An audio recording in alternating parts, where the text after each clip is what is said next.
me. Good on Twitch, and now good on YouTube. Good morning, good morning. As you can see, we're doing some Windward Horizon. And then we'll hit up some VRP later. Most likely.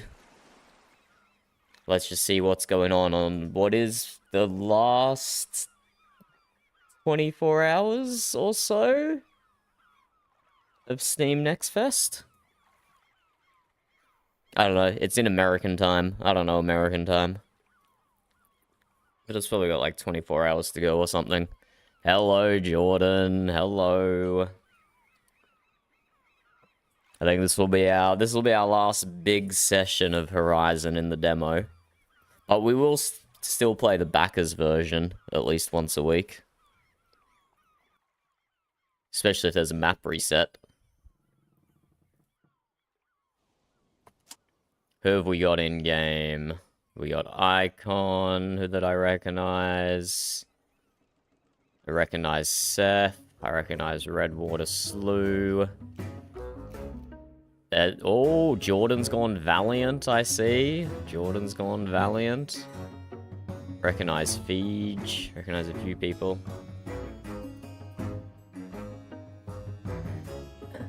Huh. What is your build, Jordan? You're Valiant, but you're full Diplomacy. I don't actually remember what the Valiant stats are, but aren't they, like, cannon damage? Valiant. Armor, damage, accuracy. Okay.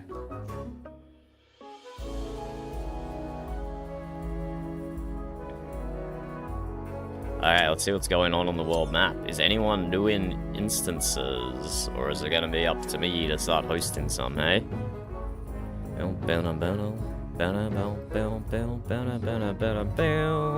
we go, Raven Lord has some instances over here. A instance. Where am I? Am I in Full On Hope? I am not. Where on earth am I? I guess we're starting off by doing a bit of trade-in. This place has no drinks, never mind. Let's just go back to Full On Hope. Yeah, it's just damage for cannons, Jordan. The damage stat on the ship here, that is for cannons and Rampage, the offense version of Mortar. So Valiant doesn't do anything for your Diplomacy Mortars or your Diplomacy Grogolov if you're running that.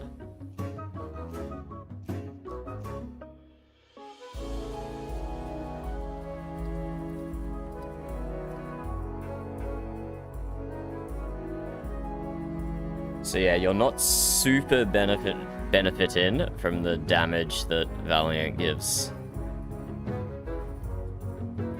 Oh, we have another instance up here. This one is actually closer. Let's drop in and help out.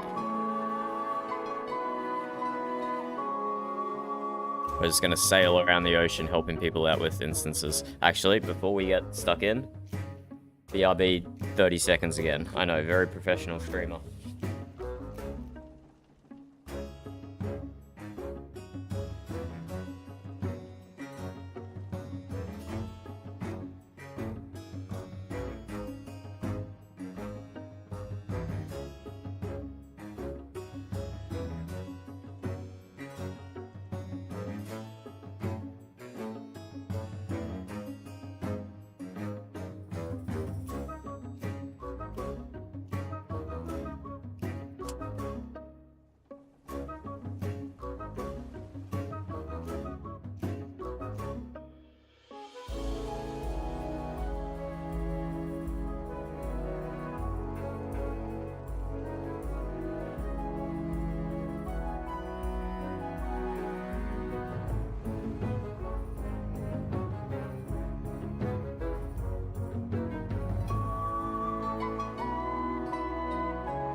Okay, I'm back. Professional streamer.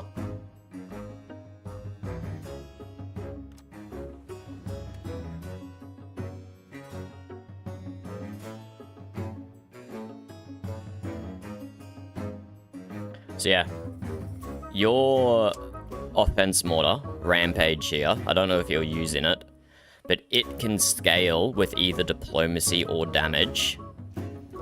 But the support mortar, Explosive Barrel, and the support Grogolov Cocktail, they only scale with diplomacy. So generally speaking, if you're going offense, you want damage. If you're going support, you want diplomacy. And if you're going defense, you want hull. Now, there are a bunch of hybrid builds available to you, but those are hard to do in the demo when we've only got 13 skill points.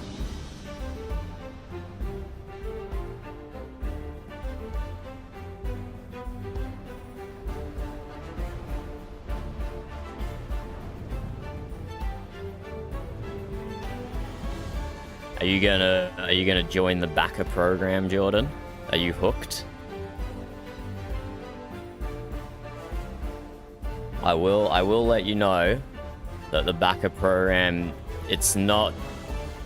I usually organize one play session a week for it that a few people show up to, but generally it's nowhere near as well populated as the free demo is. So if you do join the backer program, just be mindful, the server is not going to be as active. Which I know for some people is a pretty big downside, because, you know, it's like a co-op game. You're meant to be playing with other people, bouncing ideas off and stuff. Are you on the WINDWARD Discord?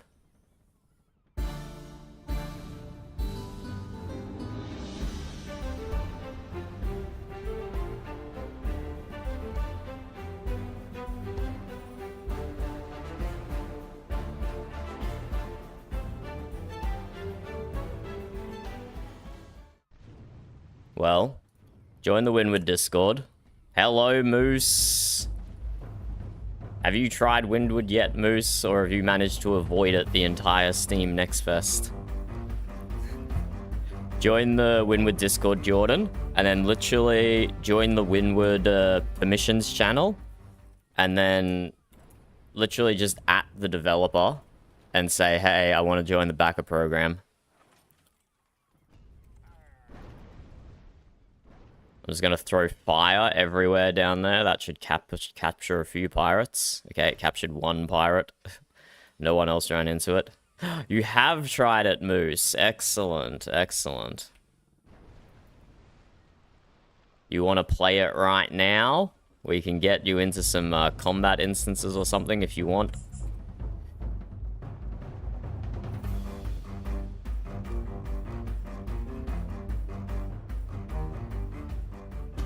Oh, you do want to play it right now. Hells yeah, then. Get in. Get in. How much progression did you get done?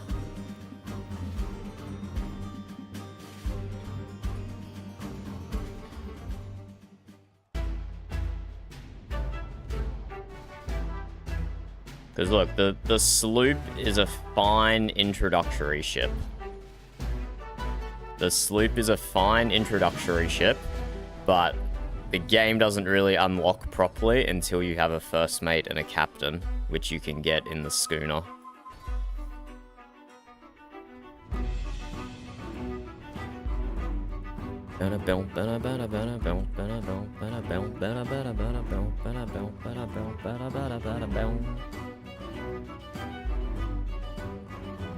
Zero progression. Oh no, you're doing a trade-in mission.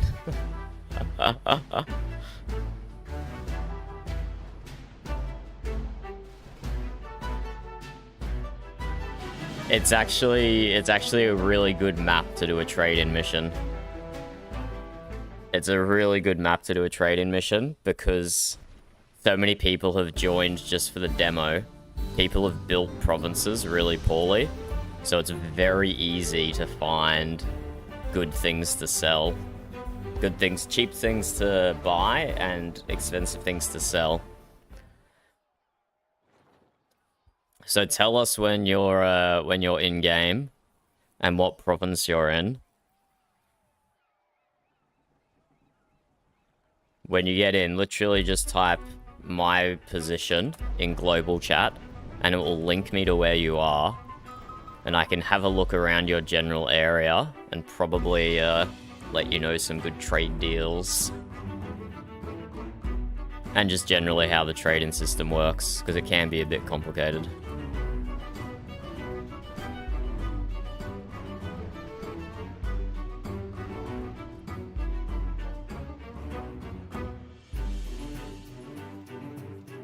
There's only one server. Yeah, exactly. Just join that one.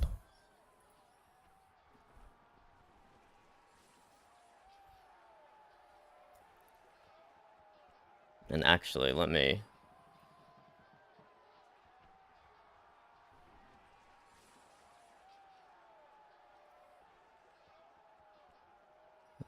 drop my stream. Let's try in Discord as well. Oh, there we go. Cynical Moose. Let's have a look. Oh, you're very close to where I am. I think. Yeah, you are very close. So, if you open up the world map, Moose, I don't know if you're on the world map already, but if you're in a province, just open up your map and then press the world map button. And you should get something looking similar to this. Yeah, that's it, Jordan.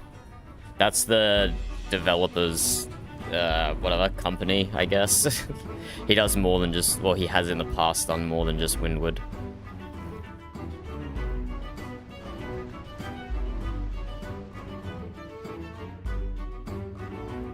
So look at the world, wait, hold up, I'm getting attacked.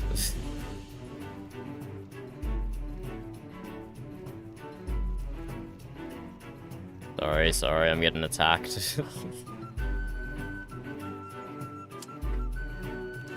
I am in a combat instance to your northeast. You should see crossed swords on the map. But where you are, you can probably buy some wood from Point Sunch, just below you. Where exactly are you? Yeah, you're here. Okay, you can just say, okay, sail straight into the combat instance, see what happens. It is about to end, although we still do have to do the Pirate King.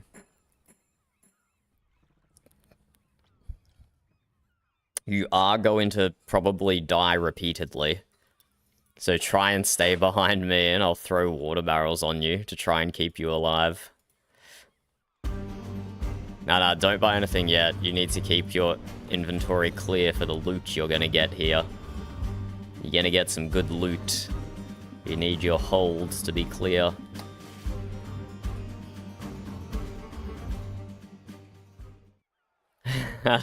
You haven't already loaded up on, like, lumber, have you?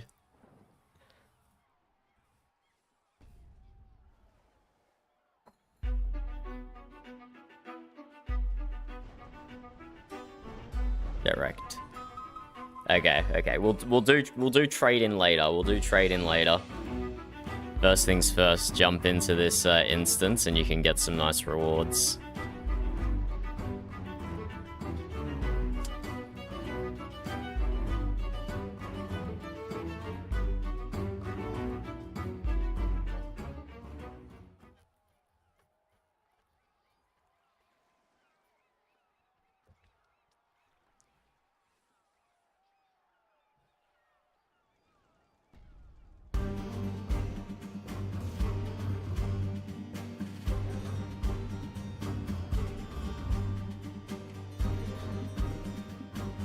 We're kind of just camping this town here. We're just camping this town, waiting for the pirates to spawn and rock up, and then we just throw some fire behind us, and easily done. We still haven't finished capturing it. Oh, here we go, Pirate King.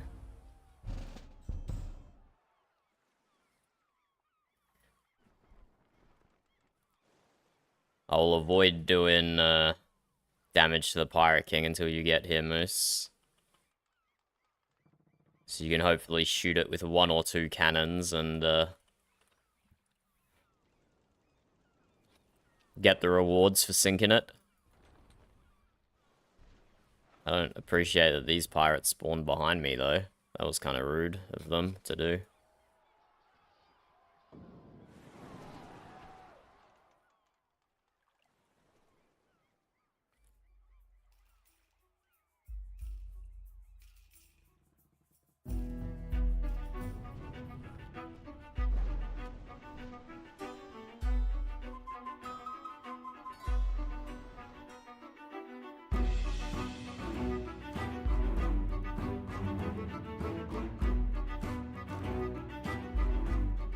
Ah.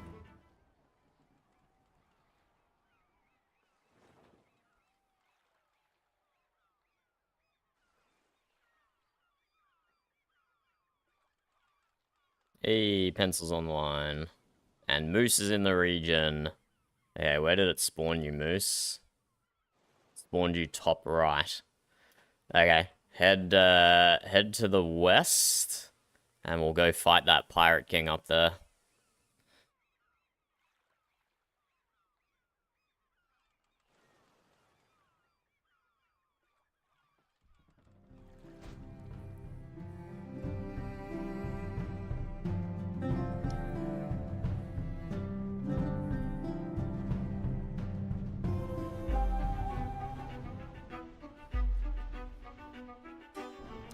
Oh! I just got kicked from server as well. Same thing that happened to Golden. Oh, everyone did. The server crashed.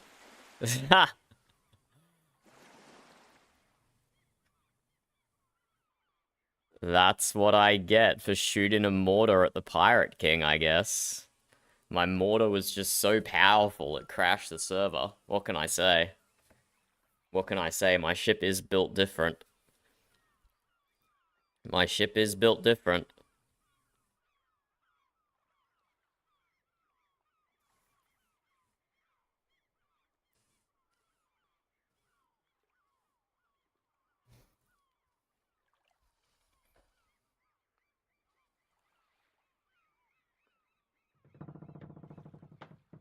Yeah, we reconnected, okay. Well, I guess we just start the instance again, and you can do it from the beginning, Moose. I shouldn't have mortared that PK. Couldn't hack it.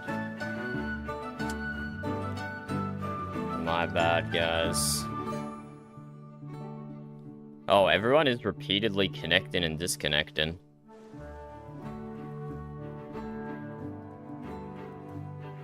Huh.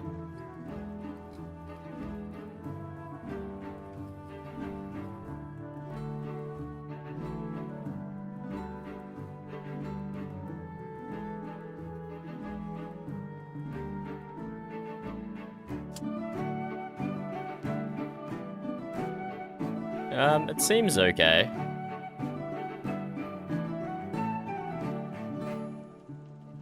So Moose, oh. Okay, a bunch of you just got kicked again. I saw Moose and Jordan both just get kicked.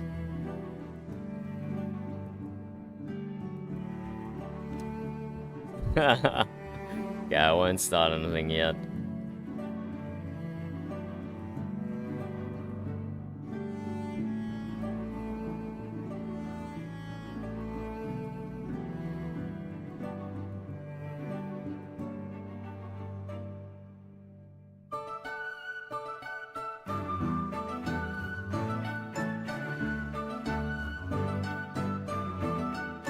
Server having issues.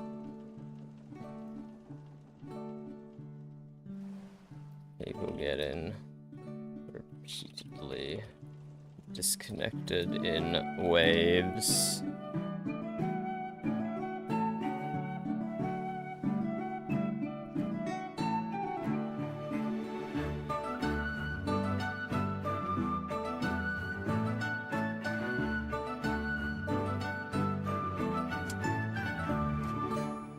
I'm still alive somehow. Oh. There we go. I was the last one alive. I think it's because I clicked the ocean. If you don't move, it won't kick you from the server. Maybe.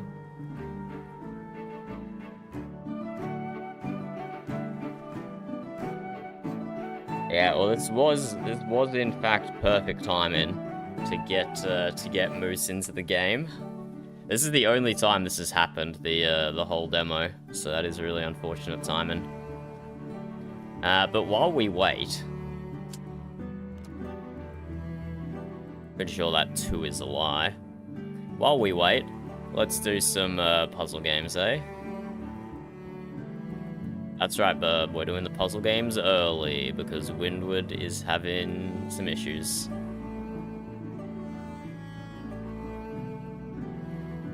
Here we go. Did you want to test your mind, Moose? Because this is what we're doing now. This is always our downtime. Activity. New York Times connections to start us off. Leaf, loaf, roll, bone, scroll, bar, dinosaur lounge, club, bolt, coin, reel, chill, nugget, ruble, rest. Rubble, not ruble. Rubble, rest. So if you haven't seen this before, there's 4 categories of 4 things here that all connect together in some way. So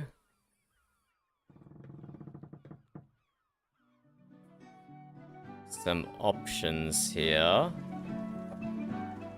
You can lounge, rest, you can loaf, and you can chill. Those are probably one group.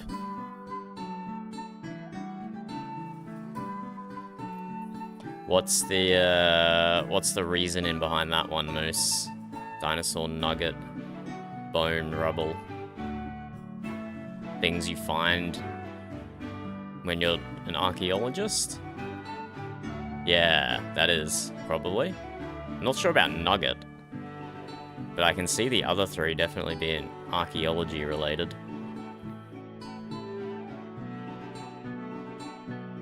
Chill, loaf, lounge, rest. I might lock this one in and then have a further look. Be at leisure. So Moose reckons dinosaur, bone, rubble, and nugget? Yeah, that's what I was thinking as well. Swap nugget for coin. It's not a bad call. I'm just going to take a second to look at the other ones.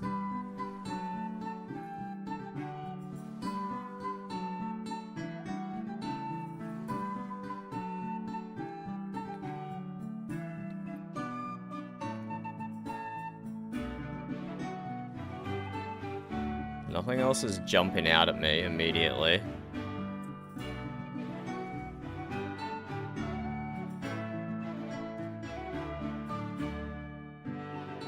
Send this one. Ooh, 1 away. I like rubble the least. Burb says she likes rubble the least. What, you think nugget better than rubble? I don't know, but rubble is not something you aim to find. Yeah, sure you do. Trying to ruin building when you're doing archaeology and stuff.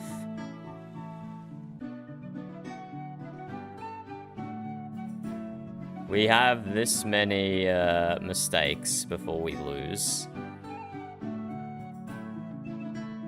So let's swap coin for nugget, like your original suggestion. Still 1 away.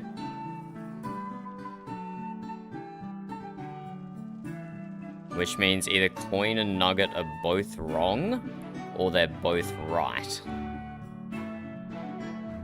Let's try a different tactic here. Let's have a look at what else we have.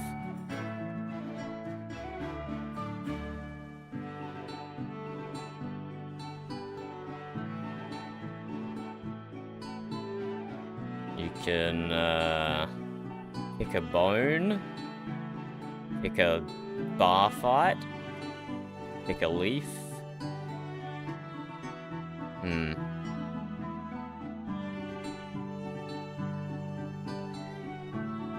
What about... gold. Bar, nugget, coin, and leaf. Nice, yeah. All different ways to measure gold. There we go, formats of gold. I like. So we still have bone, dinosaur, and rubble. I don't know what real is, but I like roll, bolt, and scroll. They're all things that are. Burb likes a roll of cloth, a bolt of cloth, or something. A scroll, like not scroll like mouse reel, a scroll as in like a parchment scroll. And then probably a reel as well. What real means? Well, like think fishing reel, Burb. Like roll. The reel is the bit that the fishing line is around. That are rolled up. So yeah, things that are rolled up here. There we go. I think this one still might be archaeology. Yeah, like prehistoric, maybe. Maybe. Something along those lines. I think you had the right idea, Moose. Seen in the Flintstones. Close enough, close enough. We almost had that one. Yeah, it's still down, Jordan. I'm monitoring it in the background here. If we see that number tick up and stay up, we know it's back online. But there we go. We got the connections done. Well done. Now it's time for the crossword. What the hell is this? What does this mean? What are the circles in a crossword mean? Wait. Okay. We'll worry about that later. I have no idea what that means. Okay, Jordan. Applaud with one's fingers. I thought that was a fairy clap, not a golf clap, but fairy does not fit. So let's go golf. Material for Elvis's blues shoes. Suede, but how do you spell it? Burb says I guessed it correctly, so that's nice. Tree with white bark. Yeah, birch. We have birch in Valheim and Minecraft.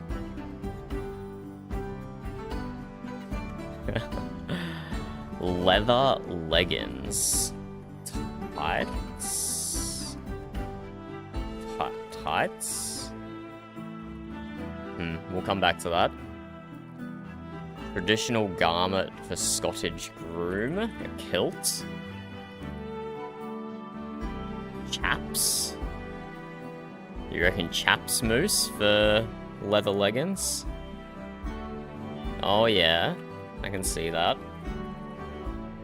Ooh. Okay, we're gonna have to reassess here. Food ordered in rolls. So I think golf might be wrong here, Moose. Because that's gonna be sushi. Wait, does that mean birch is wrong as well?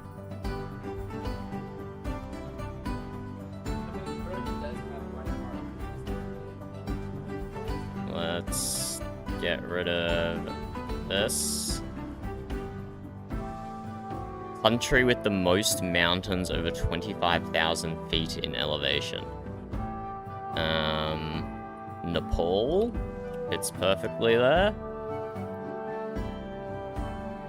Aspen, you mean like the single... Isn't Aspen a single ski resort, Moose?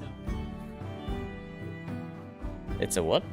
Oh, the tree one. The tree one. Okay. I thought you were talking about Aspen, the ski resort. Skilled at. Adept. And I guess this is snap. Ink-filled items. Pens. Applaud with one's fingers. That is not applauding. That is completely different, New York Times. Snapping one's fingers is completely different to, it's completely different to clapping. Okay, anyway. Okay, now we have strands. A fungus among us. That could be referencing a few different things. It could be referencing the game Among Us. It could literally just be different types of fungi. I don't know if you've seen us do this one before, Moose. But it's like a find a word, except it can go any direction. And we don't get to know what the words are. Burb says she has one. What's yours, Bird? Truffle top right. Burb says truffle top right. I see it.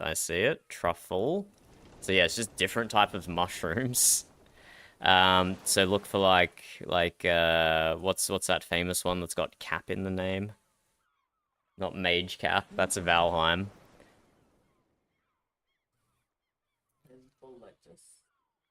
I don't actually see cap anywhere here, so.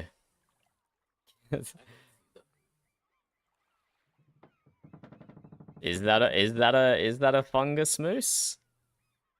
Not in word list, allegedly. Enoki.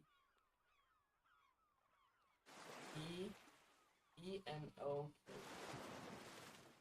Okay, I'm glad we have Burb, because I did not know that that was a fungus. Never would have gotten that. Not in a million years.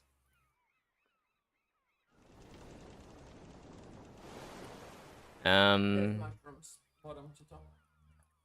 Oh yeah, I see it. I was just looking at the USH, but it's a different U. So I have USHROOMS. We already figured out what the theme was, though.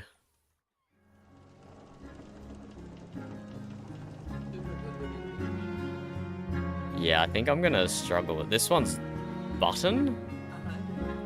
There we go, a button mushroom.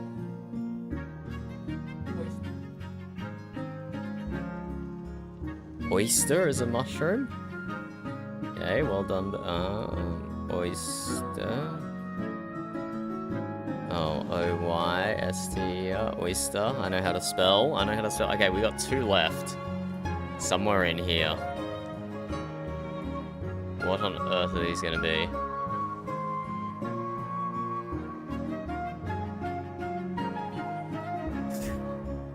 Burb just said something, and I wouldn't even begin to know how to spell it. C-R-E-M-I-N-I.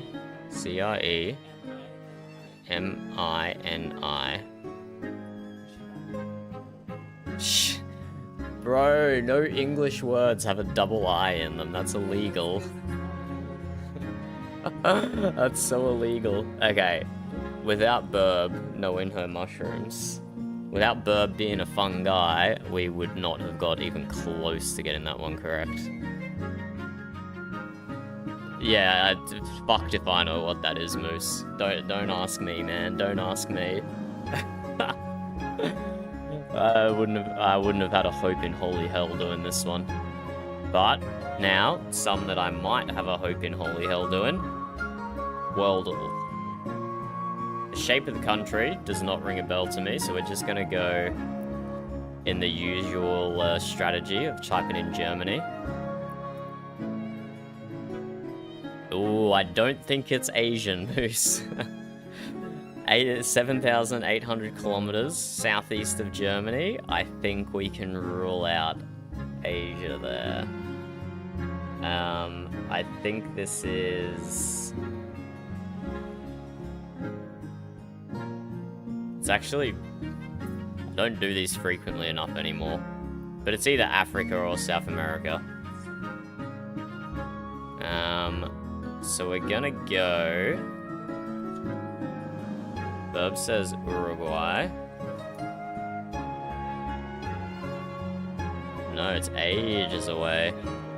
So Central America instead of South America. That's interesting. It doesn't look like an island. Although I guess maybe it is an island. Let's just go St. Lucia. Because I vaguely know where that one is. It's 1,400 kilometers southeast of St. Lucia.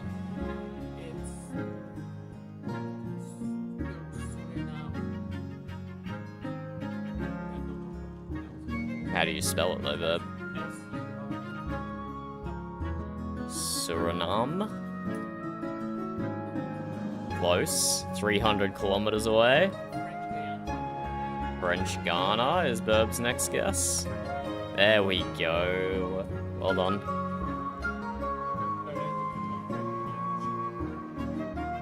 Let's have a look at the map there, because after St. Lucia, I was pretty much done.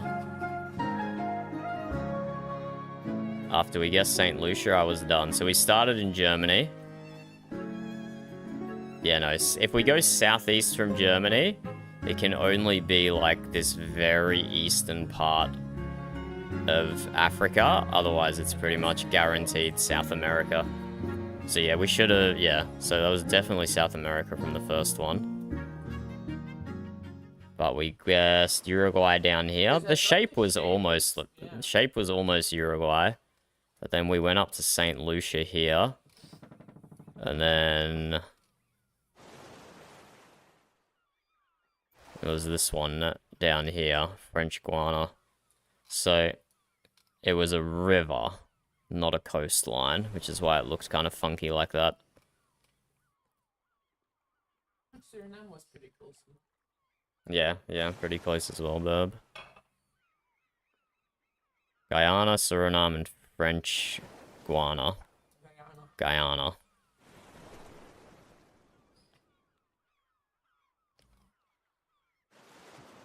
Okay, now a similar one, except with flags instead of country shapes.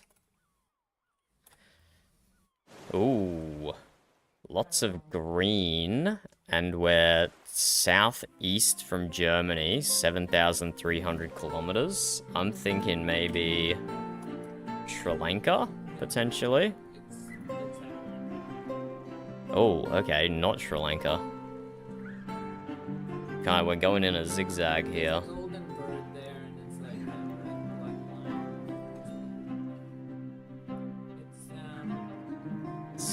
Let's give us a moment, Burb. we don't necessarily want to jump straight to the answer here. So let's go.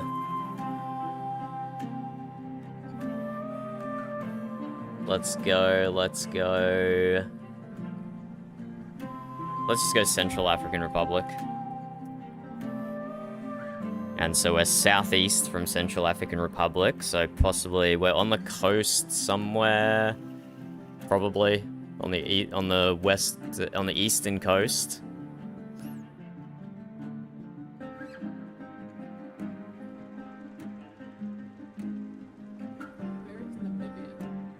I don't remember where Namibia is, Burb. I don't do this frequently enough anymore. I've lost some of my skill, for sure. Burb reckons Namibia.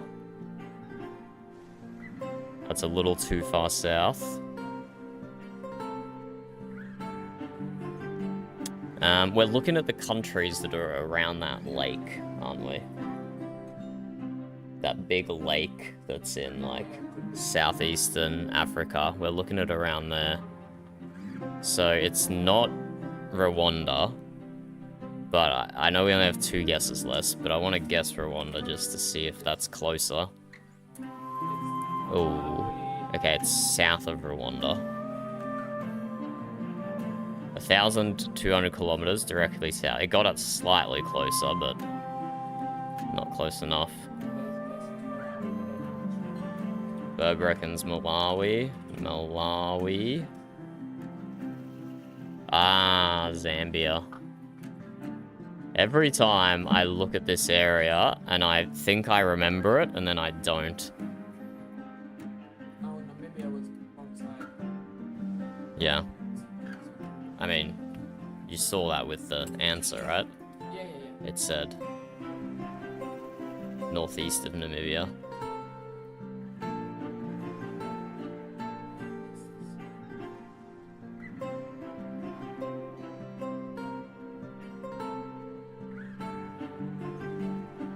Did that not say southeast of Central African Republic? I feel like that's more south than southeast. That kind of threw me off. But this is the lake area I was trying to guess around. Rwanda in here. Malawi was a good guess. Not good enough. Yeah, Malawi was close.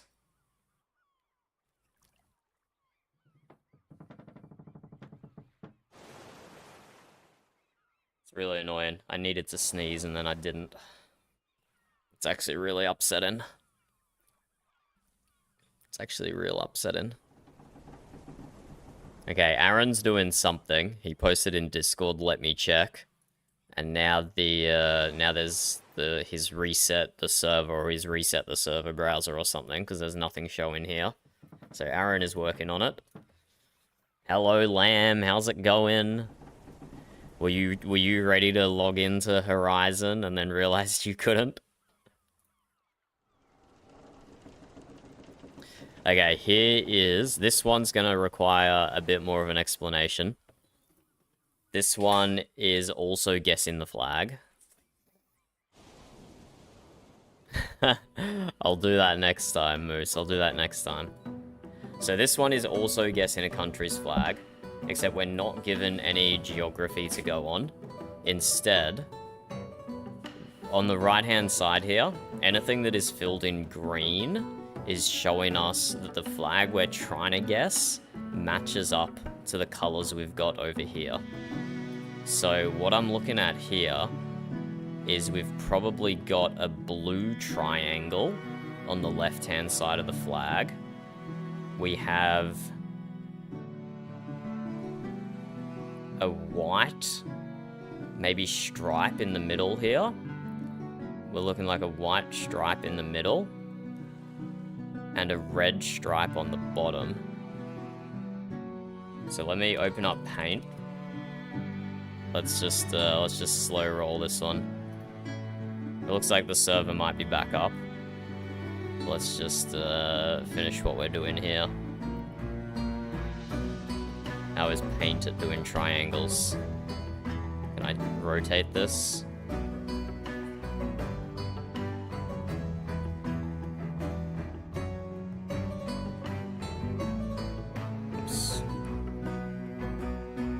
So this is our guess so far, and it does vaguely ring a bell to me as well.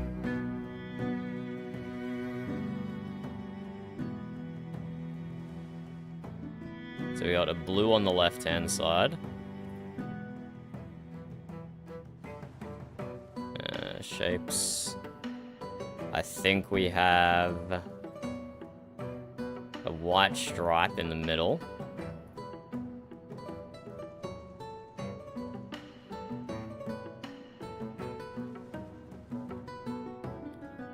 With red on the bottom.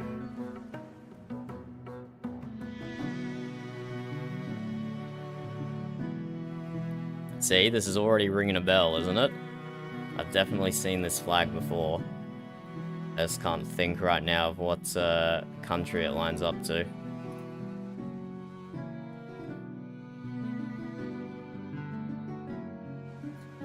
I saw your 07 Lamb. That's the only message that came through.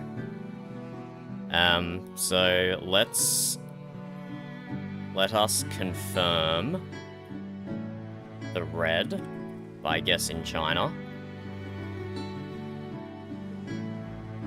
So yeah, we have all red on the bottom. That is confirmed.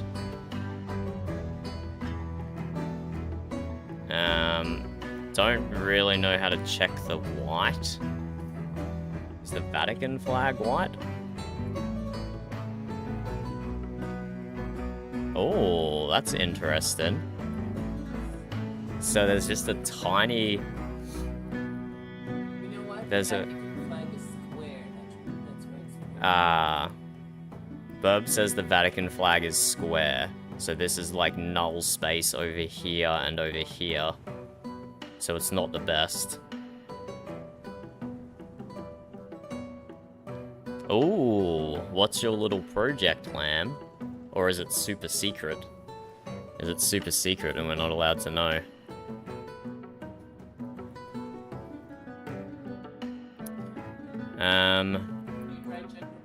Burb wants to try Czech Republic. Why Czech Republic, Burb? CZ. Oh, close. Close, Burb.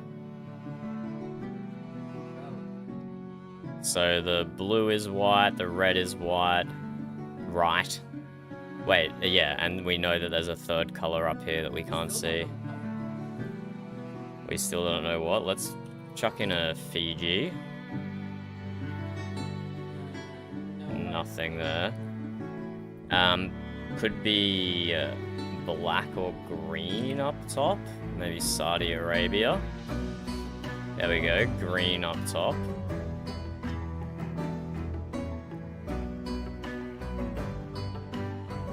Okay, that suddenly does not ring a bell anymore.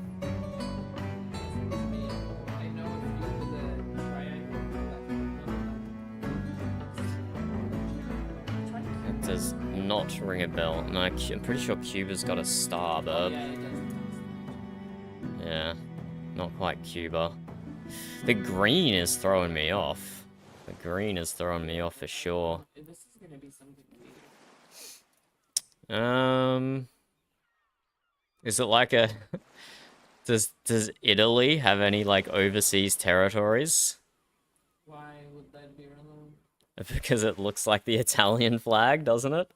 The Italian flag is vertical. Yeah, but it's still green, white, red. Okay, well, that's... Yeah, it has a very, symbol in the- very good point, Robert. We can start to see the symbol down in Czech Republic, and here is a little bit clearer. Let me see if I can make this bigger at all. Is that... No, I don't think that even makes it bigger. So it's like a little tree. It could be stars, but that looks like a tree. And there's definitely writing in there that probably gives it away what it is, but we can't read that. That's not high enough resolution. Huh. Can you zoom in on it? No, it doesn't zoom in, bub. I can do this though. This isn't gonna work, but I can try. Yeah, you can't even zoom in on snip. No.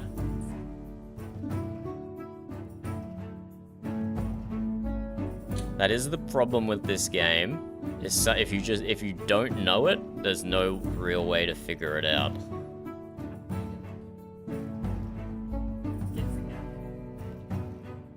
Yeah, that tree is definitely making me guess Africa. It's like the it's a sequoia tree or something. Sequoia tree. Oh, no, yeah, those are the giant ones. What are the ones in, like, the classic savanna trees called? Acacia tree? I have no idea how to spell acacia tree. A-C.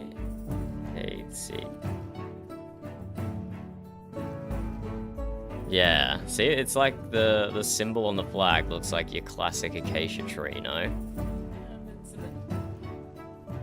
And then the Minecraft acacia tree. But not even the actual acacia tree. Someone made it out of oak. I'd be very surprised if this was Madagascar burb.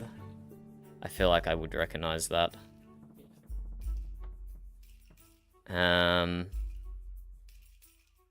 Yeah, I think we've probably narrowed it down to Africa. And if it's not Africa, then embarrassing. We're gonna give up. Equatorial Guinea. Equatorial Guinea, which is not actually on the equator. It's teeny tiny. It's not on the equator. Wait, where's the equator? There's the equator. Equatorial Guinea, it's just above the equator.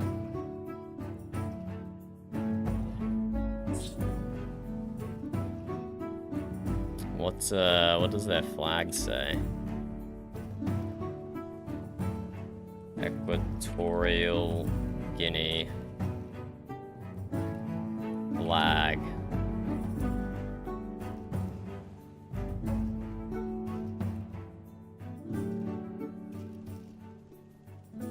Okay, never mind. The write-in would not have given it away. No. The write-in would not have given it away. But there we go. Look, we had the whole flag. We just didn't know what country it belonged to. I'd say that was a pretty good go. That was a pretty good go. See if Windward is up and running again. It looks like it is. 11 people online.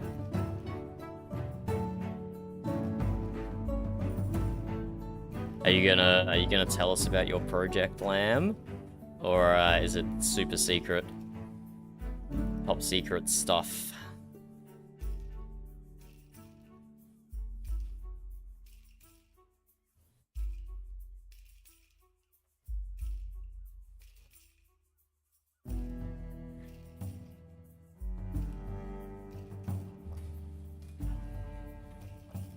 But let's get back into some Horizon, hey?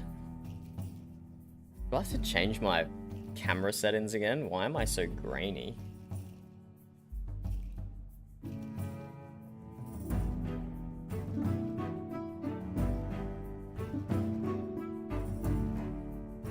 Maybe, Robert, maybe. But you might be expecting too much of me there.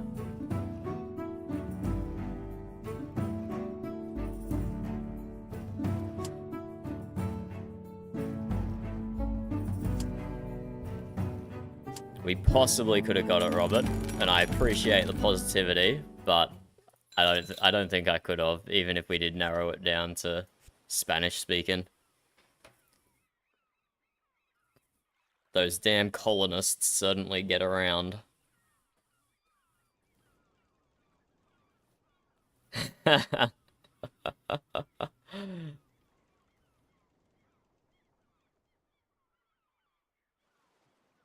Now, what brings you to the stream, Robert? You weren't expecting those puzzle games. It wasn't planned. That was completely impromptu. Are you here for some Steam Next Fest demos? Are you here for some Valheim, or are you here specifically for Windward Horizon? Because here we are, back in Windward Horizon for the time being. Let's get a bunch of 2 skulls going that people can join if they want. I did, it's true. The developer is saying that I broke something in chat, and I have no idea what he's talking about, but I just agreed with it. Is he talking about the server breaking? Or the font breaking? I don't know, I actually have no idea what he's talking about, but I'm agreeing to it out of principle.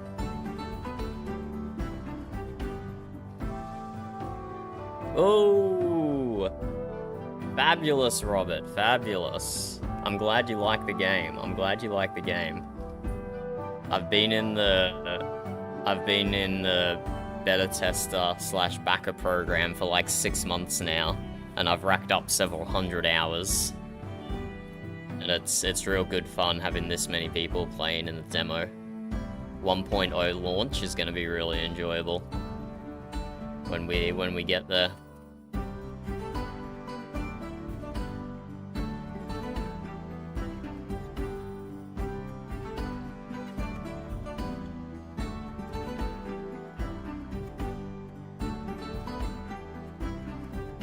Let's see, Lamb's project.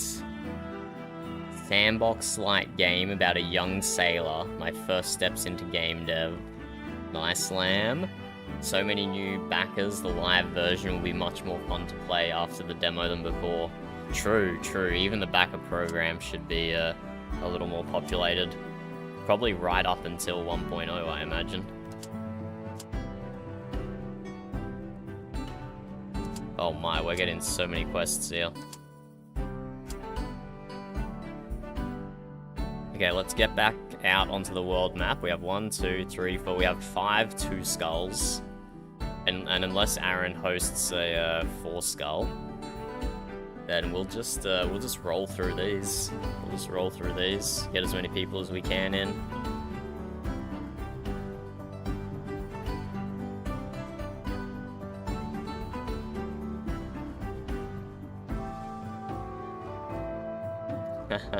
Well, I have too many hours in the game, Robert. So if you had any specific questions, I am here to answer them. You are a bit limited with what you can do in the demo with only 13 skill points. But in the full version of the game, my offense ship, I run the right-hand tree. So I pick up all the ones on the right-hand side up to Deadly Shot.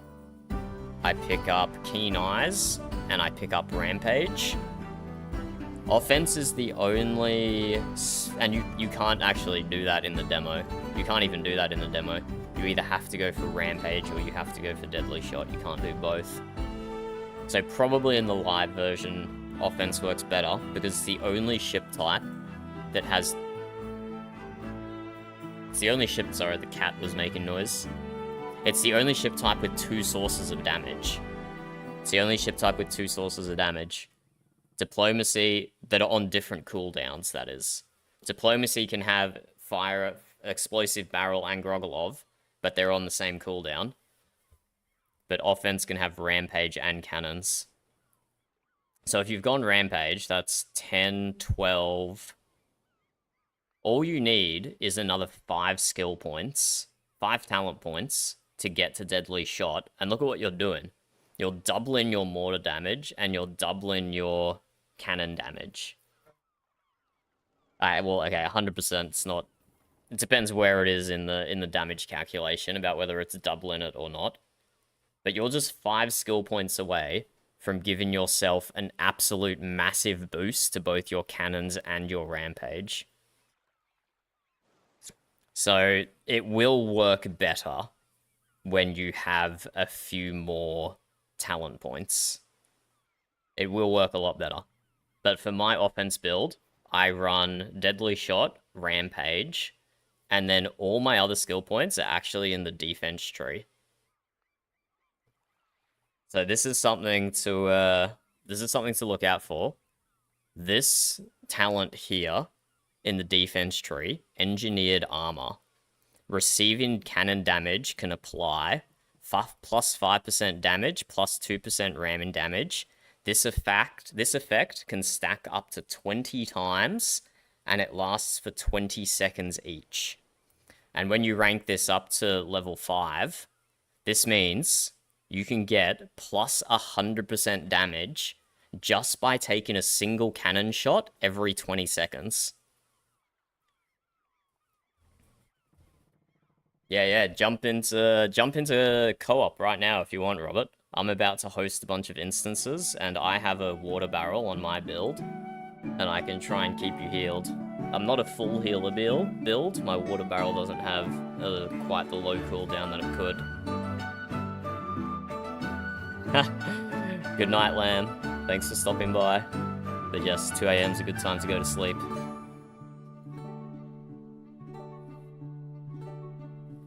So yeah, the things you can do when you have more talent points will make your builds feel a lot better.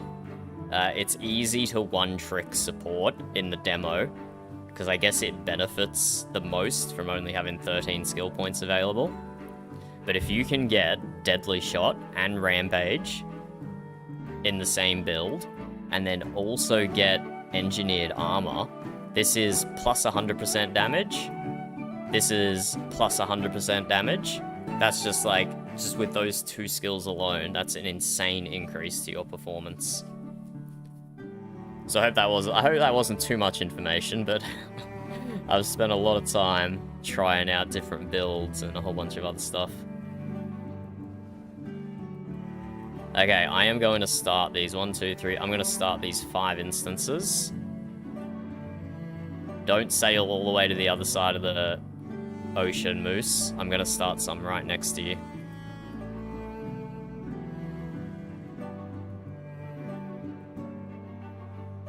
Diplomacy. On my offense ship, my diplomacy is negative. I think my repair might be negative as well, and I just fully repair through Bloodthirst. But I have a first mate on my offense skill that gives me Bloodthirst frequently. So minus in repair might not work for everyone, but it works for me. So definitely sacrifice your diplomacy stat when you're building an offense ship. Okay, so I have 5 2-skull instances. Yes, we are so back, Jordan. I have 5x 2-skull instances at my position. At my position, if anyone wants to join, we're gonna kill PKs so hard we crash the server again.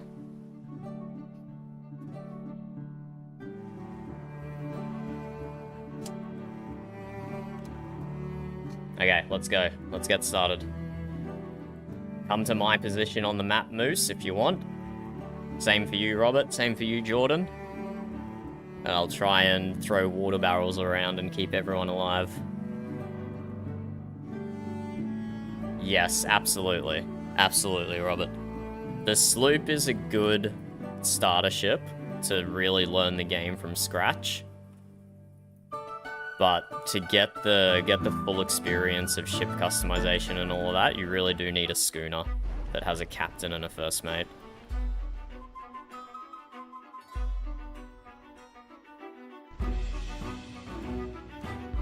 Because the way the calculations work is your top deck stats are multiplicative to your bottom deck stats. So a captain with plus 44% diplomacy, in my case, is significantly enhancing whatever I do on the bottom deck. Significantly. So yeah, running a sloop, you're unfortunately missing out on that. It is good to learn the game and learn the quest in a sloop, but yeah, you're really not getting the full experience until you unlock a schooner at least.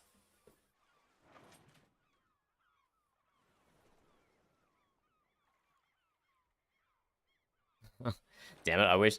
Hey, if you want to go fight the developer, go to Golden Icons tag. I wish I knew that before I started my instances.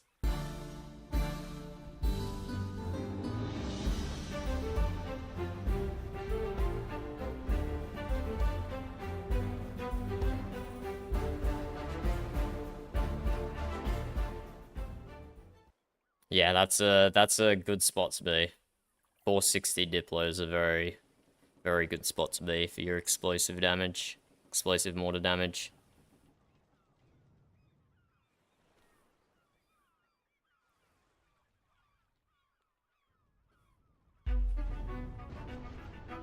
Oh, the AI did their job and took down that rammer.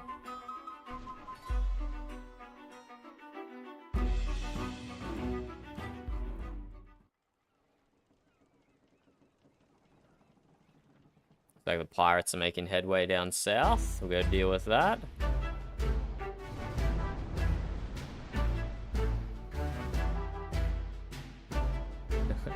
Take your time, Moose. Take your time. Pirates still have 50 reinforcements.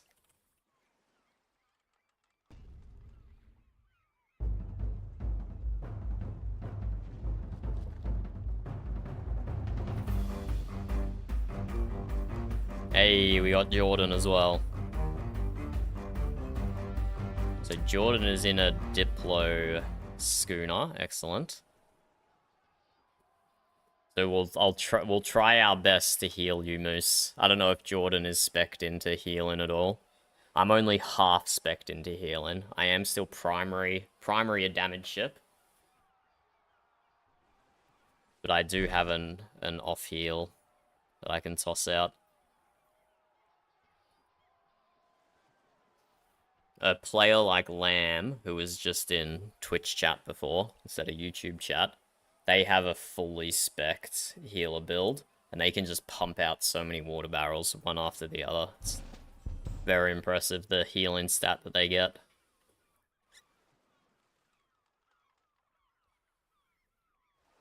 Okay, now the pirate town above me is getting taken.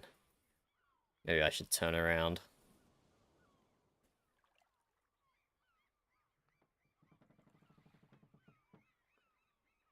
But we're not. We'll see if we can find a path through here. And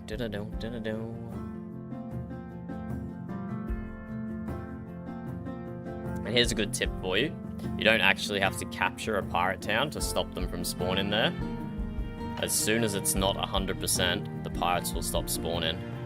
So sometimes I'll just sail through a pirate town, let it drop down a few percentage, but keep going to actually go and sink the pirates. Instead of stopping to capture a town.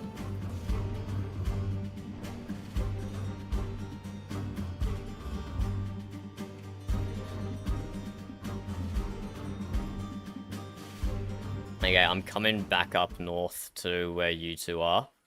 Because that does appear to be where most of the pirates are.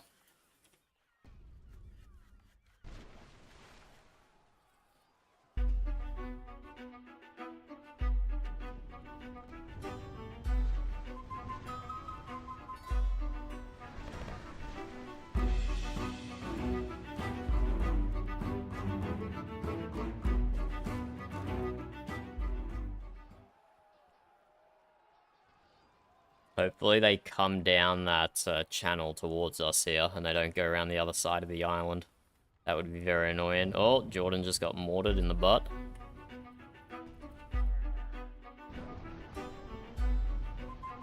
No, Jordan! I didn't get to you, sorry. My water barrel was just out of range.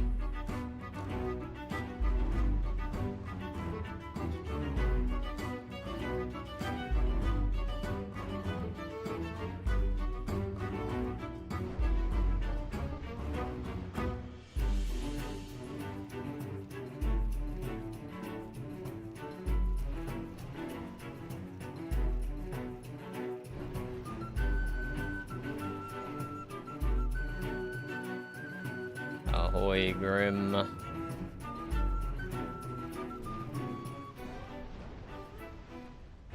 No way, bro just concussed me.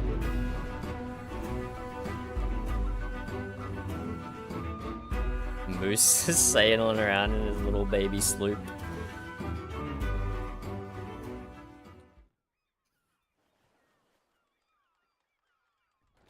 Watch out, Moose, they're coming for you. Got a heal barrel coming, don't ram the land.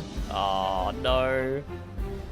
I had a water barrel, like, hovering above you. It was about to land on your ship. It was about to land on your ship, Moose.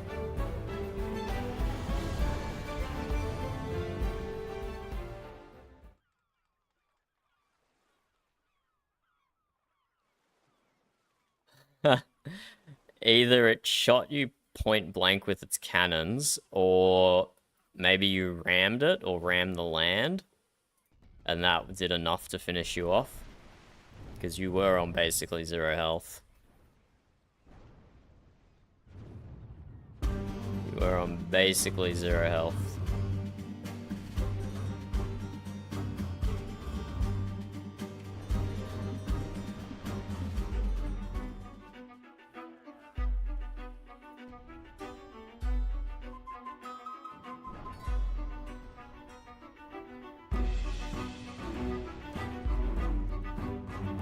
When you die as well, if you open up the map, you can click on a town, and that will change your spawn point. So you can spawn closer to the action. Especially with your little low mobility sloop, it's helpful.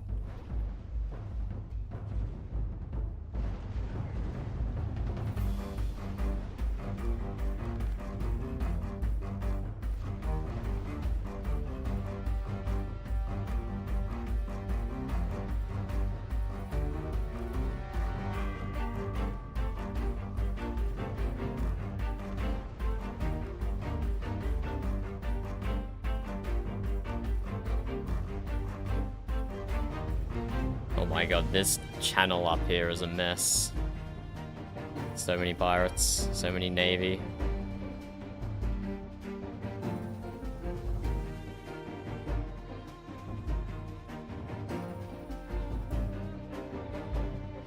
I'm gonna go down and try and help Moose Jordan. There's hopefully enough navy going north that they don't need my help.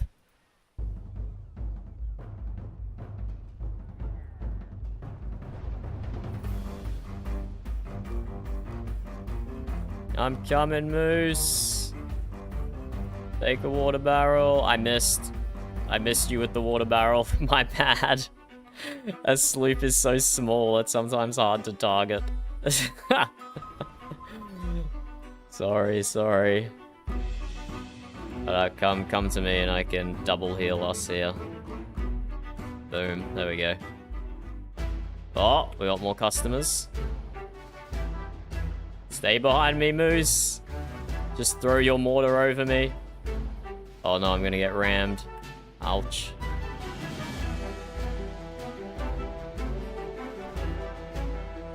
Finish him off, Moose. Finish him off. Mortar his ass. Oh, never mind. I rammed him. This ship is not built for ramming. I took a lot of damage doing that.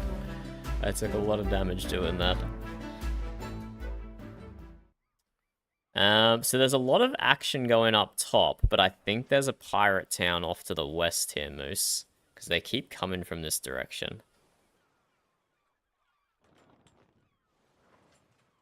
Here's one down here.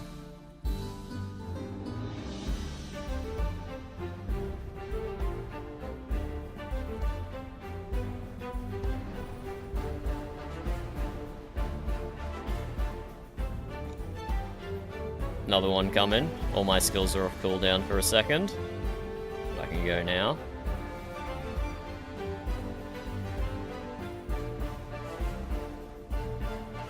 Another one come in? Yeah, there's got to be a pirate town over here. There's so many spawns.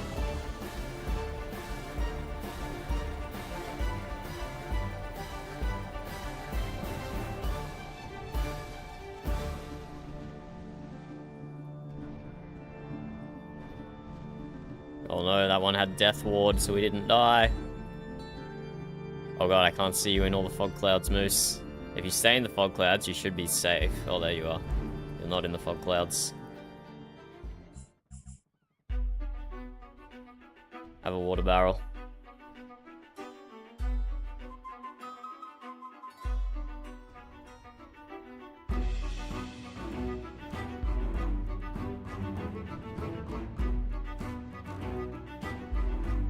Yes, well done, Moose. Well done. Go behind me if you can. There you go. Perfect. A water barrel.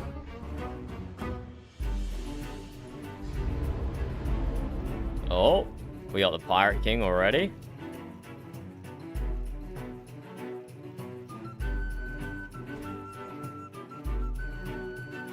Spicy, spicy. Good surviving there, Moose. You were ducking and weaving, and it worked. I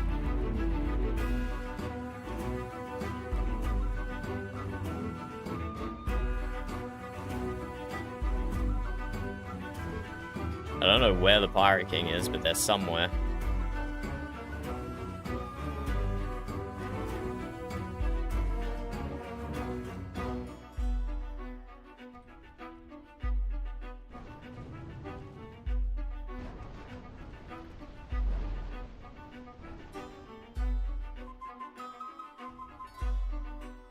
There we go, the Pirate King's down south. So there's a few strategies you can employ here. You can just ignore the Pirate King and work on working down all the pirates' reinforcements. So then you can fight the Pirate King on his own without any backup. Or you can try and take the Pirate King down now to preserve your own navy reinforcements so they don't go and suicide into the Pirate King. So two different strats.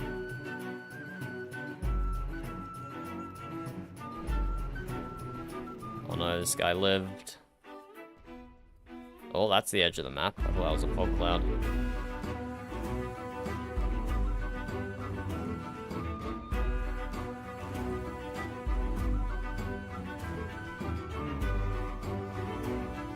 You can safely go into my fire there, Moose. That won't deal any damage to you. I can't go into my own fire, but you can go into my fire. Okay, we got a siege tower over here. Should be able to take that down without too much difficulty. Oh, careful, Moose.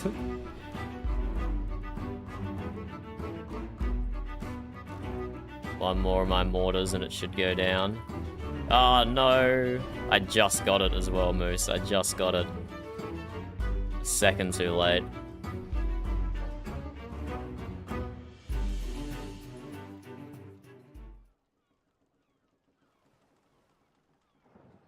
Okay, Pirate King is right in the center of the map. I'm going to go see if I can deal with him. I won't stay and capture this town.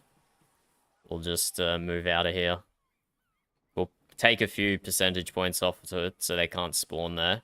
And hopefully someone from our navy goes and captures it.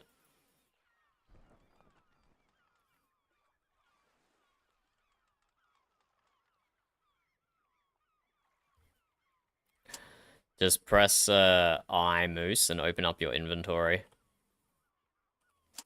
And it will show you. But after we finish this instance, it will probably pay you a few thousand as well.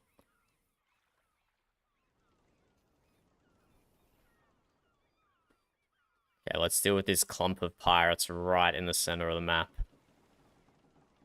Would be good to throw a few Grogolovs or a few mortars on them. Should go well.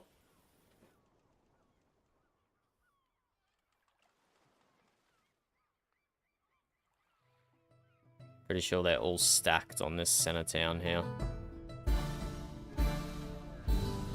Yeah, they are. No, my first death. My first death, but that should hopefully kill, that fire should hopefully kill a few of them. Even after I'm gone.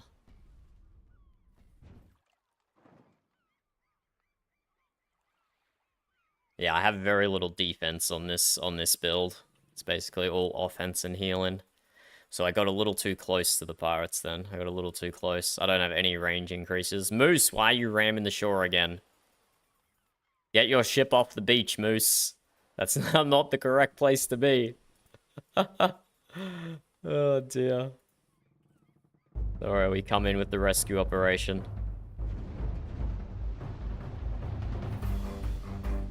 We come in with the rescue op.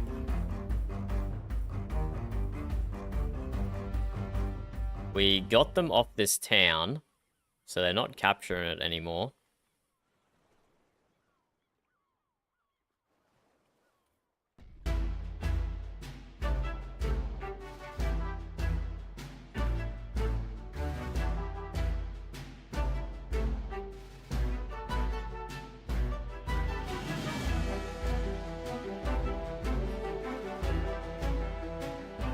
Okay, Pirate King here. I'm gonna unload a double buffed mortar onto him. Dealt some damage. Okay, you gotta be really careful of the Pirate King here, Moose. I'm not gonna be able to... Yeah, see, he just like triple killed our guys then. I'm not gonna be able to spare too many water barrels.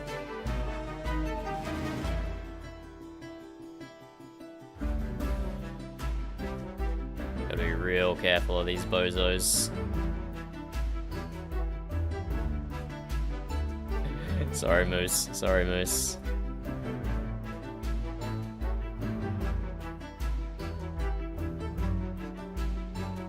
You gotta try and play around your one-shot protection. And only take risks when your health is close to 100%. Then your one-shot protection is activated.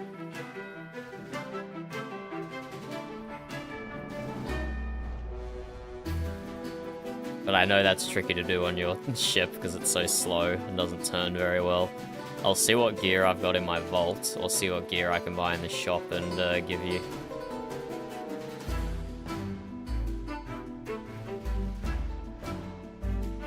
Oh, what happened to Moose?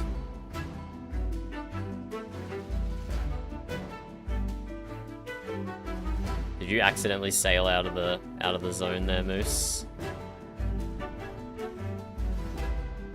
Ah, damn it, Pirate King. Did you sail off the edge, Moose? You should just be able to come back in.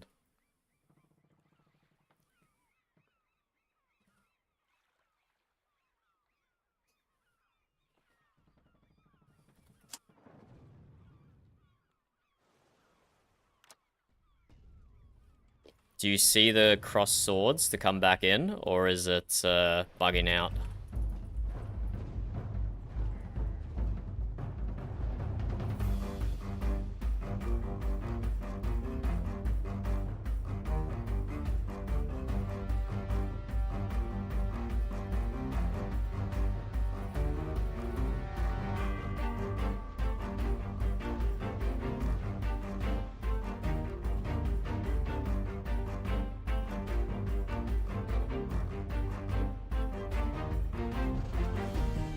Okay, let me just change it to private and then public again. And now, does it show up now?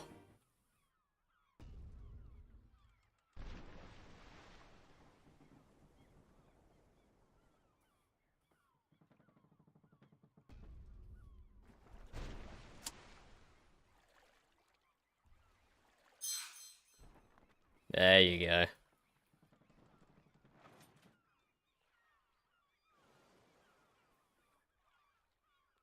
That was unfortunate timing, Moose. That was unfortunate timing. But you'll still get the end of instance rewards. And you'll still keep anything that you picked up in the instance so far. Oh, look at Grim rolling in with his rampage, broadside combo.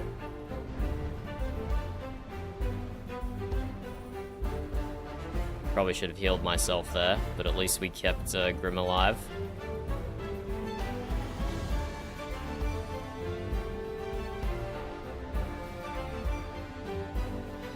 Pirates are down to 0 reinforcements. So we basically just have to capture the last towns and kill any remaining pirates that are on the board.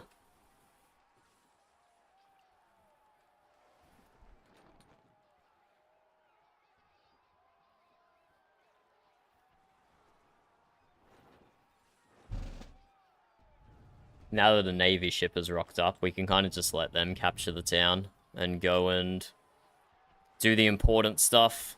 Start capturing other towns or kill any of the last few pirates that have spawned. And the good thing is you still get XP for capturing the town, even if you leave and let the navy do it.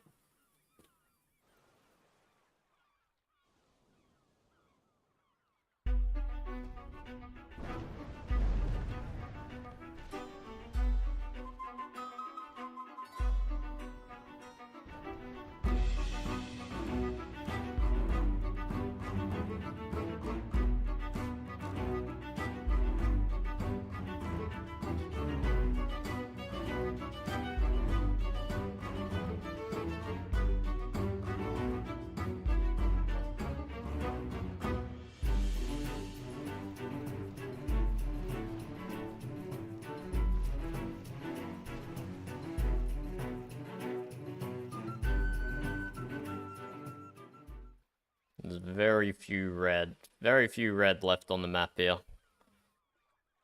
We almost got this done nicely.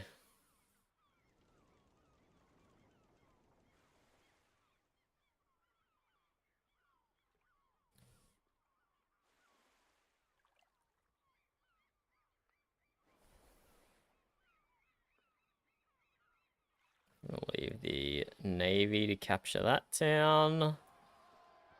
And we're about to sandwich the last pirate here.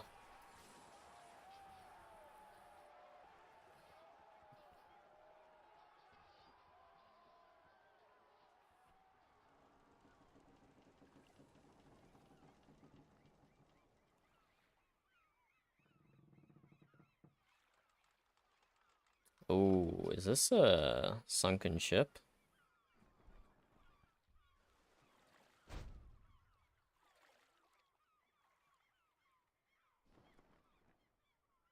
Oh, there's still 2 neutral towns we have to go and capture.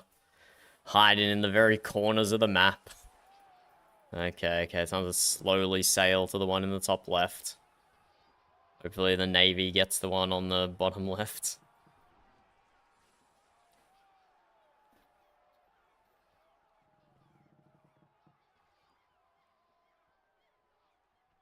Yeah, I can see some Navy ships go into the one on the bottom left.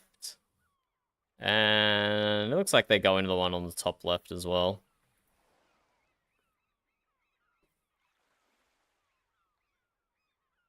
Thank you, Jordan. Thank you. Although there's a Navy ship basically there, so... Honestly, don't even bother about it. Don't even worry about it.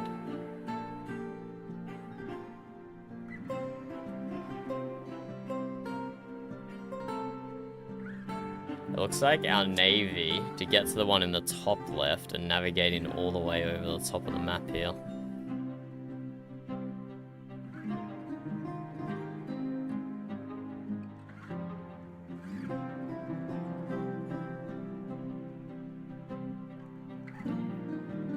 Unfortunately, we don't have the terrain modification. Oh, we can fit through here. The AI can't pass through here, but we can. Oh yeah, look at that. Beautiful. We only took a little bit of damage. Scraping the keel on the bottom of the ocean floor.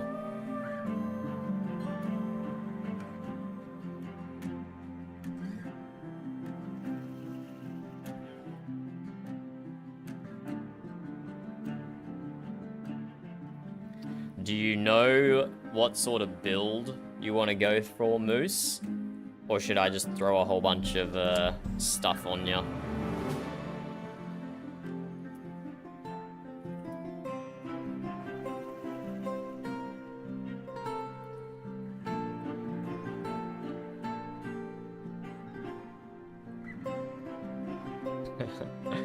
I'll just throw a bunch of gear on you. Slot, whatever. So what you can do, Moose, is if I've got this mortar here, for example, in my inventory, you hover it over the slot you want to put it on, and the stat window in the middle there will change and show you what it's doing to your ship. So if I swapped these 2 mortars out, the one I'm hovering over my current mortar, I would deal 5% less damage, but I'd have a 3% better reload, and I'd have an 8% better repair. So that's an easy way to compare stats. So I'm going to send you a whole bunch of stuff. Anything that you don't use, just sell to get money for. And then, hell, maybe you'll be able to buy the next ship up. So, your inventory space is full, so tell me when you've got room. Sell anything you don't use, and just make money from it. Yeah, for the demo, I would probably go diplomacy or offense. Defense is hard to run on the demo with only 13 talent points.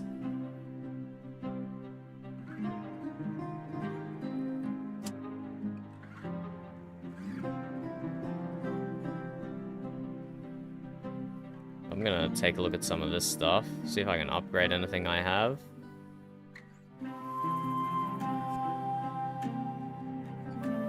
Hello, Doodles. Bye, Doodles. Get back to class. Stop watching YouTube streams when you're meant to be in school. When you're in town, Moose, go to the anchor tab. And then you can just control left click to sell, or you can drag it across to sell from your inventory. But you have to have the town tab open and your inventory open at the same time. Don't worry, there's been plenty of feedback about these overlapping displays. I don't know if anything's gonna happen about it or not.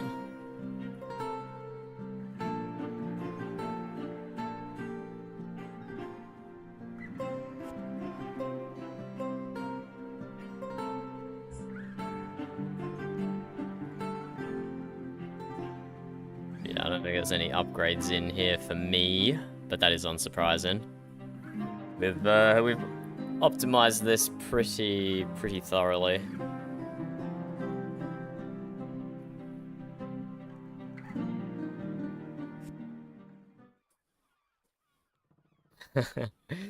Yeah, I imagine it would work great on widescreen.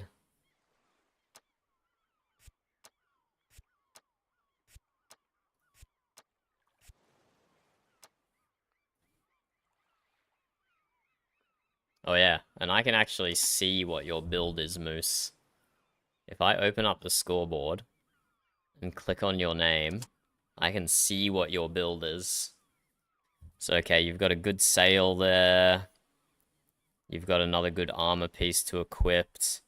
I will buy you 2 cannons and an equipment bundle.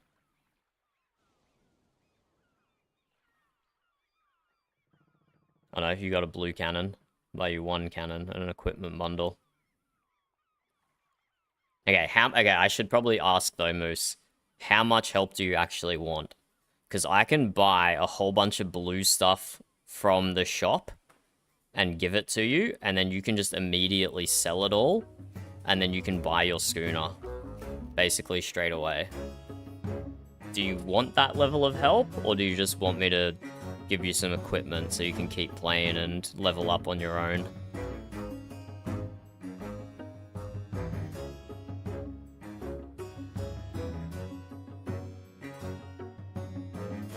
I'm happy to hyper level you, but that's only if you want. Okay. That is a good start. That is a good start, what you got there.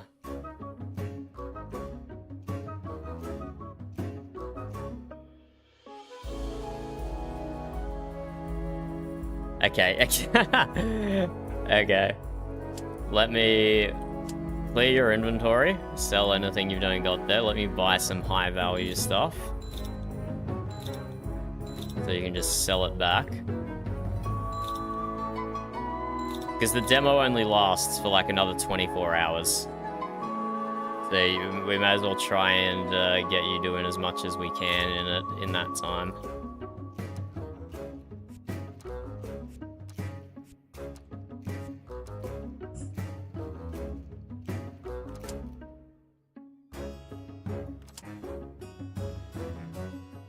So sell everything that's in your inventory.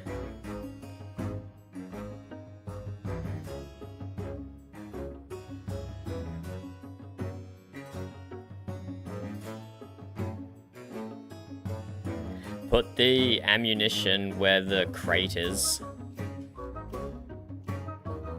Swap the cannonballs on the crate.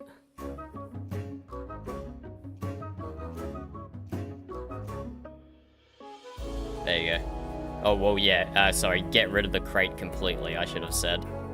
The cannonball goes in the crate slot, and then put another hull back in the bottom left. But just sell everything for now. Sell everything. Let's see how much money we can get you.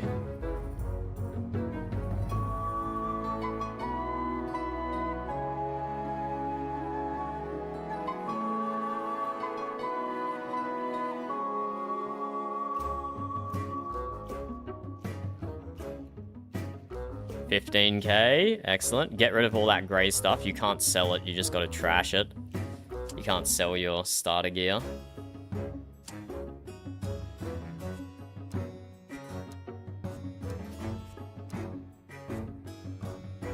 Yes! Robert has a schooner now as well. Okay, we're hyper leveling Moose, so they get us. Wait, if I just buy the same stuff back that Moose just sold, can I then give it to him again and just keep going in an endless cycle? Because I can't give you money directly, but I can give you stuff to sell. Ha! This is hilarious. There we go. You have enough for a schooner now, Moose. You have enough for a schooner. Hold on to those last. Oh, okay. Hold up. I'll buy a few small things because your schooner will have more equipment slots. Let me buy you a captain and a first mate, an extra crew. These are not going to be optimized towards a specific build, so you will have to sort that out. You will have to sort that out yourself.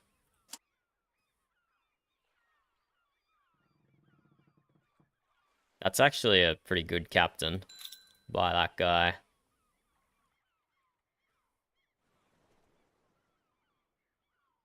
We need a first mate. It's good enough for a first mate.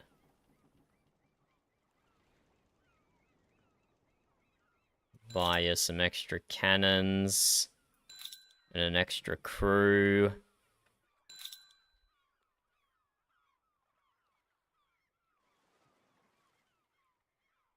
And 2 extra hull pieces.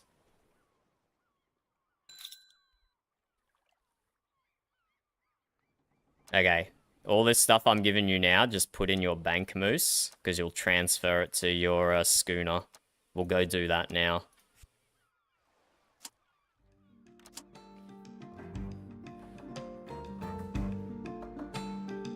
Nah, you can't buy a ship here because we're not in a we're in like a side instance thing. We have to go back to the world map.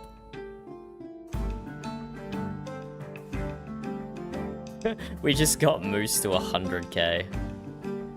So in the town, go to the padlock symbol. The padlock symbol is your vault. So put all that stuff in your vault. And then we'll go buy you a new ship. Well, stop it, Moose. Stop it. Don't worry about it. It's not like super important. It's not super important. Let's put the rest in the bank, and then let's leave the region. Leave the region, and then go north to the level 15 town.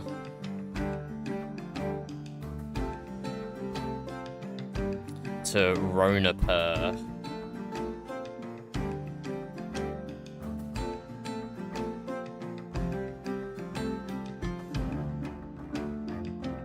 Let us know when you're in-game, Robert, and I'll drop my position in chat, and you can come join up if you want.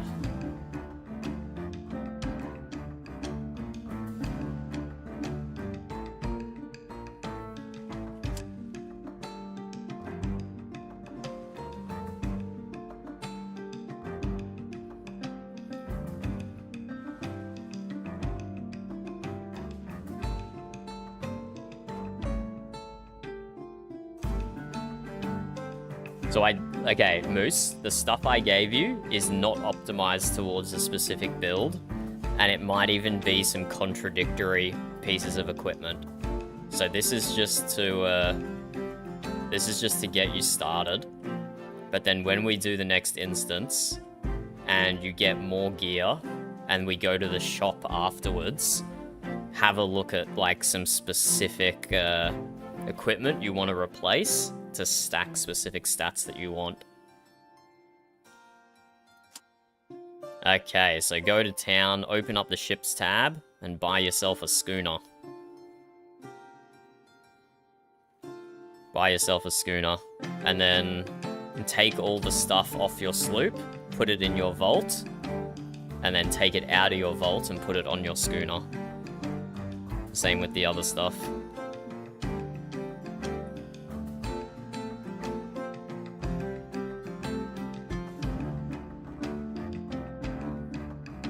Here we go, we do a bit of hyper leveling.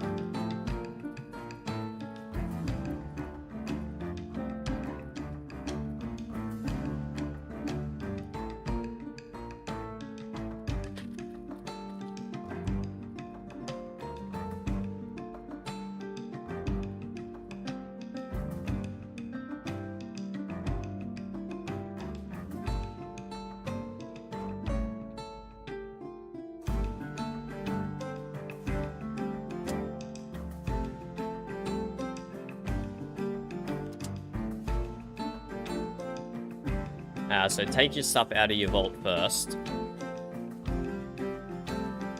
and equipped it to your schooner. And then once you've done that, switch back to your sloop again. Take everything off your sloop and put it in your vault. Switch back to your schooner, take everything out of your vault and put it on your schooner.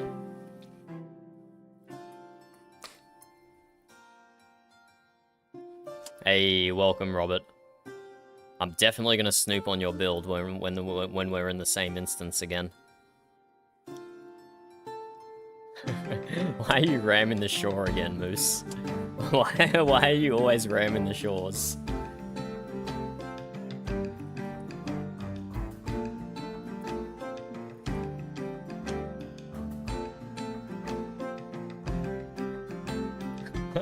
Why can't you turn? Oh dear.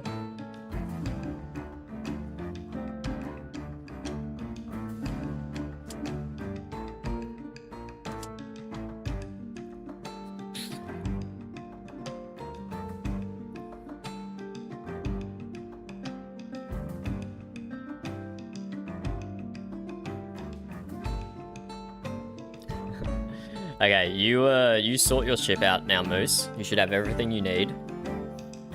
Take the stuff off your sloop when you're ready as well, and put it on your schooner. I'm gonna go start the next instance.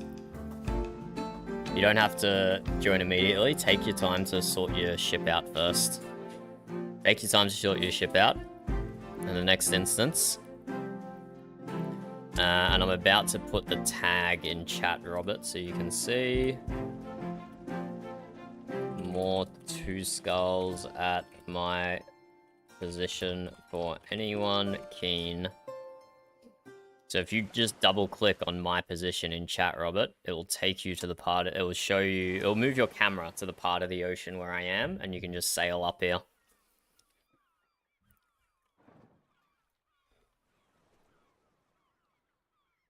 Oh, we have the developer here as well. Nice, that's convenient. We have the developer here, so potentially expect some shenanigans. Potentially expect some shenanigans.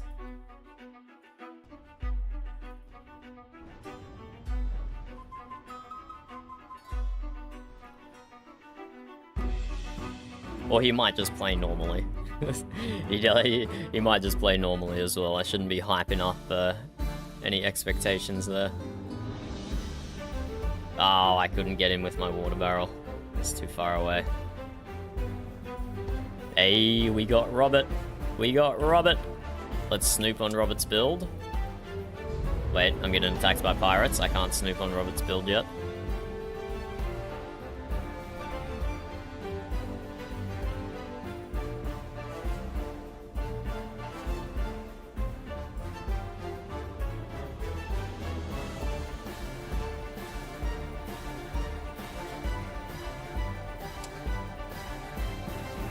Where's Robert?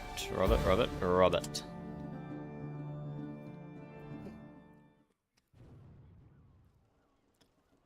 So you got a nice all-round build here, Robert. Stack in quite a bit of defense. You should be reasonably tanky with this setup. Hello, Aaron. You should be reasonably tanky with this setup, Robert. But just look at your diplomacy stat at 102% and your damage stat at 133%. You definitely need to boost one of those. Because those 2 stats are where all your damage is coming from. So if you're playing a support build, you should take yourself to negative damage stat while boosting your diplomacy. And the other way around, if you're going the other direction. You can effectively play an offense or a diplomacy.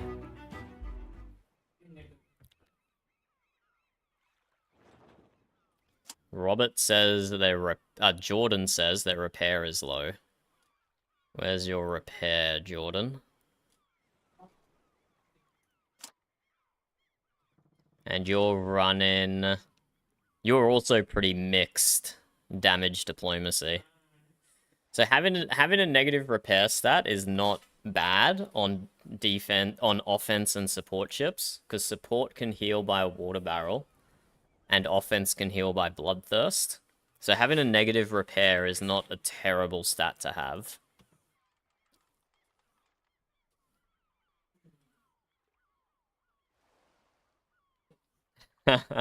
That's okay. We'll finish this instance. It'll give everyone access to the shop. And you can take your time just having a look through and seeing if there's anything in there. You might just be able to replace like 1 or 2 pieces of equipment and really boost your primary stat. I'm not showing you my build. I'm not saying that you have to copy it. Just to give an example of how extreme you can go with boosting your primary stat. I have negative repair. Well, negative. I have 59% repair, 0% damage, 0% accuracy, but I have 532% diplomacy. So definitely recommend boosting your primary stat, whether that be damage or diplomacy, at the expense of most of the other stats. Not all of them. Some of them are still good secondary stats that you probably don't want to sacrifice, but at the expense of most of them.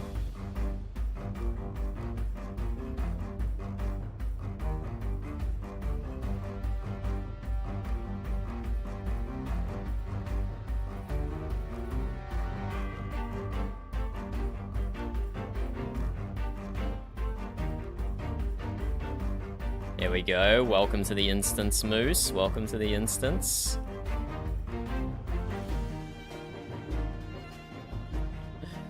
Did you know, Robert, you can transfer captain skills between captains? Were you aware of this? But you could, because you can now find a captain whose stats are more suitable for your build. Okay, yeah, excellent. And then move him across.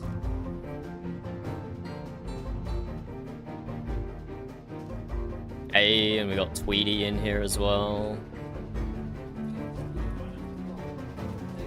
Welcome, Tweety.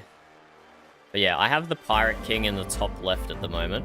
No pressure for you guys to join, but you should come and get at least 1 hit on him, so you get the loot from him.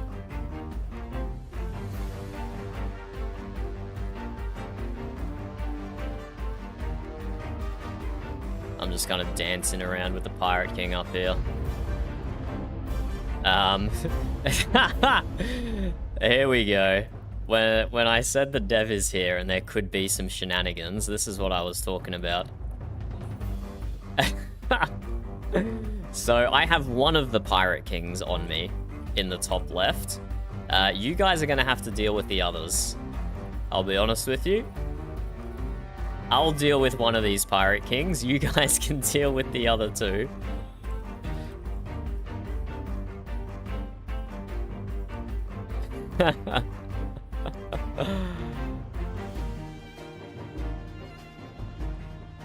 If anyone is currently not engaged in active combat right now, maybe drop a message in global chat for us and say 3 Pirate Kings at my position. Please come help. Please come help clean up the mess that Aaron has made by spawning extra Pirate Kings on us.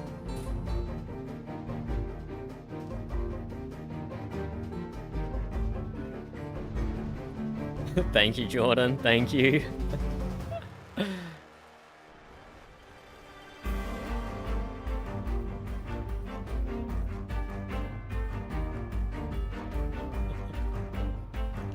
Type /G or /G. I don't know, whichever. Forward or /. I'm sure you'll figure it out, Moose, to type in global chat. Oh, I don't have a water barrel yet, Robert. I don't have a water barrel yet. Oh, so close. You almost made it out of there.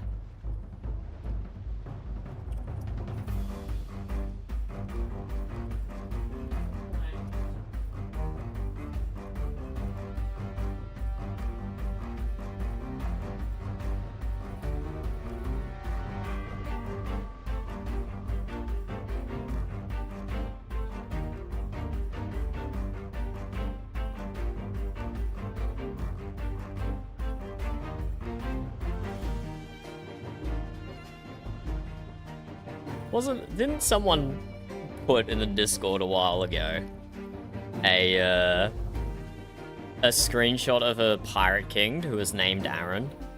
Am I remembering that correctly? I feel like that's something that has happened in the past. I feel like all three of these should be named Aaron.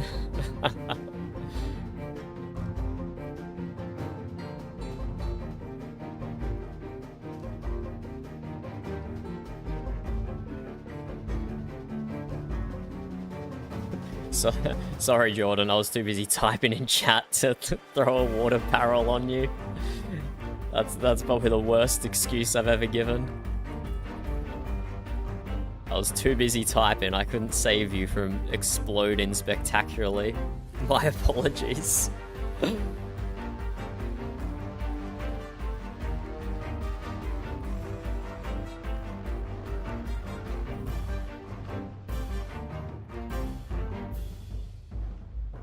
There we go, that was some nice damage. 42k, 45k mortars.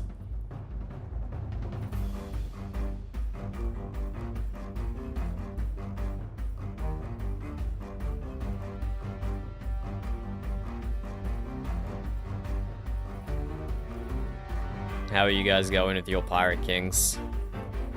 Are you surviving down there? I'm still giving this bozo up in the northwest, roughly, the runaround. I have just enough mobility to stay out of his range.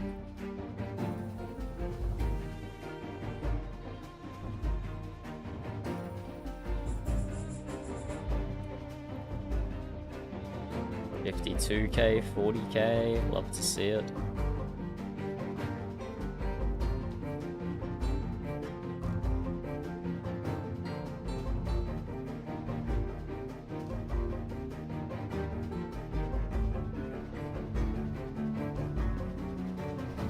Wait, what?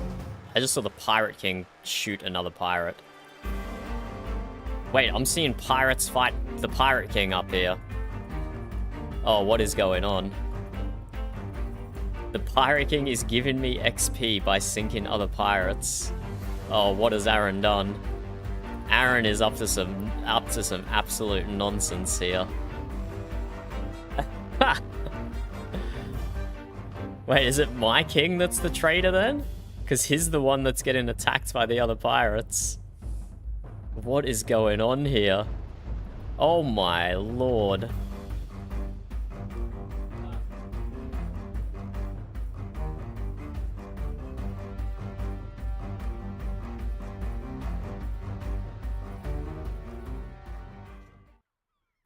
I guess my Pirate King is the traitorous one?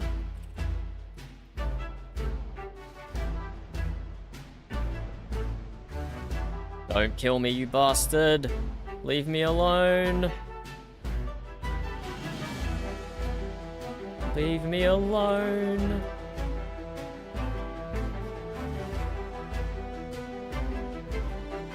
Okay, so close to dying then. Oh, nice! You guys took down one of the PKs! Good work, good work.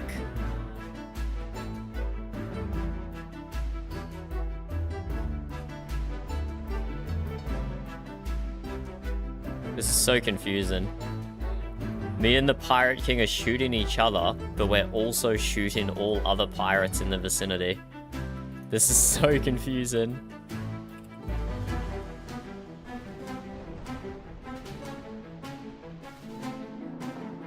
I got a water barrel coming, Robert. No, it was too slow. I'm sorry, I'm sorry. Oh, more Pirate Kings. Oh, good lord. There we go, I just had my first death then. I just had my first death. Oh, there's many more pirates on the board as well, isn't there? There's not a normal amount of pirates in this instance either. I spawned down south and my frame rate is tanking.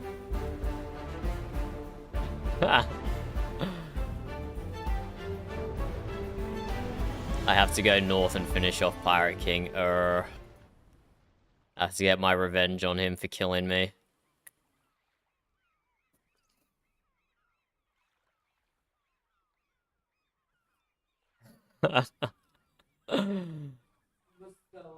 Oh dear. Oh dear.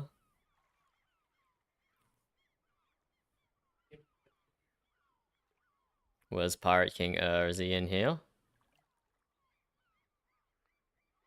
Where did he go? Is this where where did I die? Wait, I'm in the wrong place. That's so disoriented. I don't know where I died now. Pirate King is sitting somewhere, healing, and that is unacceptable.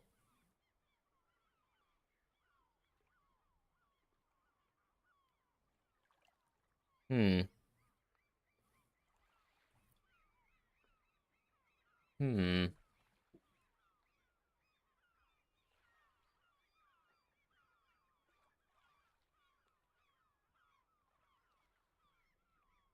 I don't know where I died.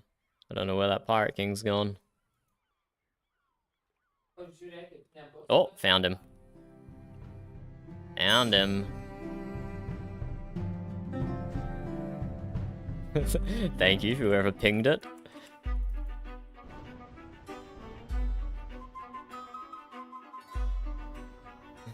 Just spawn any more Pirate Kings, we're not even going to be able to see our screen.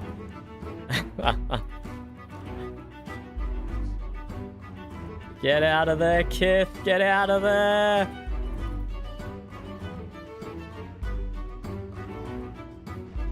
Oh, huge mortar. Huge mortar.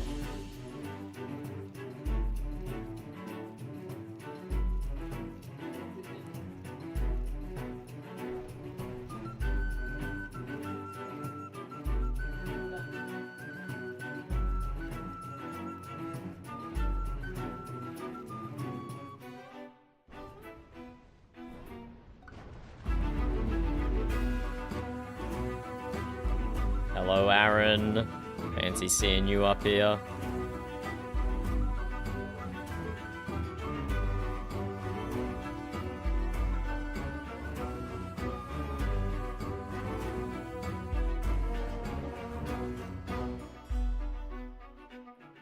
There we go, this guy's almost down.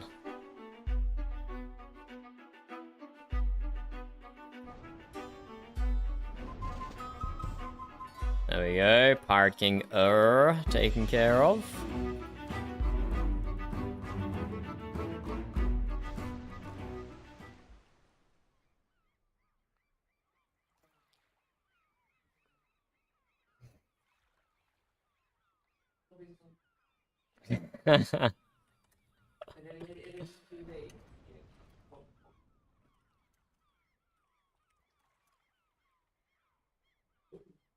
Okay, 2 Pirate Kings fighting the Admiral down in the bottom left.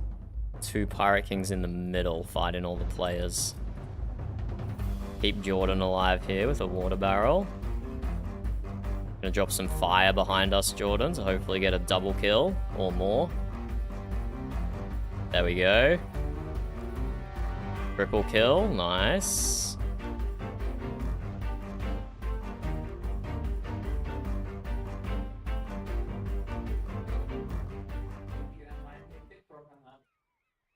I'm gonna go help our Admiral with those 2 Pirate Kings.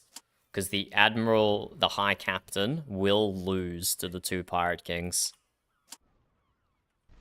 If we don't help him.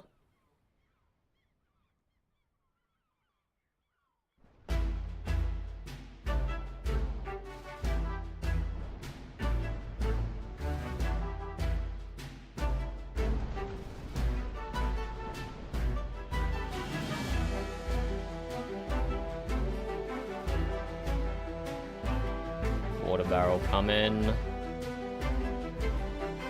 we go, nice work.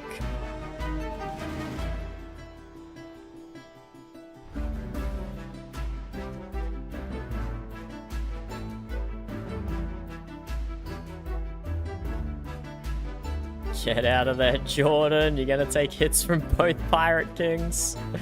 I can't heal you through that.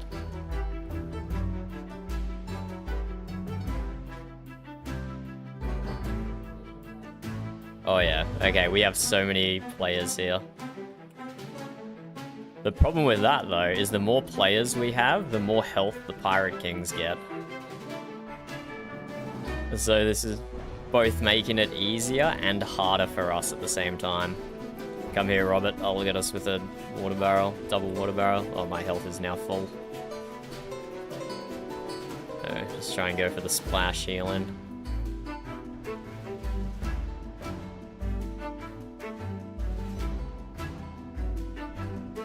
Oh, hold up, I pushed in too far.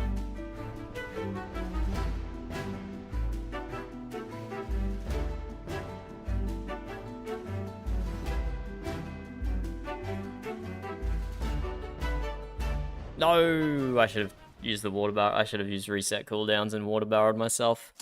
I thought I was getting out of there, but I didn't see the second Pirate King come along.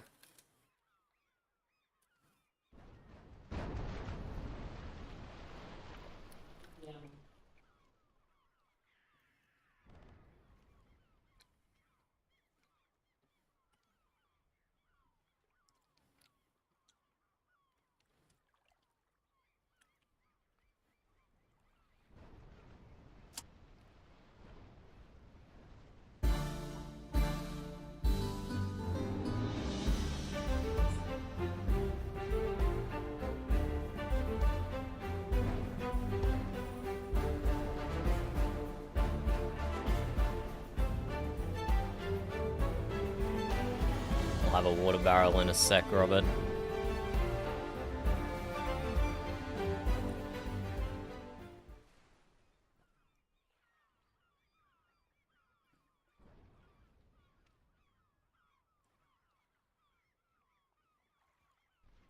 Okay, if the Pirate King can stop running away, I would love to deal with him.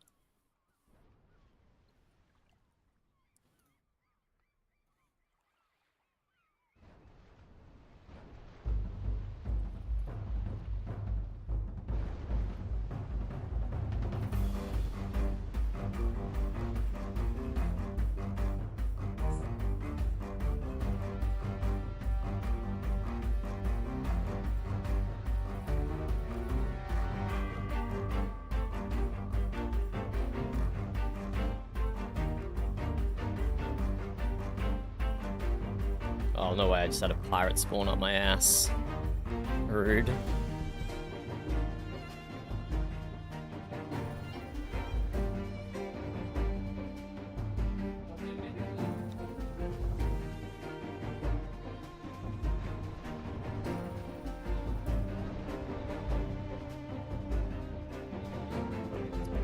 Sorry, Robert. I saw you die right in front of me.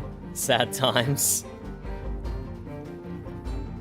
How is Jordan and Moose going? I haven't seen you guys in this instance in a little while. It's been very hectic. We're all split up.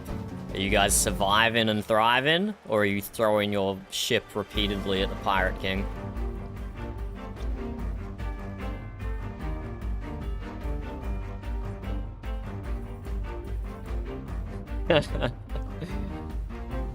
Yeah, everyone just wants to change their build. We'll get to the end of the instance, and that will open up the shop, and that's the easiest way to do it, is because you've got all those gear options right there that you can look at.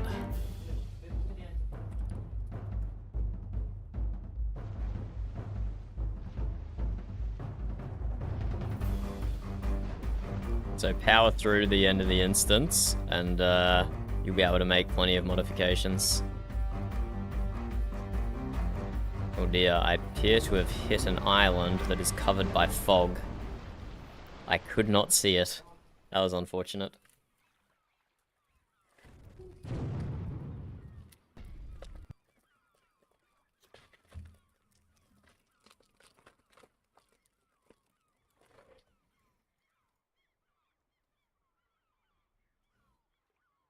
Well, it spawned me way up in the north.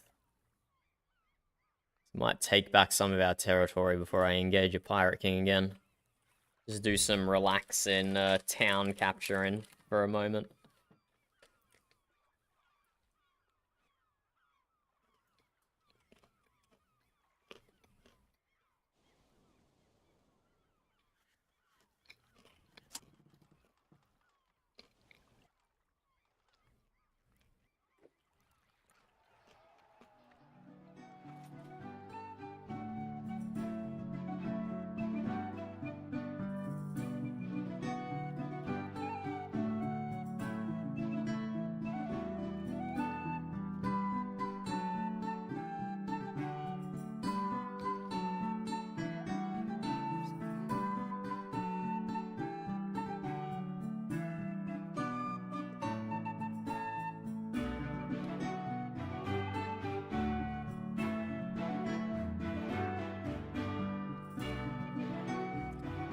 Grim's out here 1v1 in this Pirate King in the middle.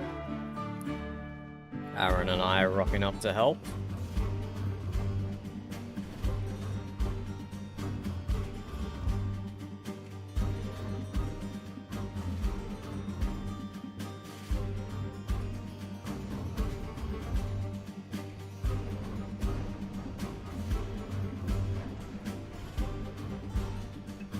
Sorry, Grim. I kind of bumped you out of position there. Wasn't my most coordinated strategy.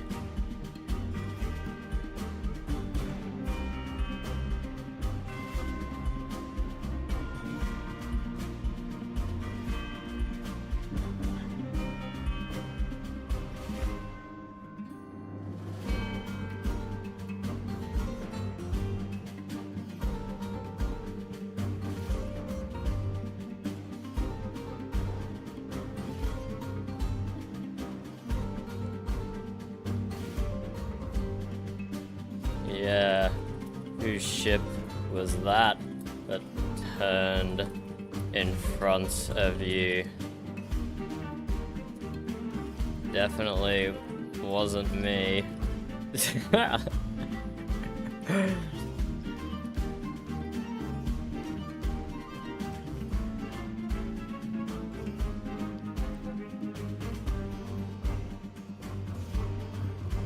We definitely did go in and ruins Grim's dance with the Pirate King there.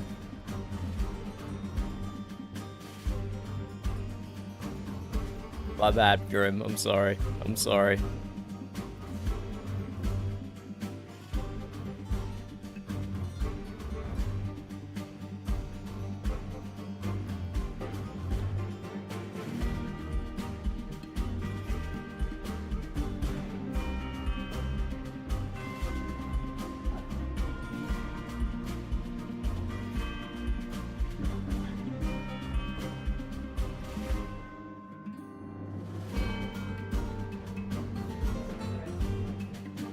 Nice, 7k Grogolov ticks, 8k, 8k. We take those, we take those.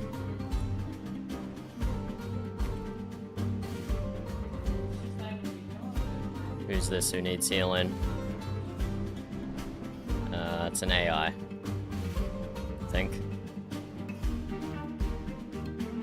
Would prefer to keep my water barrels for the players.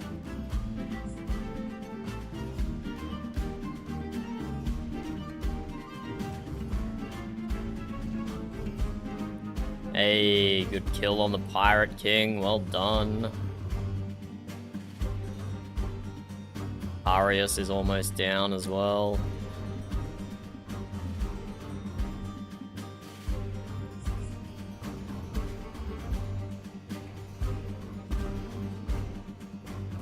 I keep healing the NPCs. Wait, where did this guy come from?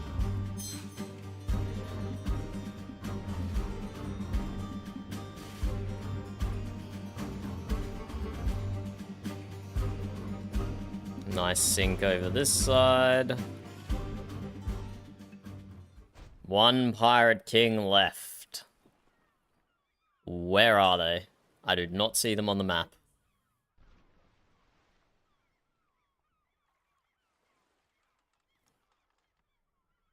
Where is the last Pirate King?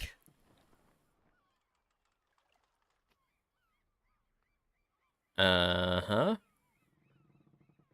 Oh, there we go. Joker knew where he was. Joker knew where he was. We're coming, Joker. Stay alive, son. Stay alive.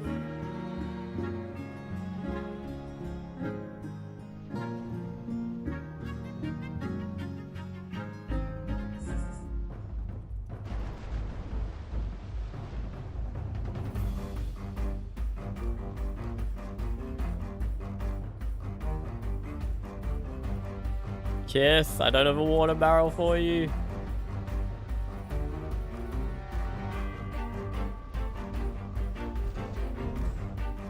Ooh. That was a lot of Pirate Kings.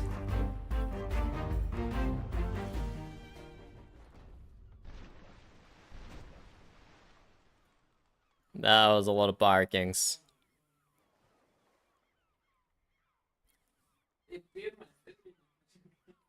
So there we go, Robert. You joined the online server for the first time. And Moose, that was your first time captaining a schooner. And you got to fight, what, like 6 Pirate Kings in the end? 5, 6 Pirate Kings? How was that for an introduction, hey? How was that for an introduction? Sorry, I hope you capture the town in a second, Aaron. I just saw a very low piece of loot out here. And even though it's only going to sell for 100 gold, I need it. I need the 100 gold loot.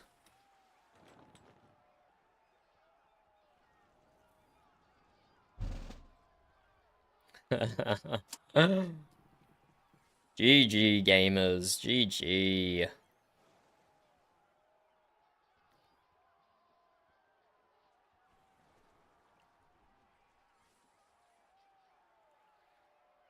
If we had Lamb in this instance the whole time, I'd want to know how much healing he'd be able to do.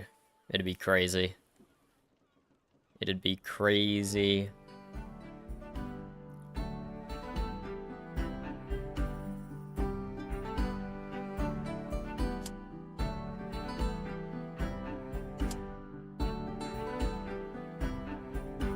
Okay, you guys take your time looking at the shop and figuring out what you want to do with your build, but there should be plenty of options for you in here now.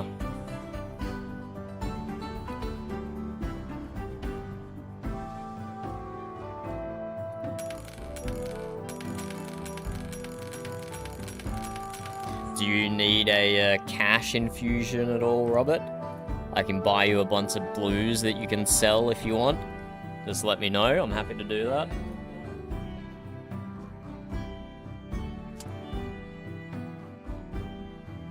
But there we go. My mortar self-upgraded itself to blue, which is nice. Some more damage stat? I don't think the repair stat changed at all. I don't think the whole repair stat changed at all, but I do more mortar damage now.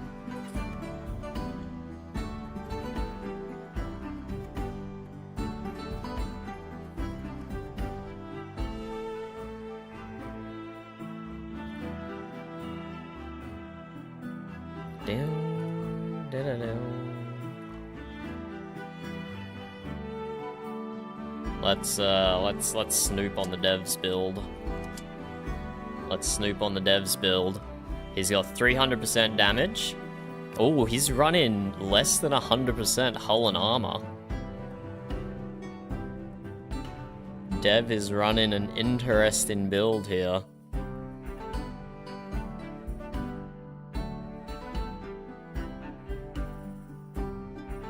Let's have a look at yours. Have a look at yours, Robert, and then I'll go back to stalking Aaron.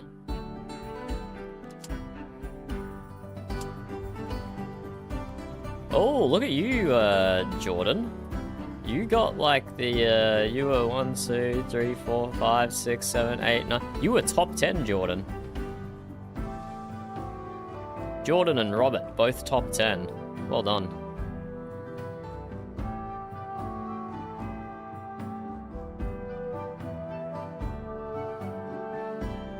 Ah, I see, Aaron, I see. So you're making changes to the game specifically to benefit your build. I get it, I get it.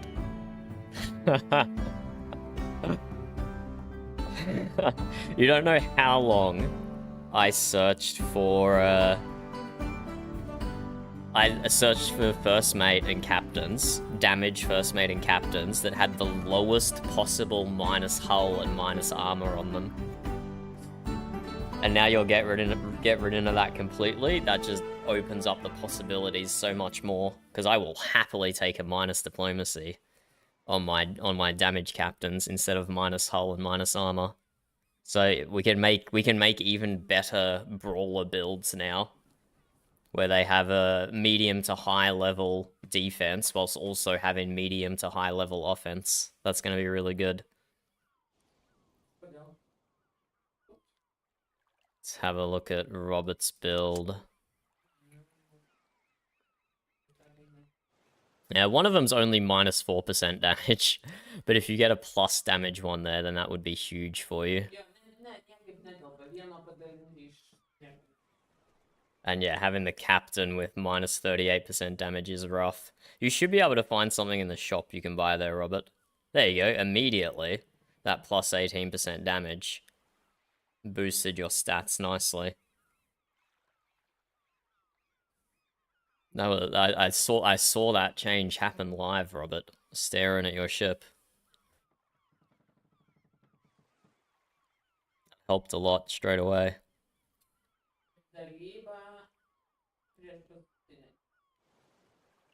If you get a offensive mortar, Robert,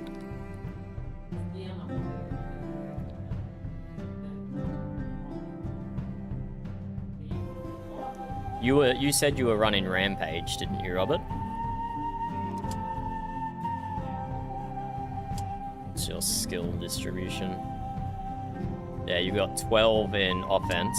If you're running Rampage, get yourself an offense mortar and like hover over the tooltip when you swap it out, and you will see the tooltip for Rampage change like amazingly. So even though swapping out the mortar won't reflect in your damage stat, it will reflect in your Rampage tooltip. So keep an eye out for one of those as well. That'll help a lot. Okay, hold up. We have to finish stalking Aaron's build. So yeah, Aaron's just running glass cannon offense here. We'll see how glass cannon it is after the config change. Well, can't update the demo server's config, so we'll see how it changes in live. But at the moment, it's just the glass cannon offense build. Run in top shelf powder, bloodthirst, and increased accuracy sight range, and reset cooldowns and bring out the stash. Two classic offense choices for captain abilities. But yeah, that minus hull, minus armor on the first mate is certainly rough. Certainly rough.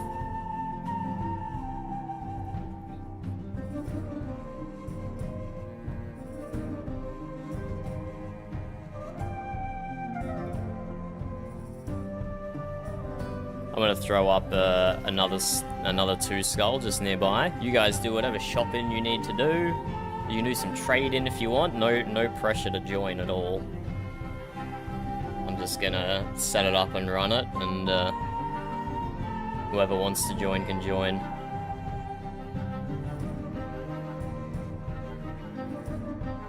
Okay, I'm not allowed to leave the instance. I immediately ran into a island in the fog.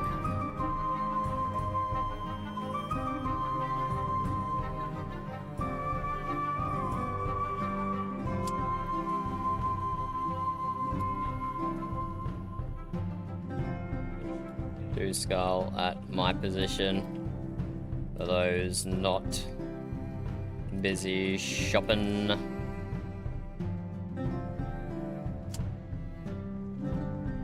Oh, wait, is Aaron about to PvP me?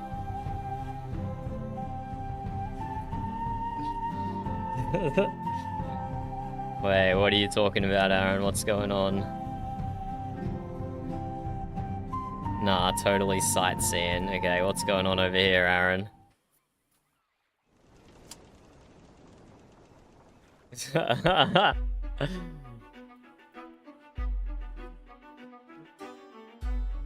You are gonna have more range than me, Aaron, so I am a little scared.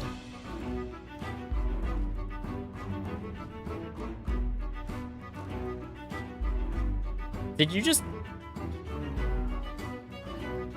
No, you were water barreling yourself. You didn't mortar yourself. You water barreled yourself, right?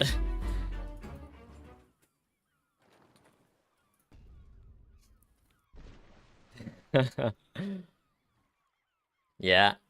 Yeah. The one-shot protection is interesting for PvP. Because, like, if you... With one-shot protection and with Death Ward, you've basically got 2 get-out-of-jail-free cards.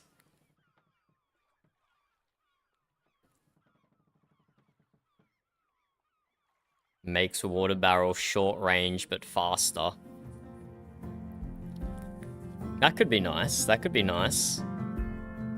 Different healing options. Can you imagine what Lamb's healing stat is gonna be if he has short range mortars that fire faster? Lamb's gonna be pushing like millions of healing per instance. You're gonna make a lot of people happy with that one, Aaron. A water barrel version of Rampage is kind of huge. Okay, sorry. There's people waiting for me here to start. This poor Raven Lord is just sitting there, just waiting for me.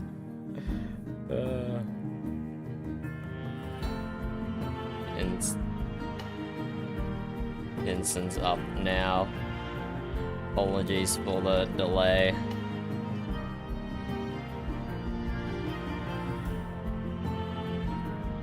Totally.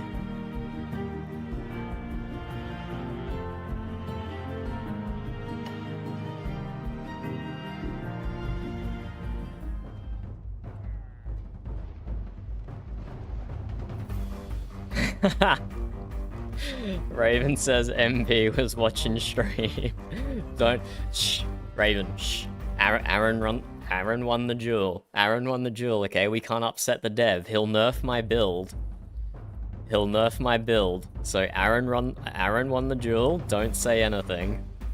Don't say anything, otherwise he's gonna delete my ship and my captain is gonna turn into an invalid and yeah, exactly. Precisely, Raven, precisely. Exactly. Okay, good. Glad we're all on the same page here that nothing happened. Which is weird, I'm still talking about it, but, you know, this is just a streamer running his mouth. We talk about nothing all the time.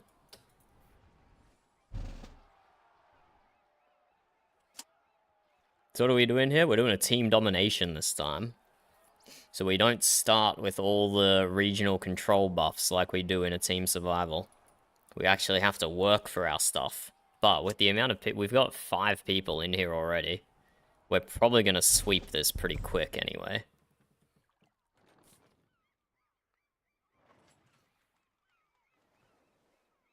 Are you, Raven Lord, are you related to the other Raven that is also in the demo? Or is that just coincidence? 2 people with Raven-themed names. Are they online now?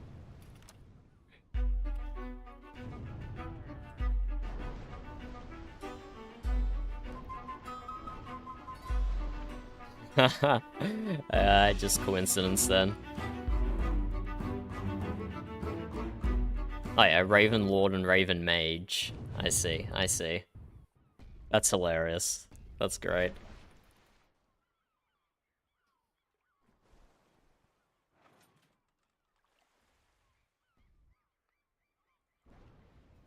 I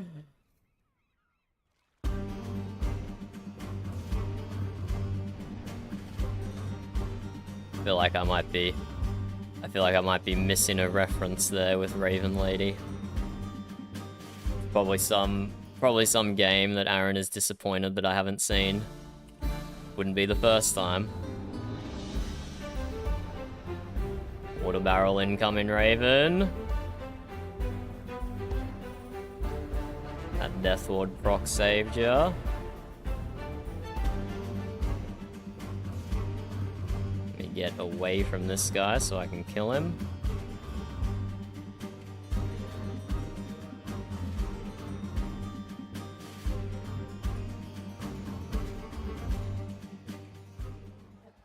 I do enjoy playing a half healer. I do enjoy it. It's fun being able to keep your teammates alive sometimes. In the backer version of the game, because there's less of us, I tend to just naturally gravitate towards more selfish builds. So I don't really have water barrels available for people. My tanky build doesn't run taunt. It runs ramming skills to get kills. But it's not. It's good having this many people playing. Because it feels a lot better playing support characters. Throwing out water barrels, keeping your friends alive.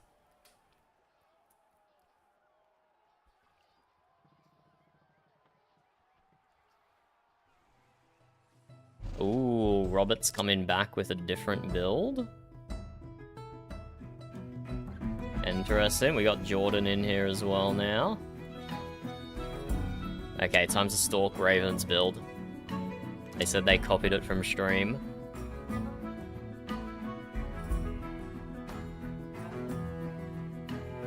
Your Death Ward summon help. You've got high diplomacy, 300%. Yeah, decent. But you're still running cannons for a little bit of extra damage. But yeah, mostly diplomacy focused.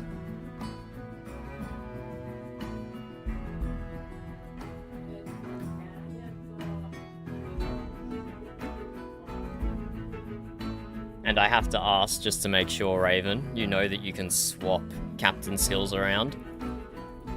You can sacrifice a captain and give his skill to another captain. So you do have some control over that RNG.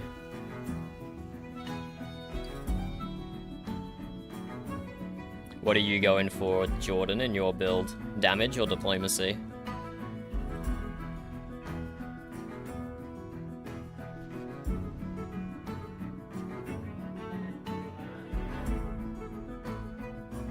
Damage? Yeah, I think yeah. We'll keep an eye out for some damage captains for you then.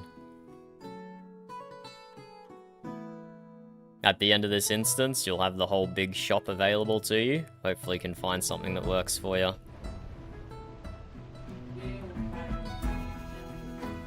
Oh, traffic jam.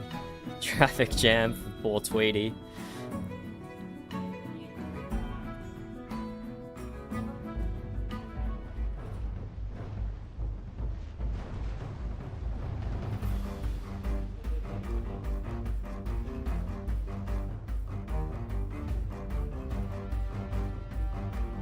Poor Rammership.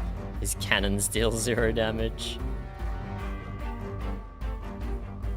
Nice green fire, Tweety. What color fires do I have? Red, orange, yellow, dirty. I have all like quote unquote the normal colors, I suppose. That's okay. I like the subtle blue that's in the yellow one. It's nice.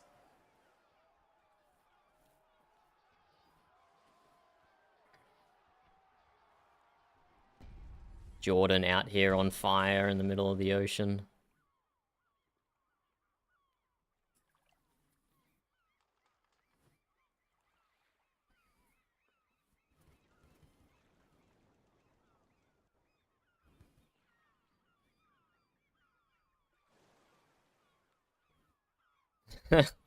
Cooking on deck. Just like CFEs, you left a banana on the stove with a TNT above it, and now the ship is burning down.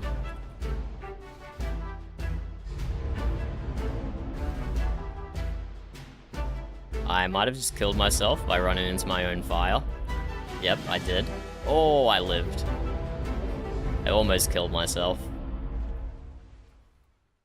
Okay, Aaron got bored. We'll win in too easily. We'll win in too easy. Easily.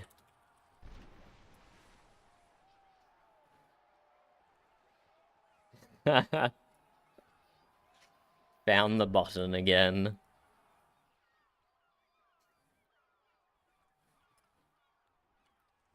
Another 4 Pirate Kings. My position.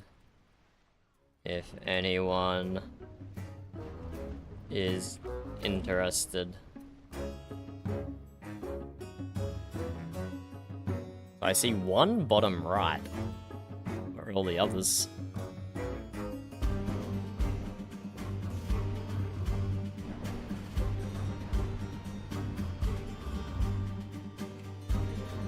One bottom right, one bottom left. Okay, okay. Does that mean there's one top right and top left as well?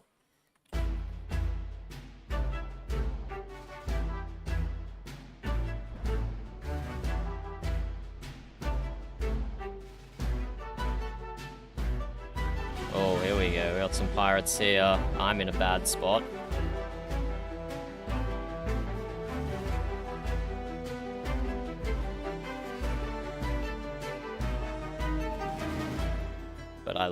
But I live for now.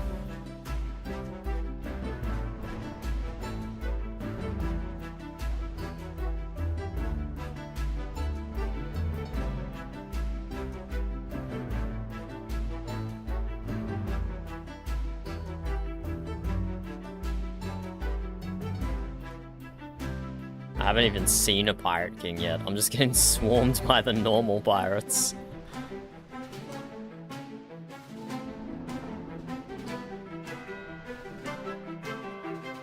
Oh, let's see Robert's diplomacy build. Oh yeah, 390% diplomacy, nice. Still decent hull and armor stats, so you can take a hit or two. Good mobility, good haste. Yeah, very nice, Robert, very nice.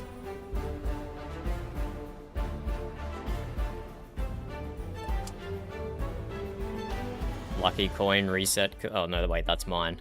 I was looking at my own, thinking it was yours. Hold up. Let's check out your... Walk it off and reset cooldowns, yeah. Reset cooldowns is definitely good for your build. Walk it off is good to counter concussion and get yourself off fire once you move out of the fire. I assume walk it off removes the fire debuff. I haven't actually explicitly tested that.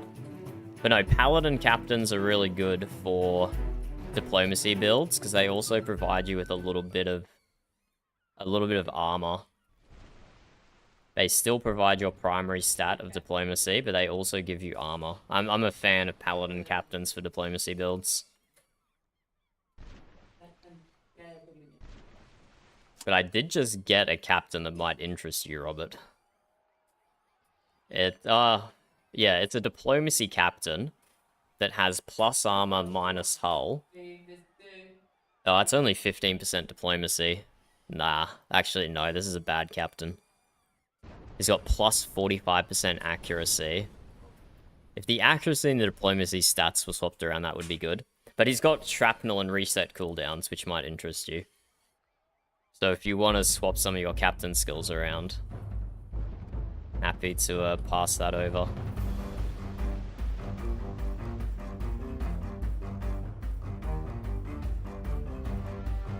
I don't run it in the demo. But in the live version of the game, I do run shrapnel on my diplomacy build. I have like 400% armor. So triggering shrapnel basically doubles the damage of my mortars. You can get a pretty huge damage boost by doing that.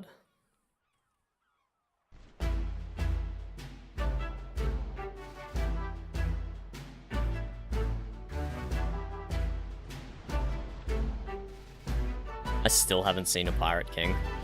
I'm not doing anything to help the Pirate King situation here. I'm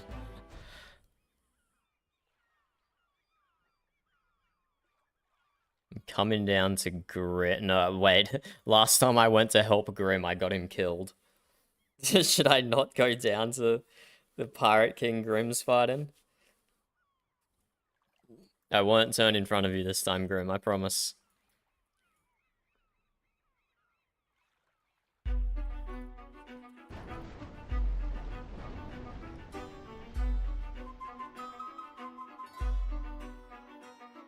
He did just immediately focus me as soon as I rocked up. He was just happily chasing Grim, and then I showed up and the Pirate King immediately turns on me.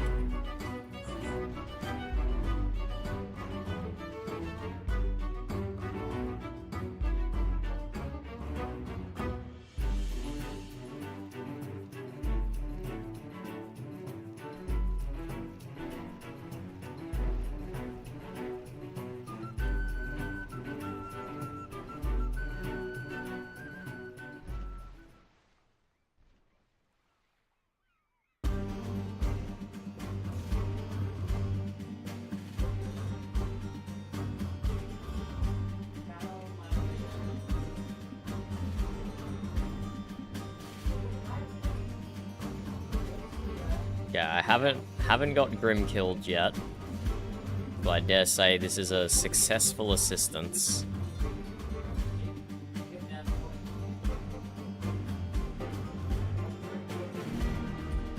This is a successful assistance.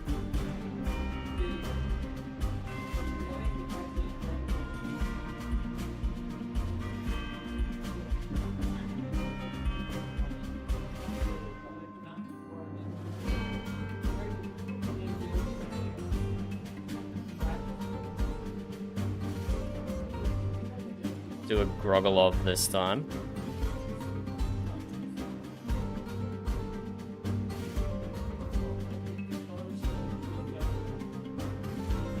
Because it helps keep my range a bit better while I was healing up there. Get out of there, Parmathist! Get out of there, the Pirate King's coming!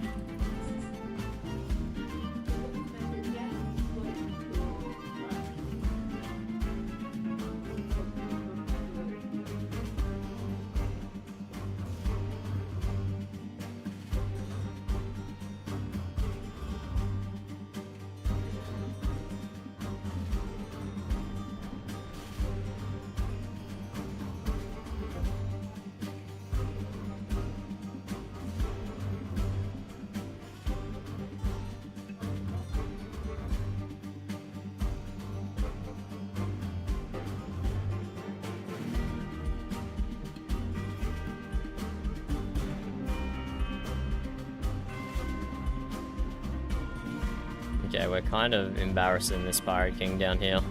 I don't think he's killed any of us in, like, the last 5 minutes. This is great. I shouldn't have said that, no, because now it's almost guaranteed that I make a mistake and get killed.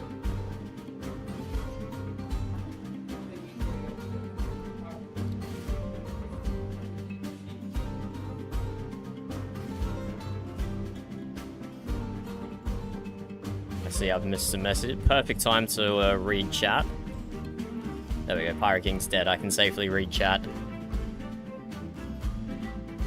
You didn't make it in time, Jordan. You rocked in just to see the Pirate King explode.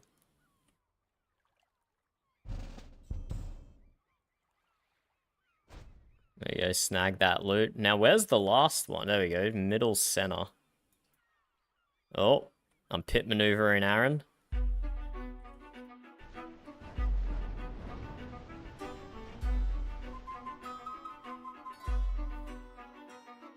I'm gonna head down south and then west here and come up behind this Pirate King. Tweety is currently soloing the Pirate King and like 4 escorts. Oh, did Tweety... Oh, Tweety exploded. Rest in peace, Tweety. You tried. You tried, but that was a lot of pirates. That was a lot of pirates there.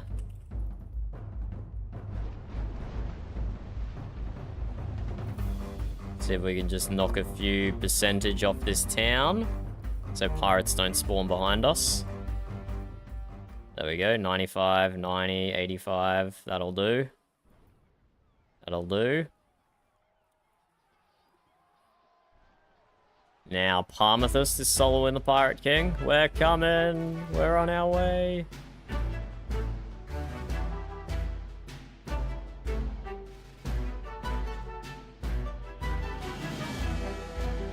No, Parmathist. I'm pretty sure they just died to ram in the beach then. I'm pretty sure. Right as my water barrel was incoming as well, which is always sad.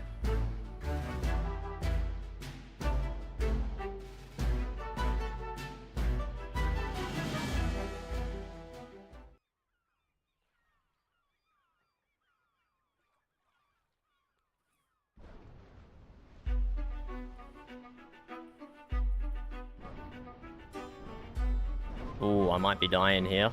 Damn, there was too many pirates behind the Pirate King that I didn't see until it was too late. Until it was too late, unfortunately. Spawned just in time to give a heal out. Oh, I didn't trigger some of my buff skills though. I don't like where this Pirate King is. Too tight space, not enough room for us to maneuver. We're all ramming each other. Jordan just spawned and he's already dying. Jordan just got spawn camped the hell out of.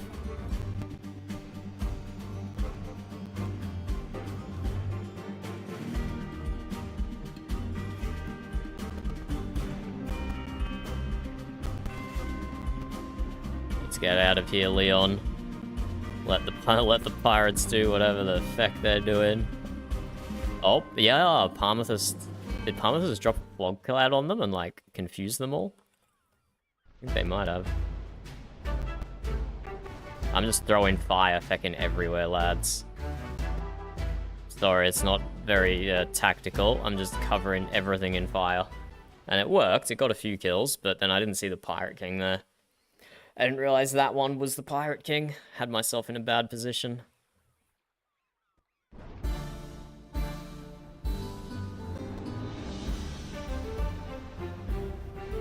Huge heal on Parmethus. That's what we like to do. That's what we like to do.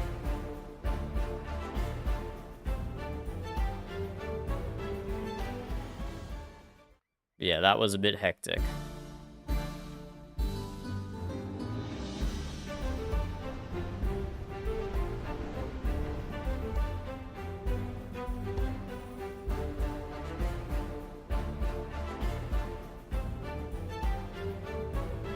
Come to me, Parmethus. We can get a double heal.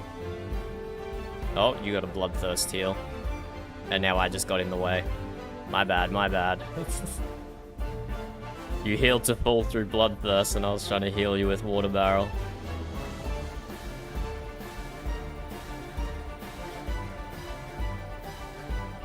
Oh my god.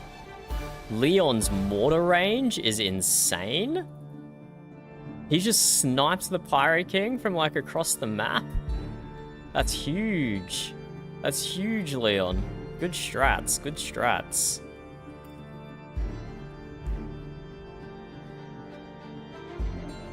My mortar range literally could not be any shorter.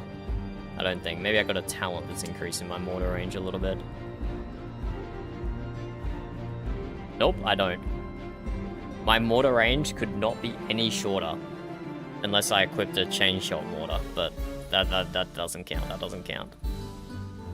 So Leon has a freaking sniper going. Oh, we got Raven Mage here as well. We have a Raven Mage and Raven Lord in the same instance. There we go, last Pirate King down.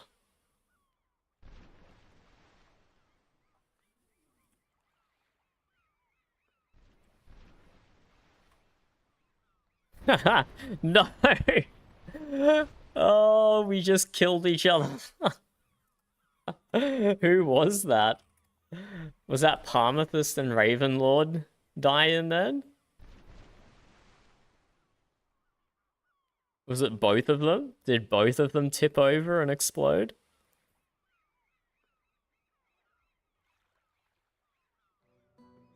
But yes, that can happen. That can happen. If your ship goes beyond, like, if your ship, like, tips below the horizon, then you just explode.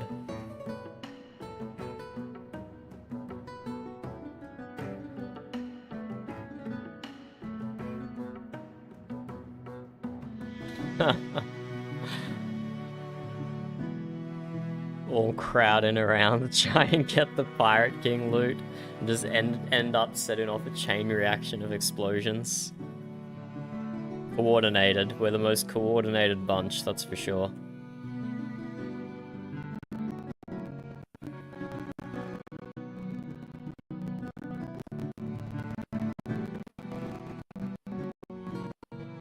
Oh, what's going on? Oh, wait. I thought Shag had some... Okay, you access the town from the other side. I thought Shag had, like, spawned in a completely blocked off town or something. But no, I see that town has a small entrance on the other side.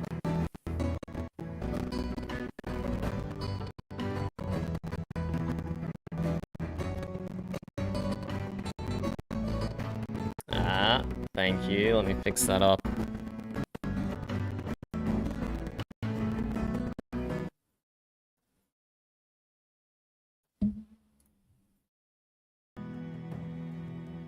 There we go.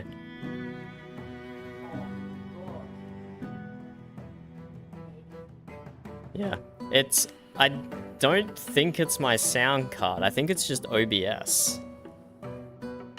Because, like, all I have to do is change the audio source and then change it back again and it works. I think it just might be a bug with OBS.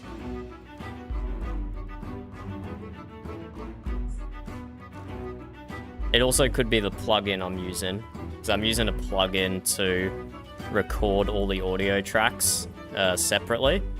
But OBS has a better feature now that does that. But I just haven't changed it over to the built-in feature. I'm still using the plugin. So maybe the plugins become depreciated.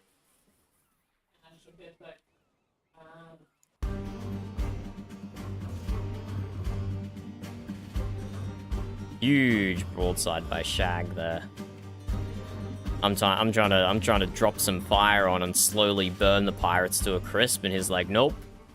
We're just gonna blow them up immediately with a broadside.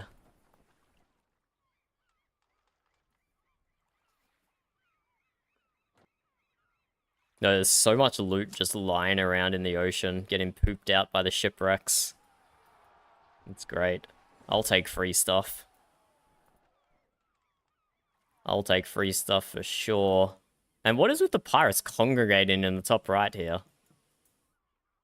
Are they fighting like a tanky navy ship or something that's just keeping them occupied this whole time? Because they've been up there for minutes at this stage. They've been up there for minutes. Jordan's in the southwest, killing that pirate and taking back our town. You're by yourself down there, Jordan. You're holding the weight and the responsibility of the whole instance on your shoulders.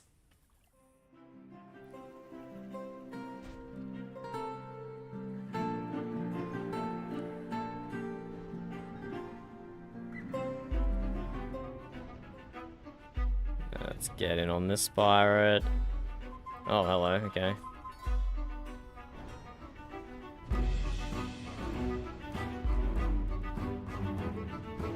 Well done, Jordan, in your 1v1. Well done. You might need to change your build around, but you could still win a 1v1, so that's a good spot to be in.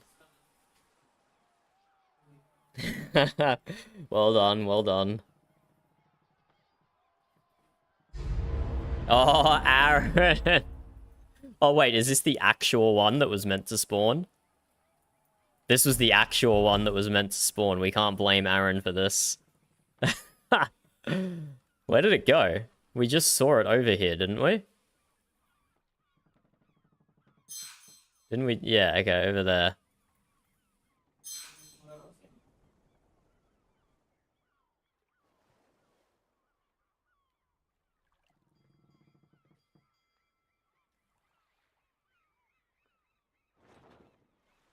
I don't think it's down this dead end that I'm going. Nope, it's on the other side. Actually, we might be able to get around the edge of the map here.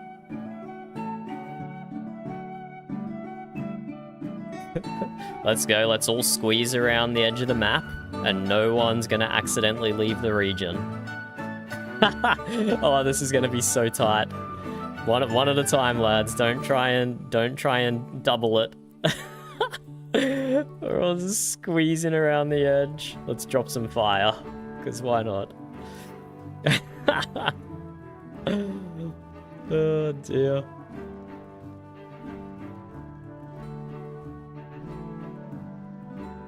Okay, surely we can get the record for the fastest Pirate King sink here. Surely.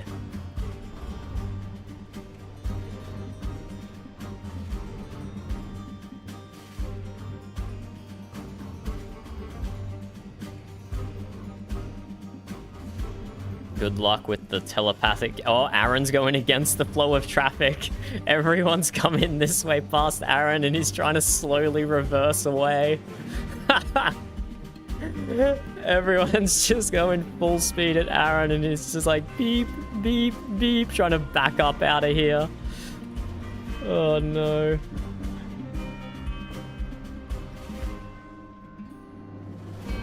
That was a disastrous spot to be in, truly. Oh, look at that, Robert.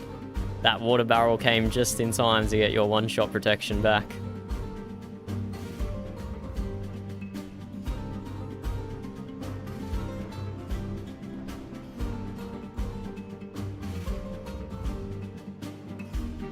Let's wait for some cooldowns here. If only we had Lamb. He is one of the few full-time healers. Well, I think Palmer... No, who was it? Yeah, Palmer's a full-time healer, 100k. Nice, Palmer's got 400 diplomacy, a healing mortar. Okay, we got Palmer full-time healing. That's gonna be huge.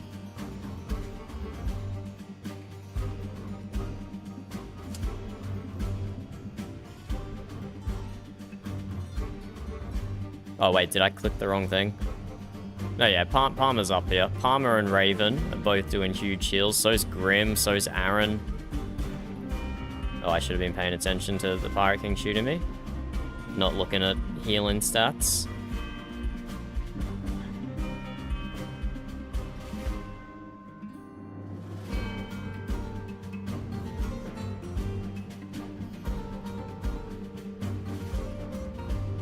But I can just imagine how a water barrel version of Rampage would be in here.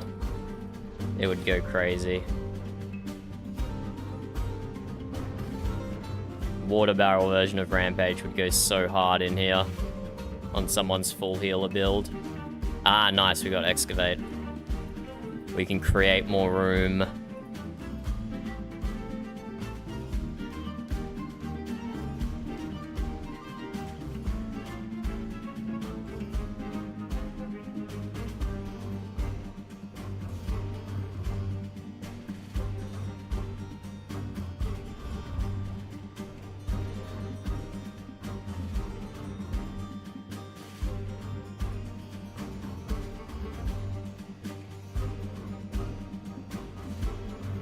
It's almost down, almost down. Let's get a heal on Shag, he doesn't need it. There we go. GG, well done, well done.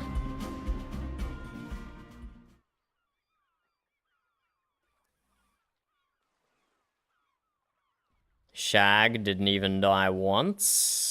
They came in late, but still, not dying. Impressive.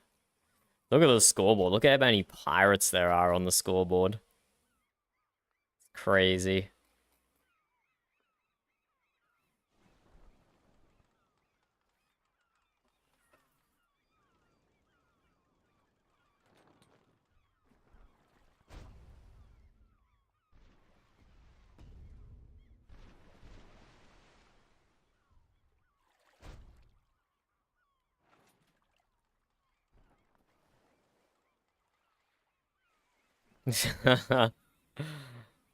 Aaron with 69 kills.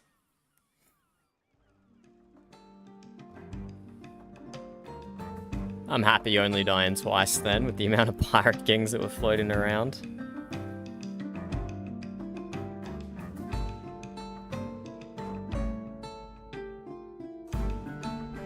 Okay, now that the instance is over and everyone is looking in the shop, anyone need build advice?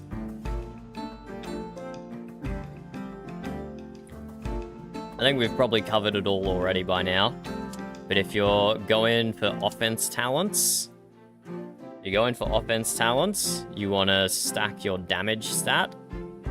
And if you're going for support talents, you want to stack your diplomacy stat.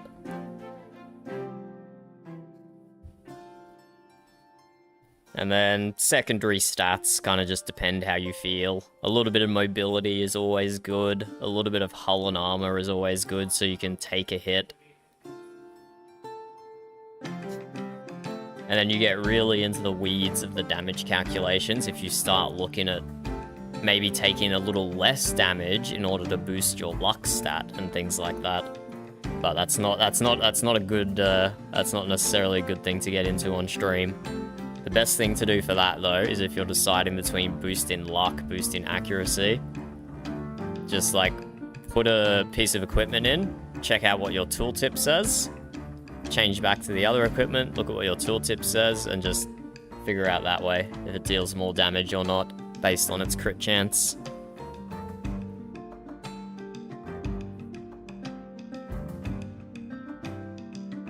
Ooh, let's have a look at Raven's Mage's build.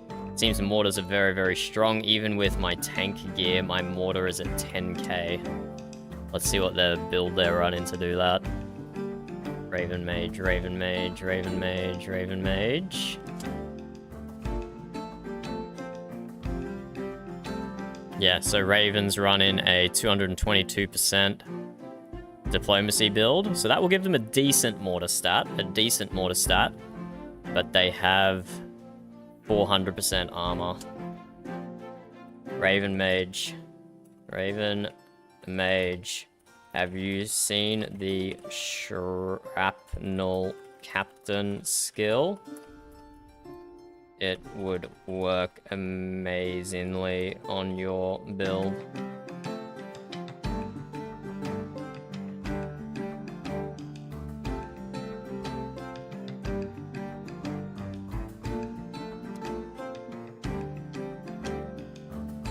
For example.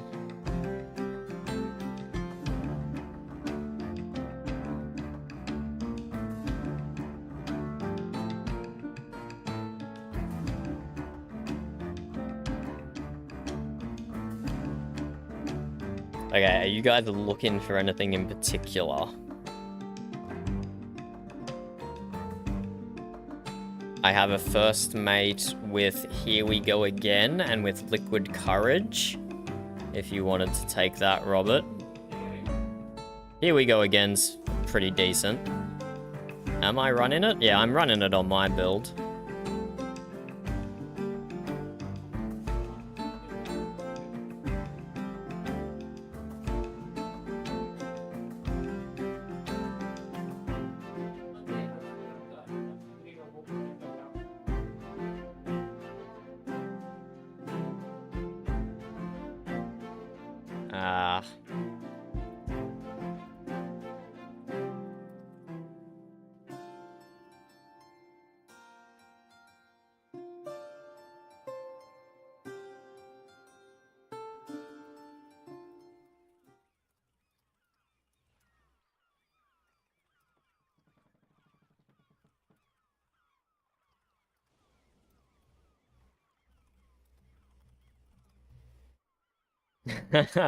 Hashtag sad panda from Raven Mage there. So the captain they're using does have shrapnel on it. It just doesn't unlock until artifact quality. So they can't replace summon help with shrapnel because the thing will say they already have shrapnel, which is true, but also untrue.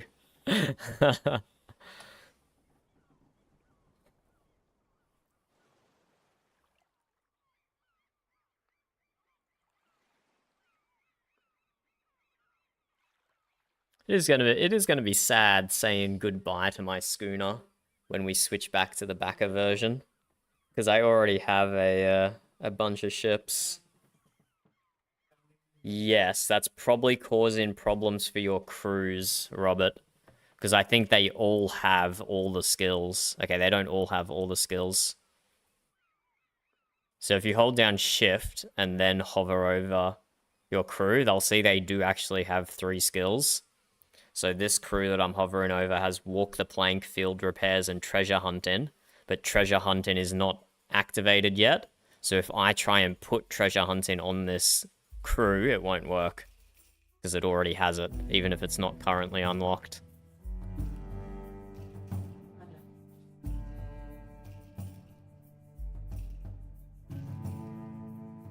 Which is,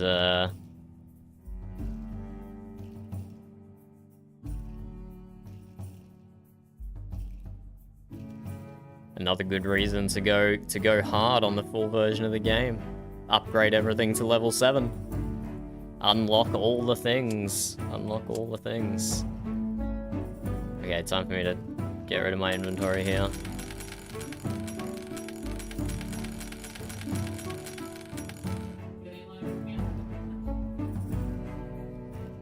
Oh, Aaron, what's with the mortar's gear score? Sometimes it's negative.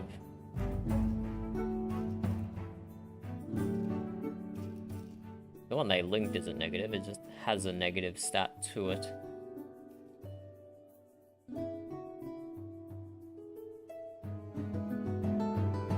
Nice captain there, Robert. Shrapnel and reset cooldowns is a goated combination. That's a very goated combination.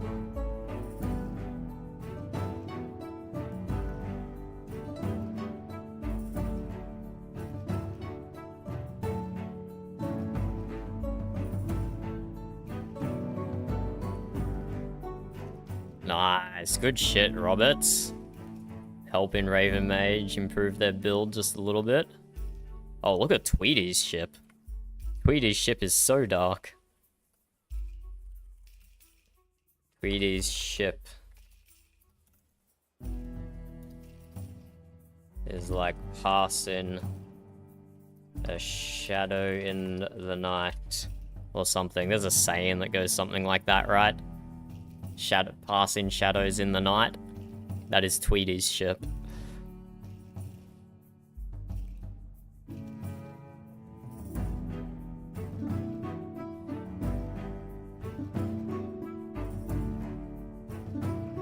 I'll start another 2 skull just right next to this one. No pressure to join, no rush to join.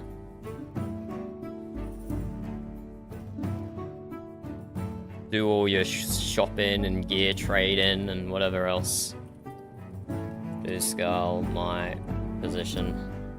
So anyone interested. This one is a team survival. So we start with all the regional control buffs.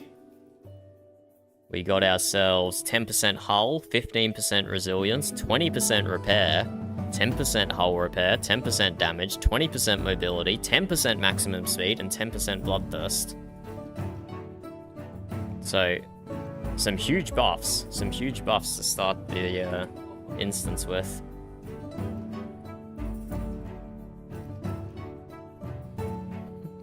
That's the advantage, Robert, of running a, actually, I do the same on my rammer build as well. But that's the advantage of running a build that has more than the standard number of crews. It means you always have all the crew abilities and you don't need to worry about swapping them over or anything. This is just one of the advantages of running silly builds that have double the amount of crew that you're meant to have. But the sacrifice is always taking off cannons, which means, oh, huge ram Shag. Shag's got a rammer build. That's gonna tear guys up.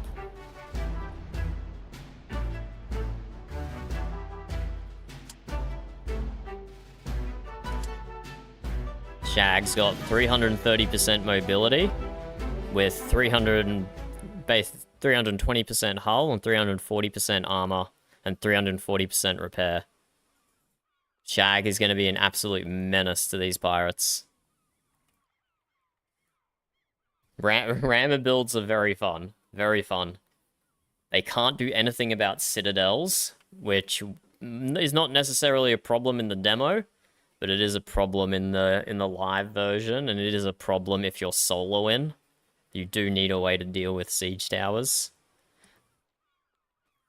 But it's very fun to play a rammer and just zoom around and explode ships. When the demo is over and we switch back to the backer build, I will be featuring all 3 ship types. All 3 of the... I mean, there's more than 3 ship types, but I'll be featuring the main 3, I suppose.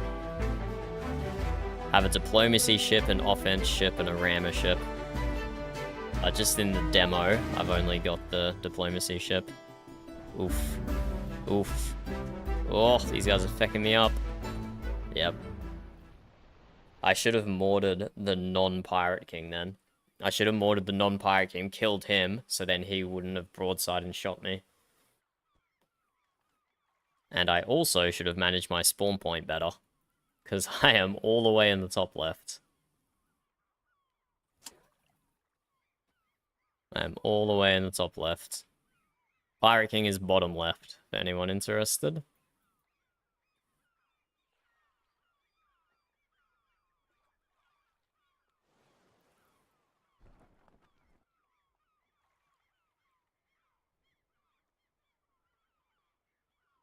This map is actually, I mean, the terrain we have revealed so far.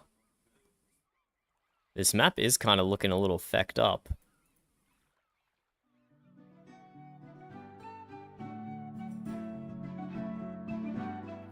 Huge landmass in the bottom left that cuts off the whole corner. Huge landmass in the top left. I don't think I can get around that bit to the north. We're gonna have to sail all the way around. Look, we've even gone back to the peaceful music. We've been sailing around for so long without running into any pirates. We've got the peaceful music again. I don't think this is an exit here. Ah, that's solid land. Although if we had an explosive barrel, we could break through there for sure.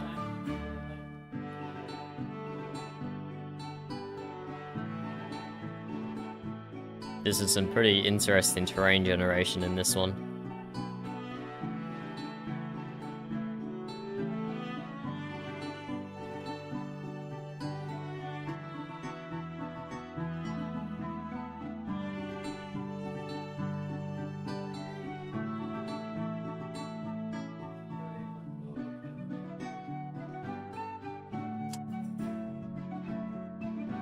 Have we lost Moose?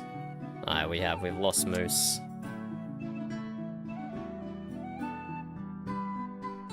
Are you still watching, Moose? Are you still watching? Or are you doing productive things? Are you doing productive things instead of playing Windward?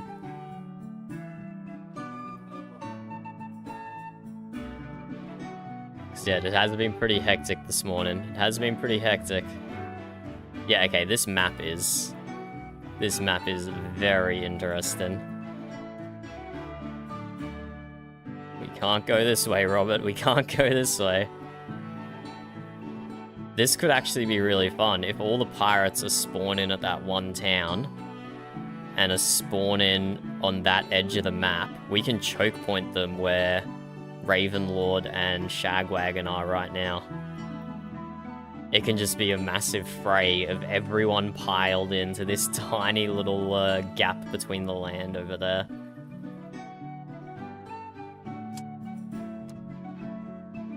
Yeah, this is a very interesting configuration here.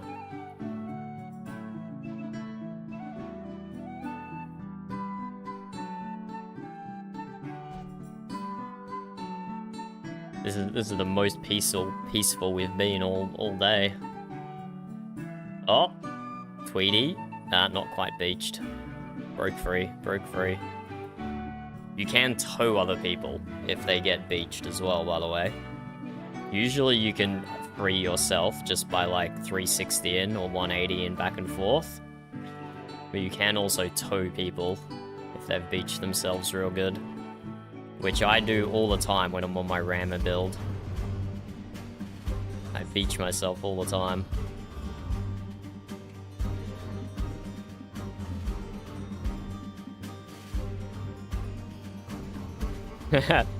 There, I see Robert grabbing the AI. I think the AI was just sitting there repairing. If the AI doesn't see any ships to fight, it will just sit still and slowly repair, which I think is what that guy was doing.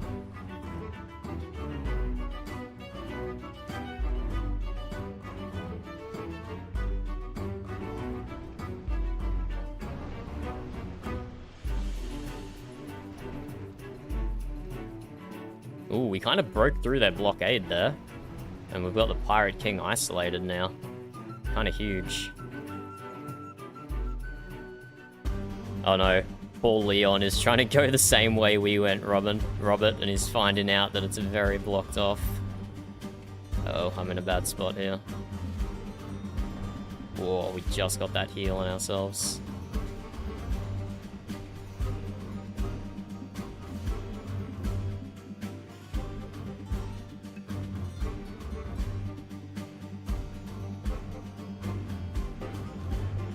Sorry, Robert, that was chaos. I saw you going past, but I couldn't work my cooldowns to get a heal on you.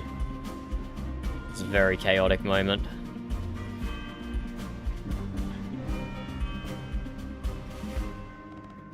I've lost track of the Pirate King. I'm worried I'm gonna get nailed.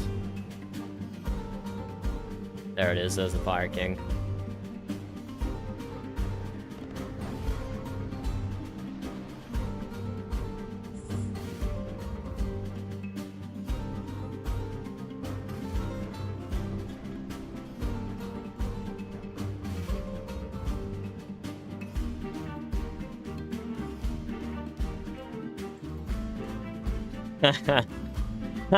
You were towing the AI that whole time?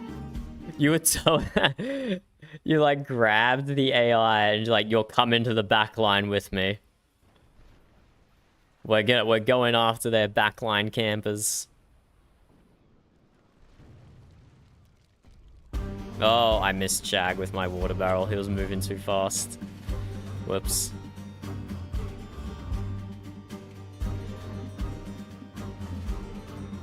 Whoops, whoops, whoops.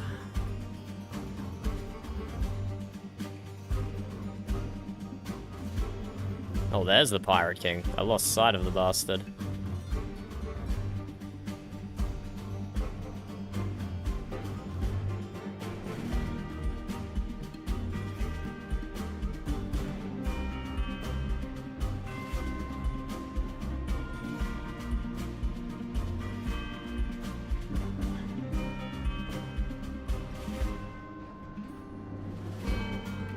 Saw Grim explode in front of me after he put a water barrel on me, which is sad.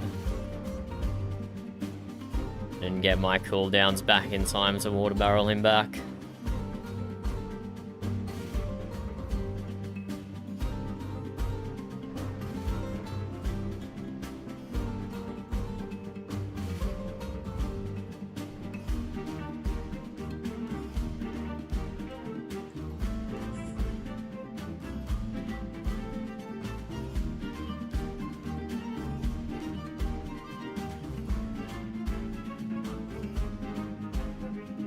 No!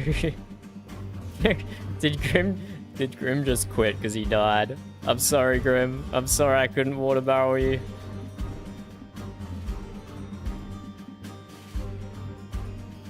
He's had enough of my shit getting in his way. Pulling in front of him and messing up the Pirate King's pathfinding. Stealing his water barrels. He's had enough of me.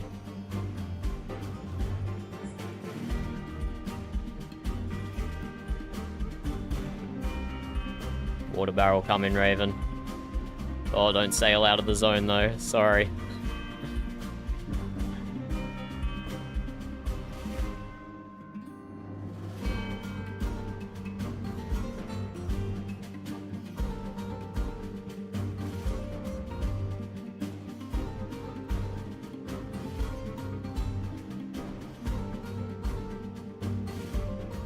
Get out of there, Raven. The Pirate King's chasing you. Oh no. Oh, and then other pirates are spawning just to throw mortars on you. Oh my god, you're still alive.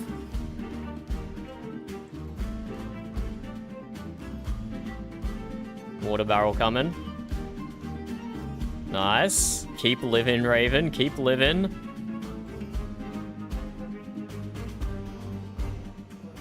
Oh my god, I don't know how you survived that whole time, right? Oh, I just wasted a water barrel. I don't know how you survived that whole time, Raven. That was a thing of beauty.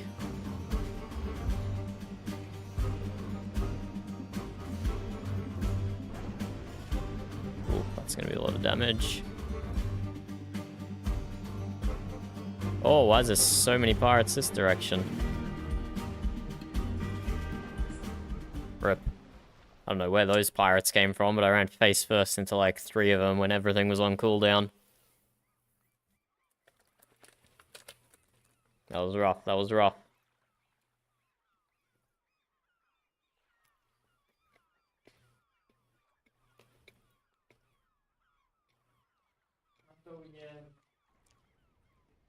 I think that's the first time we've all died and left the Pirate King alone for a few seconds. We've been on him this whole time.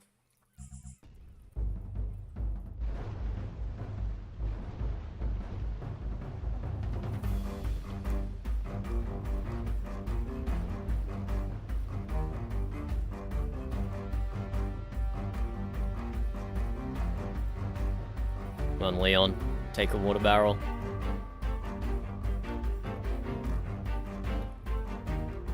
Unfortunately, the pirates also took a water barrel and survived.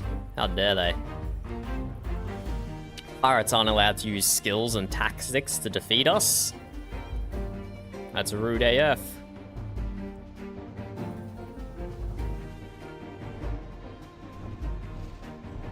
There we go. Got him in that choke point there with that Grogolov. And we killed the Pirate King while I was dealing with those guys.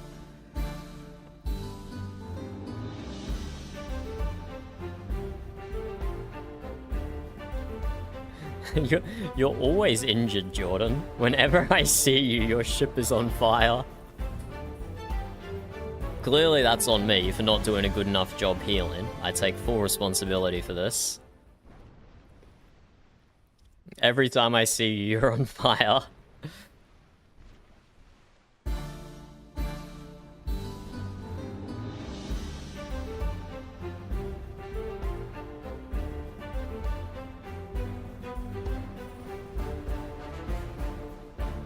Get a heal on Tweety.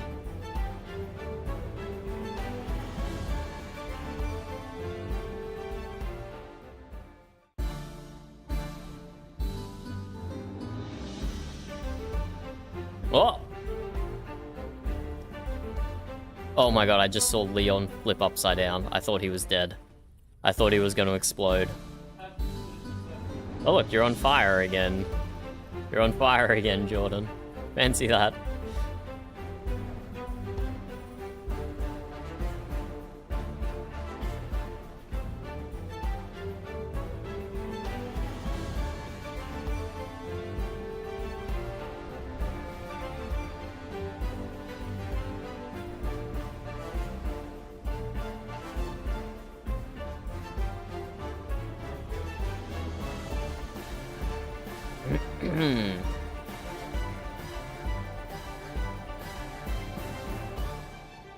Oh, look at Robert's sailing there. He just cut right through that tiny, tiny gap at full speed. That was very impressive. That was very impressive, Robert. Siege tower gone.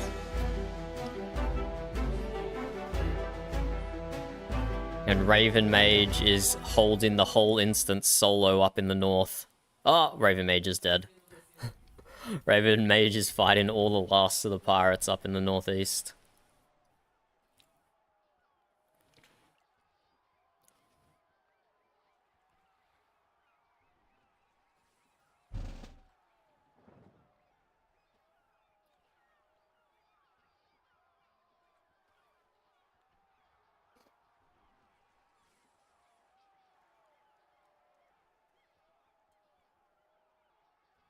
Just have a relaxing time and capture this town with Ravenlord.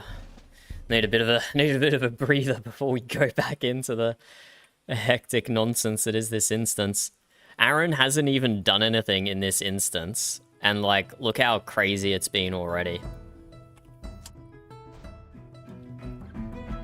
His instance has been crazy enough as it is, and Aaron's not even doing any shenanigans to make it more crazy.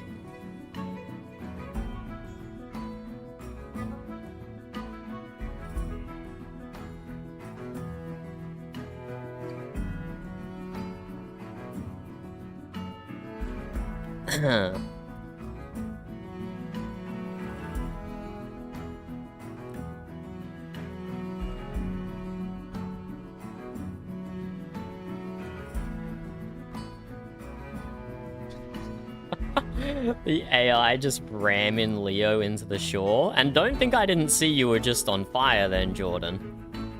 Just because you got a heal from the NPC doesn't mean I didn't see that you were very much on fire.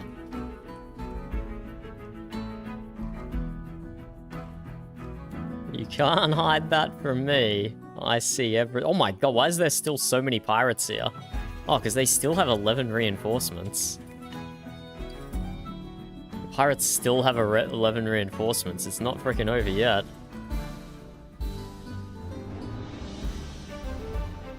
Oh, that guy had Death Ward. Sad.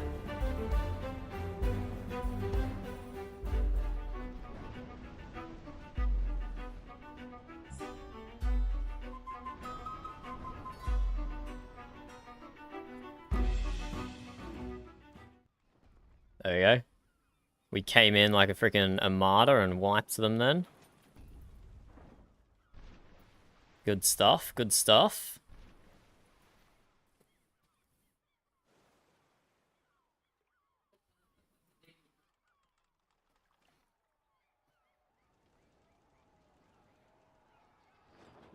And this is it. I don't think those last 11 reinforcements are spawning. Because we got their last town.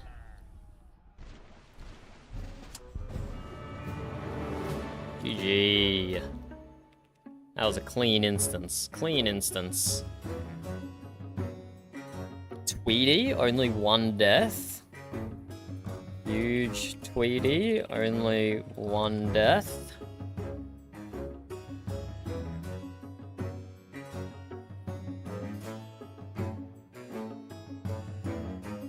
Good healing and good damage, Ravenlord.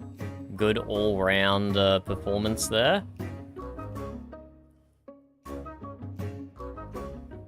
Very well done. Oh, and Leo with no deaths. Leon with 0 deaths. Amazing.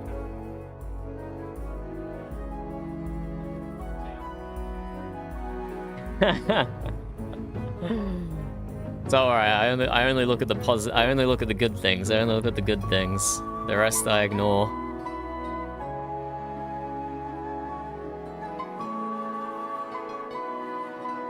Leon M. Have a look at Tweety's build. Yeah, Tweety's just got a nice diplomacy build. 300% Diplo with a little bit of hull and a little bit of armor. Run in Death Ward and Lucky Coin for those huge crits and for that extra survivability. And we have we have very similar first mate set up here. All the skills are the same.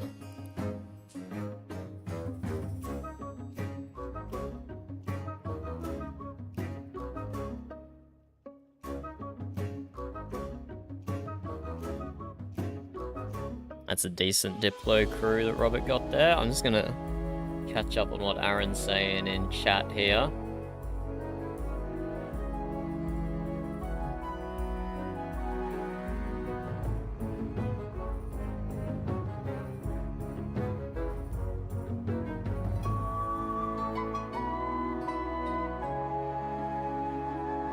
Talking about potential viability on Steam Deck.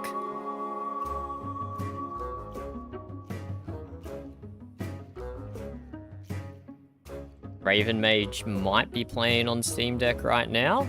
It's unclear based on what they're saying, but it sounds like it could work.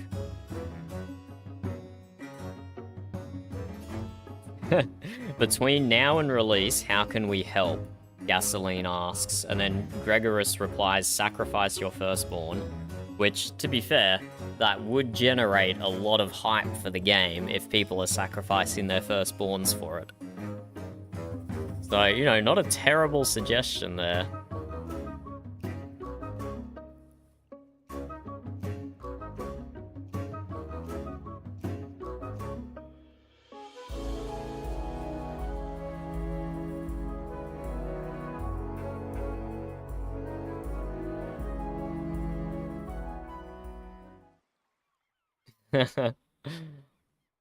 Thank you, Aaron. Very kind.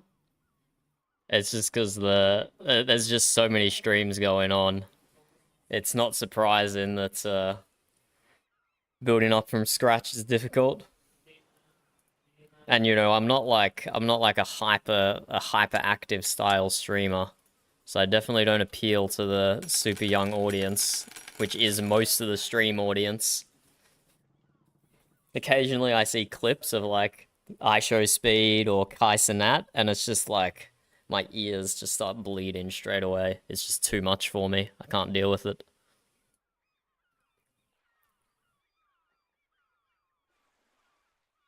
I'm not even sure if I'm gonna particularly bother looking at the shop.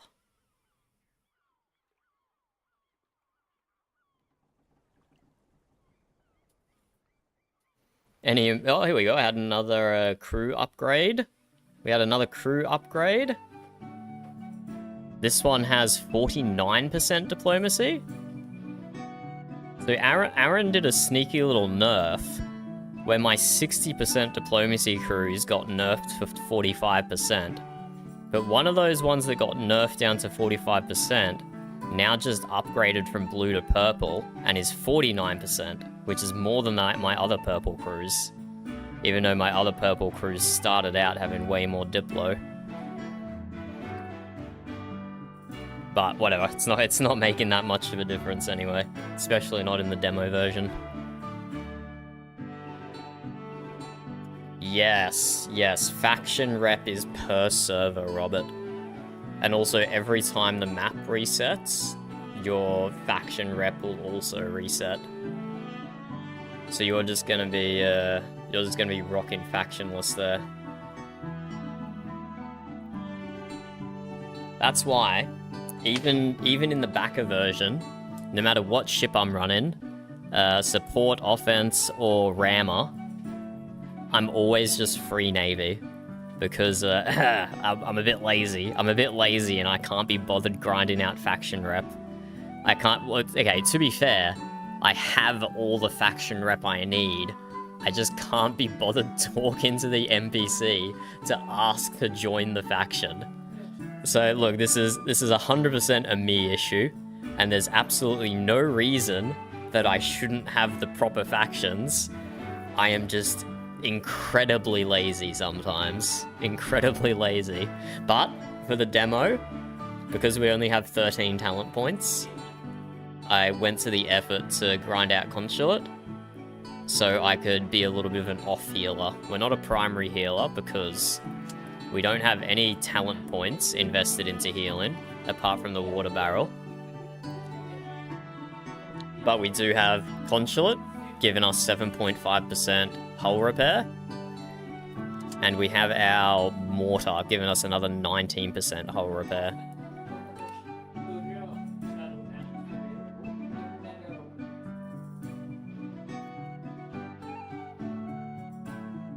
So we've got, we do have a decent amount of hull repair, even without being fully spec'd into it. Oh, hold up. Aaron's PR agency woes in chat. We're getting more lore. We're getting more Windward lore here. The PR agency I've been using for a year was useless. The last straw was them claiming they've gotten a bunch of notable YouTubers to play it over the past 2 months, but there are 0 videos from anyone on YouTube. My own video is on top. Okay, I need to make a proper Windward video then. I've only made a single Windward video, and it was just about captain skills. If we search Windward Horizon, what do we get? Okay, you get my... Okay, I need to open up an incognito tab or something. There's a private window Firefox version of incognito. Let's see what the YouTube homepage looks like. What does it mean, try searching to get started? Why doesn't it... Okay, whatever. Windward Horizon. The current ongoing stream. A bloke by the name of Hillhome. Let's look at Windward Horizon. There's a few. Windward Horizon, Windward Horizon.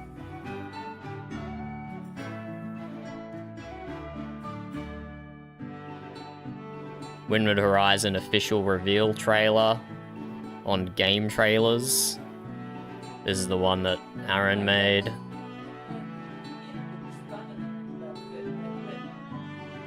Oh my god, going back to normal Windward. Ignore the clickbait thumbnail. Ignore the clickbait thumbnail. That was from like a few months ago.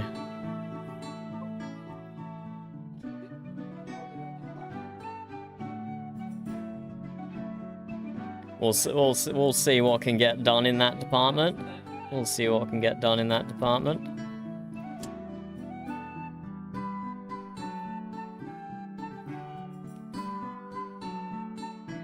But I think that's enough combat for me for today.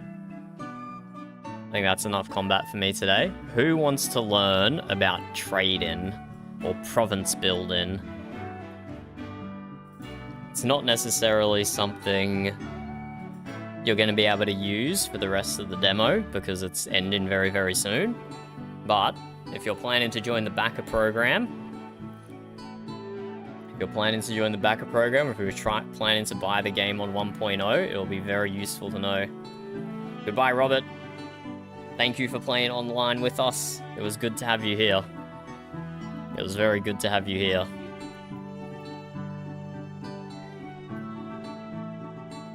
So trading and province building on this specific map for Windward Horizon is a bit funky because it's a free demo and 1,000 people have logged onto the server. Most of these provinces are absolutely trash and mismanaged. Let me give you an example. I'm just going to pick one at random, okay? I'm going to pick one at random and I guarantee you I will find a problem with it. This level 11 here. Okay, this level 11 has no natural resources. Not the best example because we've just taken all the resources anyway. It's not actually a good one to criticize. No natural resources is terrible. What about this level 15? So this level 15 has... Yep, perfect example here. It has... The first resource it has there is metal, but it does not have a stonecutter workshop to harvest that metal. So that resource is going completely to waste. Its next resources is wild animals, and it does have a ranch. So it is using the second resource, but the first resource completely wasted. And that's a level 15 town. That's one of the biggest ones on the server. Or getting up there anyway. This level 9 town right next to it has cotton and limestone, which means it needs a farm and a stonecutter, respectively. It does not have either of those. It doesn't have either of those. Next one along, it has rice, which means it needs a farm. It does not have a farm. It has a fishery and a clothier. So this is just a small... I've shown you 4 towns so far. One of them doesn't have any resources. And of the other 3, only a single one of those natural resources is being farmed. So we have all these towns that are demanding so many resources to sustain themselves, but only like 1 in every 4 resources is actually being produced. So the town management and the economy in this version of the map is absolutely fecked. It's absolutely fecked. So this town, this is my town. This is my town here that I've been trying to massage and manage into being self-sustaining. And you can have a look at its upkeep cost here. We're successfully producing enough clothing. We're successfully producing enough masonry. We're successfully producing enough metal. We're successfully producing enough lumber because I have all those workshops over here, essentially. I have a natural resource of wood with a lumber mill, so we're producing lumber. I have a natural resource of granite with a stone cutter, so we're producing masonry. I have a clothier. I don't have any natural resources, but before I built it, I had a look on the world map, And we are up here. And I saw somewhere over here, this region here has flax as a natural resource, and it has a farm which is harvesting that flax, but it doesn't have a clothier. So I knew that that flax was not going anywhere to be getting used. So I built a clothier over here. The NPC traders will buy the flax that's being produced over here, ship it to me, and then I'll make clothes out of it. So even though we don't have the natural resource, we can still successfully maintain ourselves with a clothier using flax from provinces nearby. Similar thing is happening with the smithy. We don't have the natural resources, but it's getting shipped in from elsewhere. I wasn't actually going to build a smithy. I was probably going to build a brewery, to be honest with you, but I was offline when the town upgraded, so whatever. The smithy's working anyway. And then one thing that all provinces are really struggling with is both food and beverage. So I know a quick little food trade route we can do. And we want to go both ways. We want to take resources to them. We want to get paid on both legs of the journey. So I know this province that I'm buying food from lacks lumber. I think what this is, it's this province right here. And I think there is not enough distance bonus here for the NPCs to take this trade route. So even though there's food in the province directly next to mine, the NPC traders ignore it. And I think it's because they just don't get enough distance bonus pay. So it's been like 24 hours or so since I checked on this trade route, but it has been stable for like a few days now. So let's see if everything has stayed the same and it's still viable for me. I don't really care about making a profit. What I want to do is make my province have the resources it needs to sustain itself. So yep, these guys they're not short on lumber, but they're low on lumber. What they're really low on is masonry. So let me sell this wood to them. Buy a bunch of food, which they have in excess.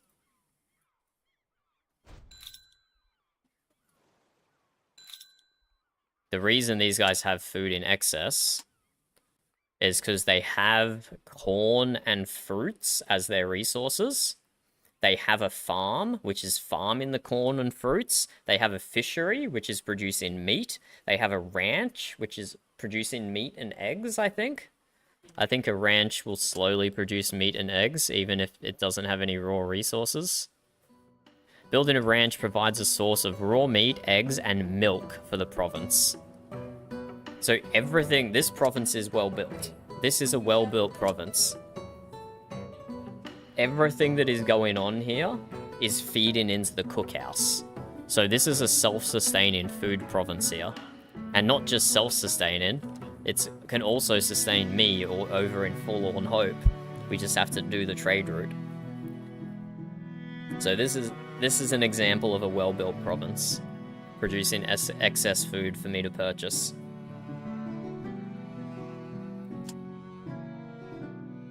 And for those who haven't done trading before, it's always better to take the highest tier stuff. If you're doing trading for the purpose of sustaining your province and not for profit, it's always better to take the higher tier items. Because artisan counts as ×2, I think. I'll show you what I mean in a second. When we go into the upkeep of Forlorn Hope, so we currently have 2 out of 12 food available, but if I sell these 24 units of food here, Forlorn Hope now has 56 units of food available, so 54 accounting for the other 2. So each unit of artisan food is worth like 2.5 units or something like that, approximately.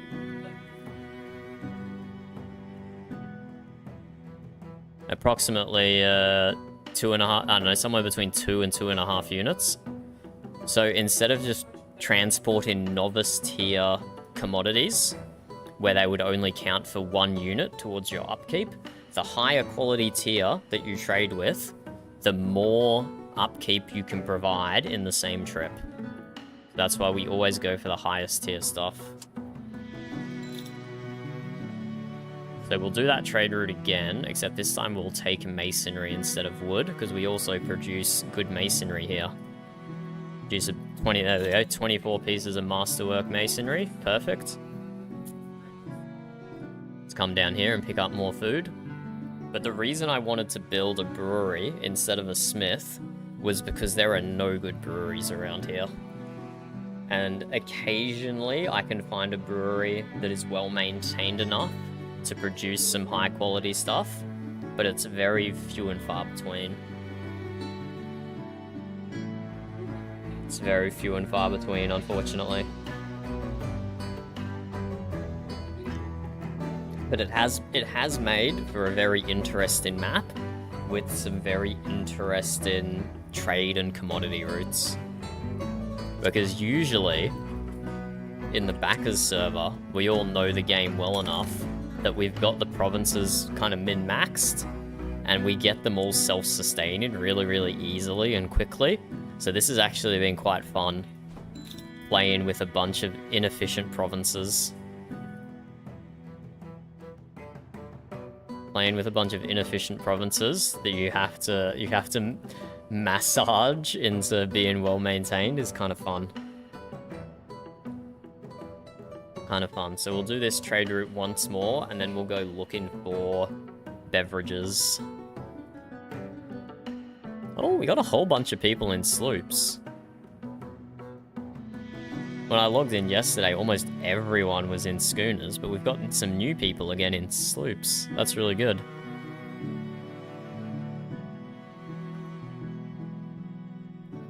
No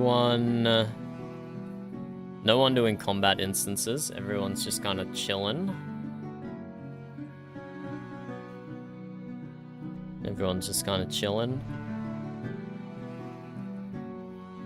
So we go back to Forlorn Hope.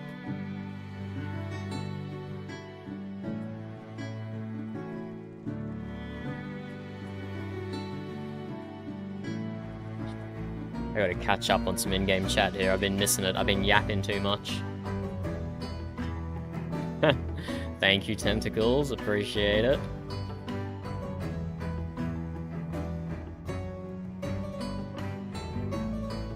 Yeah, I hope my spiel there was useful to understanding some basics of the trading in the economy. I will make a full video about it before 1.0 release, for sure. Thank you, Primark. Appreciate the feedback. But there is a lot more to it as well. Like, you've got crafting as well. So you can buy a bunch of low quality material. So for example, I can make steel by buying iron and coal, combining them together in your hold, and then immediately selling it into the town. So what we're going to be doing now is Forlorn Hope, my little baby province. It lacks beverages. It's the only thing that's stopping its prosperity from going higher. At the moment, anyway. We have an excess of clothing, we have an excess of lumber, and we have a small excess of masonry. So what we are going to do is load up on lumber. Load up on the highest quality lumber we can. And we're going to go down to a province called For Grape's Sake. For Grape's Sake is the only other province that I have established in this map. And I established it specifically to farm grapes. Because this goes back to what I was saying before. There was plenty of provinces with grapes, but no one had built a farm in order to harvest them. No one had built a farm in order to harvest them. So I built For Grape's Sakes down here specifically just to farm grapes. Coincidentally, it also had hops. So I built a farm I built a brewery because that can use both the hops and the grapes. And I built a stone cutter to extract the metal from the ground. It built the fishery itself when I was offline. If I had a choice in that, I probably would have made that a smith instead of a fishery. But, oh well. That's a feature that Aaron's working on, is allowing you to queue up workshop construction. So so the AI doesn't make a bad pick when you're offline, just based on short-term resource demands. When the player makes the decision, presumably we're thinking about it for long-term. So I haven't been fully maintaining for grape's sakes, but maybe the NPC traders, maybe the other players have been feeding it enough resources that it actually has some beverages available. Because it has hops and it has grapes, but that's only enough to make the novice tier drinks, which is unfortunate. The brewery recipes are really complicated. When we get into the province, I'll show you. To make the high quality stuff, you need like 6 different resources. To make the masterwork quality, I should say, you need 6 different resources. You need hops, grapes, corn, spices, fruits, and sugar. Did I say sugar already? I don't remember if I said sugar already. But we'll have a look when we get to the town.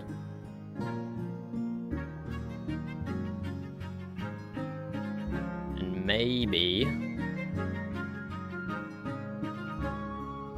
just maybe, oh, it has all the resources it needs apart from lumber. That's actually a pretty good sign, because we are now providing it with the lumber.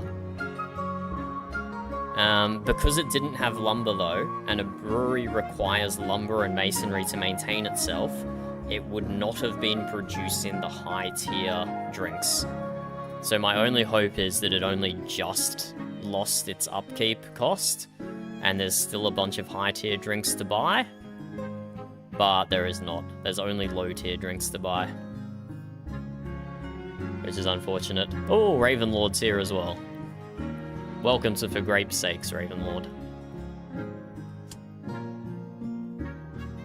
So, for example, I've done this once before, and once only, because I couldn't be bothered doing it again.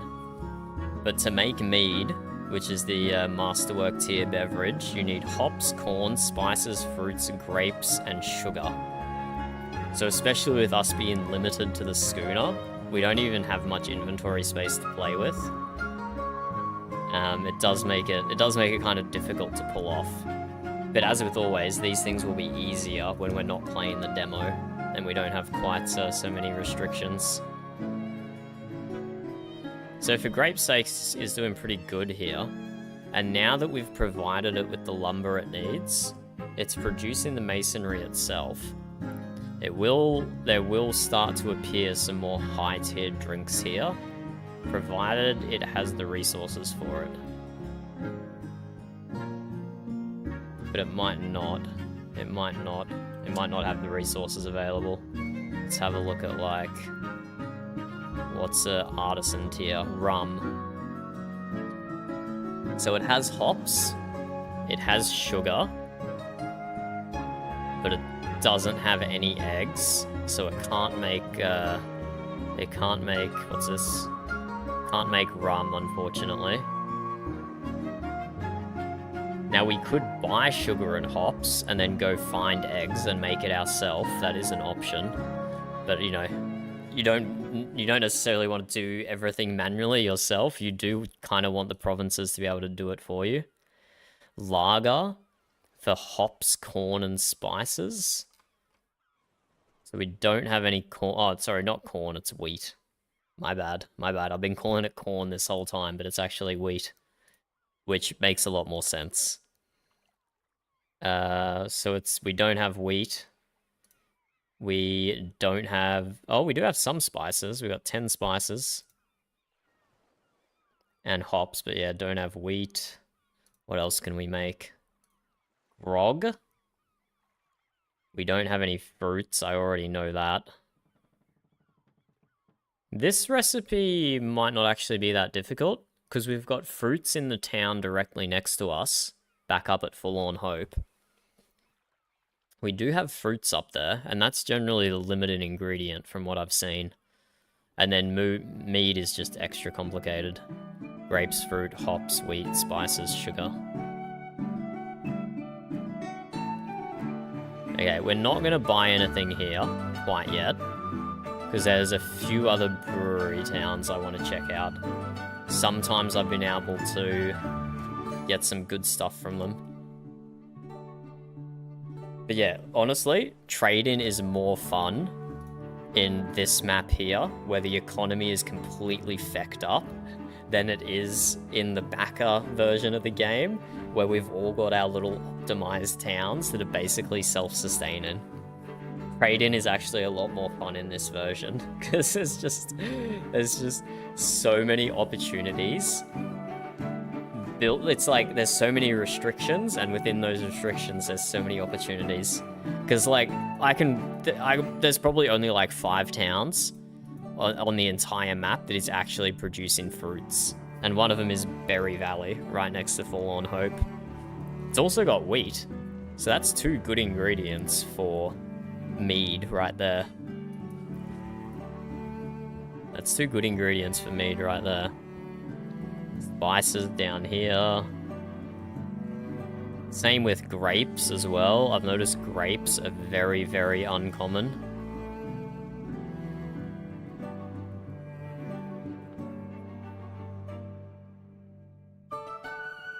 But yeah, we're going to Fort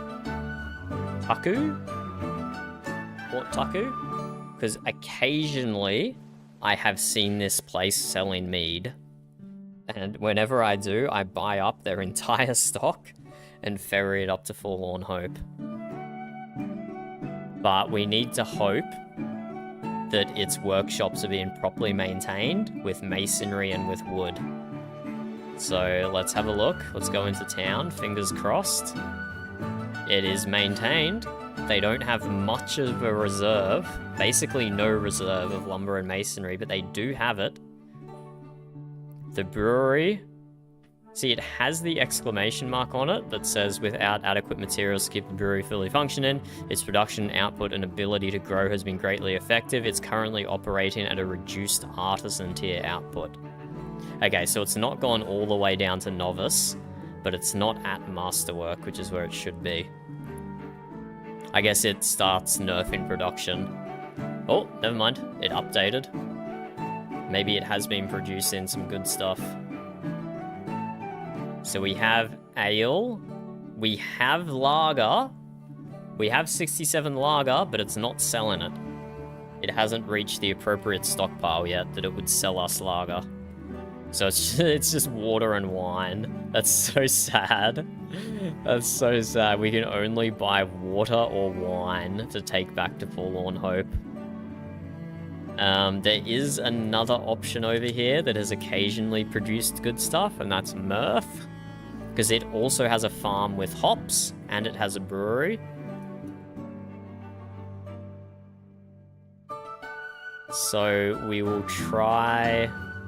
And, oh, also Burger Cove over here has a farm, has hops, has a brewery. So we won't buy low tier stuff from Fort Tuku quite yet. We'll check out these other breweries, and please, I just want, like, artisan tier.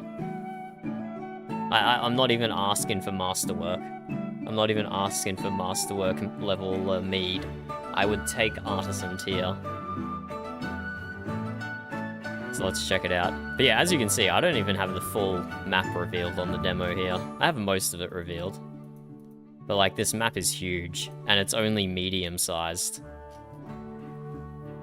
Aaron can generate a map bigger than this as well, and you can generate a map bigger than this in single player.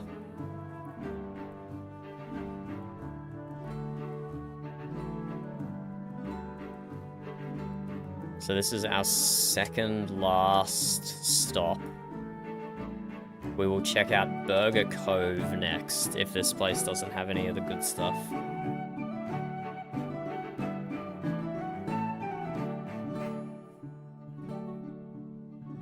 If this place doesn't have any of the good stuff.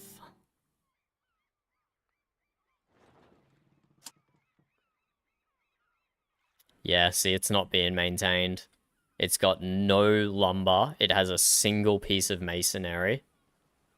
So yeah, I already know this isn't going to have anything good. It doesn't even have any water or wine. This place is actually dying from dehydration.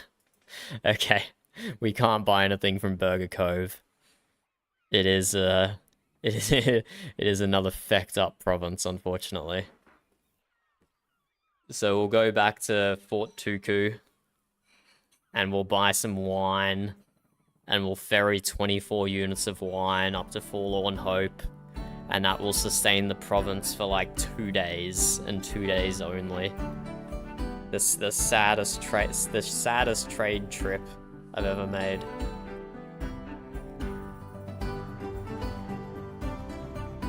I think for educational purposes, I'll go to the effort to craft 1 round of mead, 1 cargo full of mead. But that's the type of thing, you need to be doing it like, you either need to be writing it down in like an Excel spreadsheet where you can source all the different resources from, or you need to be doing it every day so you can just keep it up in your brain. But like I said, I've only bothered to do it once. So I don't have the muscle memory for it. So it's going to be painful when I do it. But for now, let's buy a bunch of wine. I hate buying novice tier commodities. I hate it. It's such an inefficient way to merchant.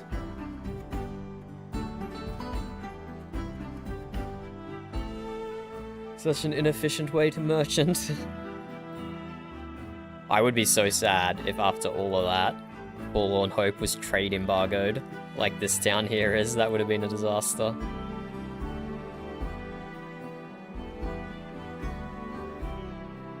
It would have been hilarious, and it would have been a disaster.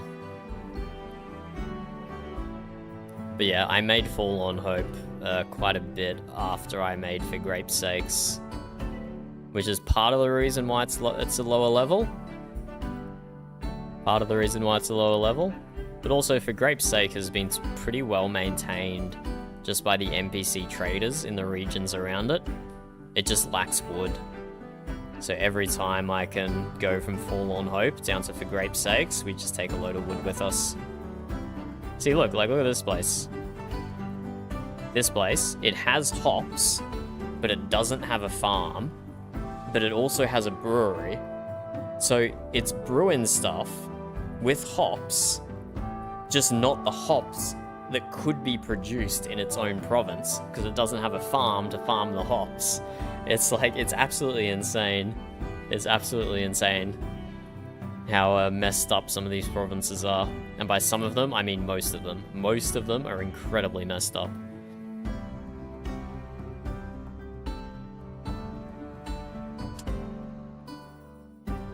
So here we go. So we're on 9 out of 12 beverages. We sell these, and that should take us up to 33. There we go, 33 beverages out of 12. So an incredibly inefficient trade run there. The food is starting to dip down as well. But let us take some. I'm pretty sure Berryville usually lacks clothes as well. Let's take some fur shawls and see if we can buy wheat and fruit. Yeah, wheat and fruit from Berryville. And that'll be really good, because that's 2 of the 6 ingredients we need for mead. That'd be really convenient to have it right next door. It means we can load up on everything else, and then come here for the last 2 ingredients.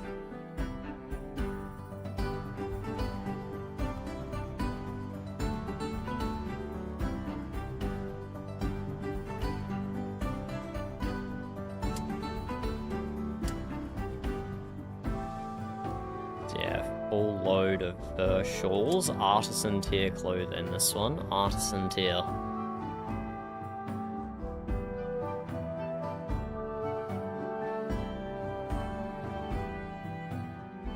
And hopefully they're still in demand for it. Yeah, they're in demand for basically everything except for food. They're currently stocked up enough. Wait, what is this?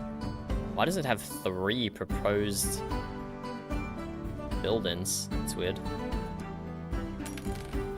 But yeah, so this town has leveled up again. I don't know who the owner is though. So we can buy wheat. They're at 150 wheat. We can buy fruits. Perfect. What else did we need for mead? I don't think this place has a brewery, so we can't check. Yeah, whoops, we can't check. But I don't think anything else here was relevant.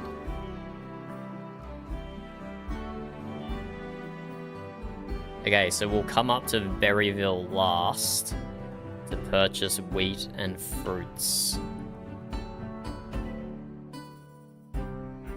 We'll just take some of these back with us to Forlorn Hope, and we'll go hunt down the other 4 ingredients. Welcome back, Moose! Were those combat instances too intense for you? Or how are you feeling about it? We didn't hyper rank you too much, did we? We're just doing some relaxing trading and crafting for the time being.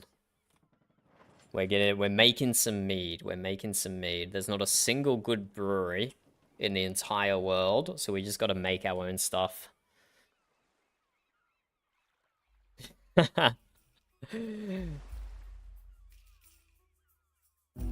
Ah, very nice, Moose.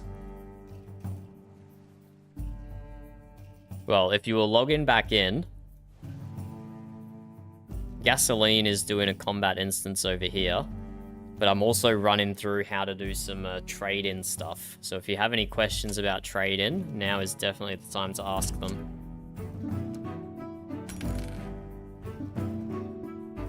And we definitely don't have anything here that we need to make mead. Nah, not at all. Okay, let's have an examination of the world map and see where we need to go to collect our ingredients.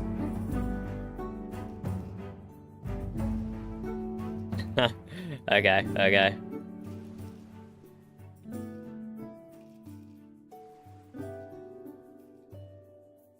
So, okay, well, what we're doing here is we're crafting mead, because no one is selling it. So I'm just having a quick look around the world map here. Looking for places. Here, actually, no, let's just go straight down to For Grape's Sakes, because we know that has hops, and we know that has grapes, and those are 2 of the 6 ingredients we need. The town next to us, Berry Valley, has another 2 of the 6 ingredients we need. So as always, let's take some wood down with us For Grape's Sake. Just because they have the raw resource, though, doesn't necessarily mean it's going to have it for sale. It depends how much the province is consuming itself as well. If it even has it able to be sold. So it's not a guarantee that going down to For Grape's Sakes will have hops and we'll have grapes to sell us, but it's a good place to start. It's a good place to start. There's some sugar in Athens, immediately above For Grape's Sakes. That's a good sign. It's got a farm and it's got sugar, so hopefully it's got sugar to sell. So that's another one. And then the other ingredient was spices, which we saw a big place down here before that had several spices. I thought. Well, actually, that place has got hops and sugar as well, so Honeywood's a good spot to go. Honeywood might actually just be a good brewery straight up. Here we go, we got some spices down in Leon. So fingers crossed, this could be all the stops we need. We've got fruit and wheat up in Berryville, which we've already confirmed we can purchase. We may have grapes and hops in For Grape's Sake. We may have spices in Leon. And we may have sugar in Athens. All just around this area here. So this could be really nice. This could be a consistent mead trade route. It's possible. It's possible. Yeah, we're back on grapes again, Jordan. I play Windward Horizon, and this whole demo, I have been chasing grapes. Whether it's for a grape subsidy quest or whether it's to make mead, it's just what it's been. It's just what it's been for sure.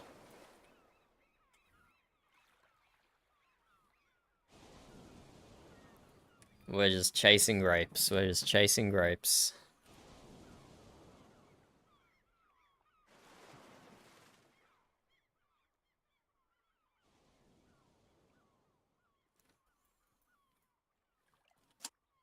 So this is our fingers crossed moment here.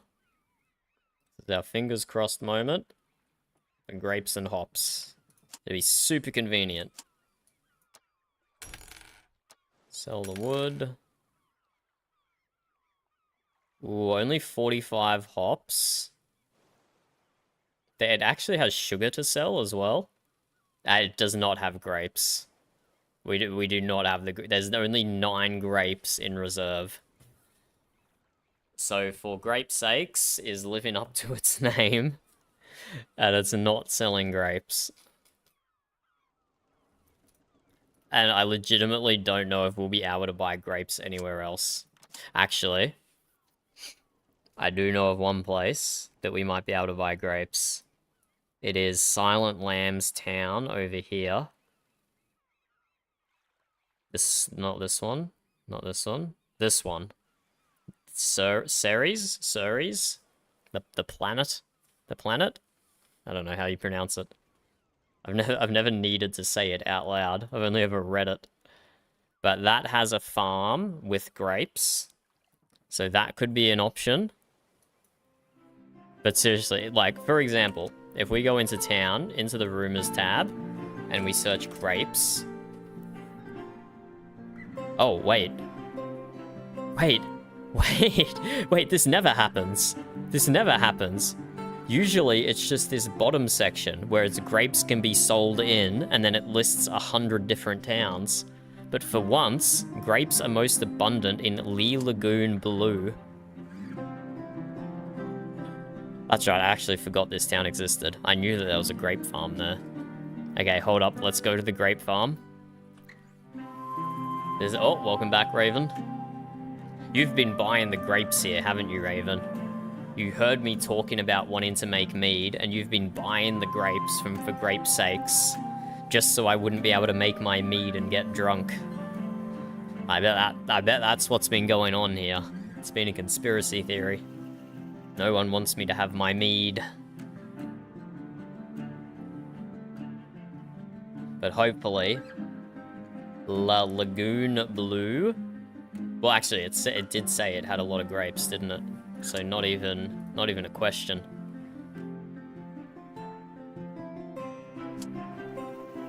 So I think we buy 3 of each ingredient, and then that maxes out our hold space.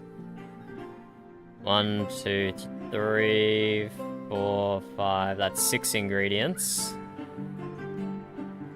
No, we buy 4 of each. We're gonna have to do a little bit of creative crafting here.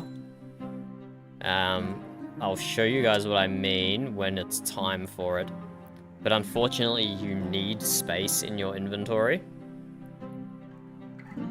Oh, we can actually buy spices here as well, so we don't even have to make a second trip somewhere else. Even though this place... Oh, and sugar. Wait, this place is actually goated for making mead.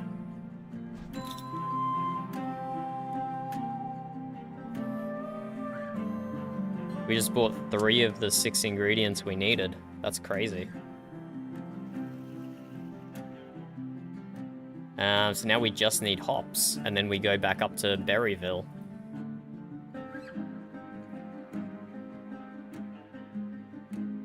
That's actually crazy.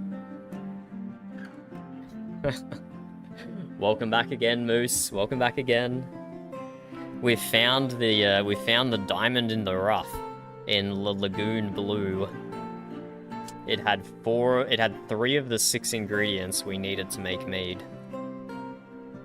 So we'll go back to For Grape's Sakes, we'll buy the hops, and then we'll sail back up to Berry Valley. I don't know what my profit is going to look like, Thrymark. I'm not trading for profit here. I'm trading to sustain my province, so it actually has all the resources it needs to keep growing.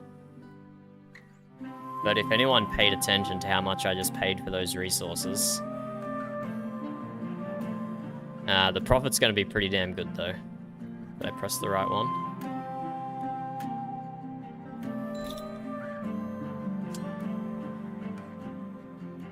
So if we just go off fair market price, we'll calculate this when we grab the last 2 ingredients, and we'll just assume we paid fair market price. It would have been around that amount anyway.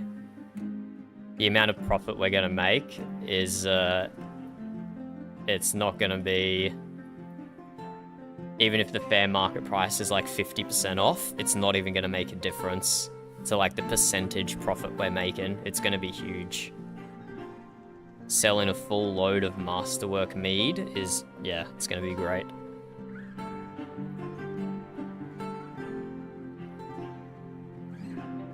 So let's sail up to Berry Valley. That's got the last 2 ingredients we need.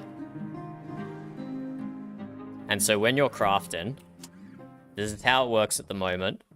Maybe Aaron can figure out a way around it. But at the moment, if I'm crafting 7 mead, then I need 7 free inventory spaces, which means you can't fill your hold up completely. But what you can do is fill your hold up completely and then drop a bunch of ingredients in the water, then do your crafting, and then pick your ingredients up out of the water.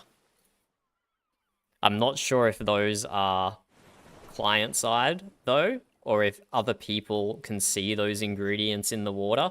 So Raven, stop stalking me, because I'm going to be throwing a bunch of ingredients in the water, and if you come by and pirate them from me, I'm going to be very upset. I'm going to be very upset if you steal my ingredients to make mead. Hello Annie, how you going? Hello Ducker. What do you mean Primark uses macros? I mean, it's not exactly a PvP game, so if you want to use macros, then you're welcome to. But also, you don't even need to. You can just assign the same key, the same skills, different skills to the same keybind. It's not as obvious on this ship, but on one of my other ships, I have 2 buff skills and 2 damage skills, so 4 skills in total, all assigned to the same keybind. So you don't even need macros. The macros are built into the game. The macros are built into the game. Okay, so we buy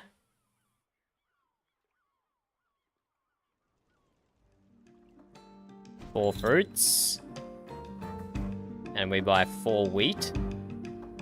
Oh, I can only just buy 4 wheat, even though they have 150. Oh, right, no, that was my max hold. Never mind. Okay, let's do some quick calculations here. We're just going to... No, not that. We want Excel. We're just going to assume fair market price. Because I didn't pay attention to how much we actually bought them for. But, grapes at 220. Spices at 320. Sugar at 260. Hops at 180. Roots at 420. Nice. And a wheat at 200. The quantity for all of these was 4.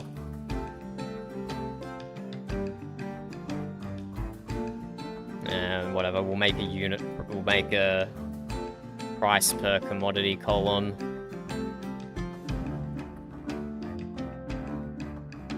So this is how much our ingredients cost, 6,000.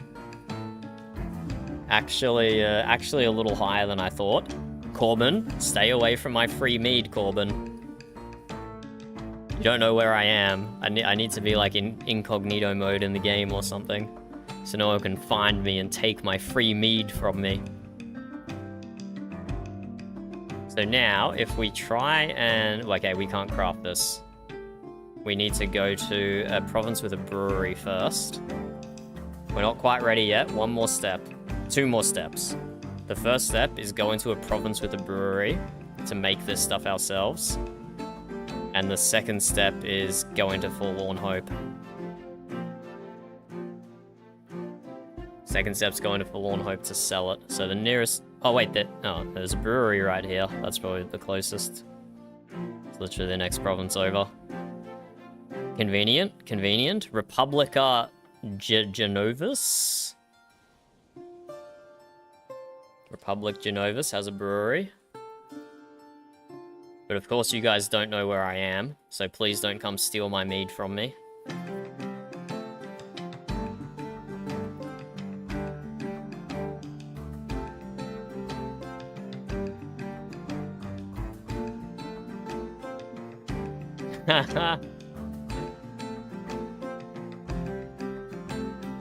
Giving the wrong advice to streamers is basically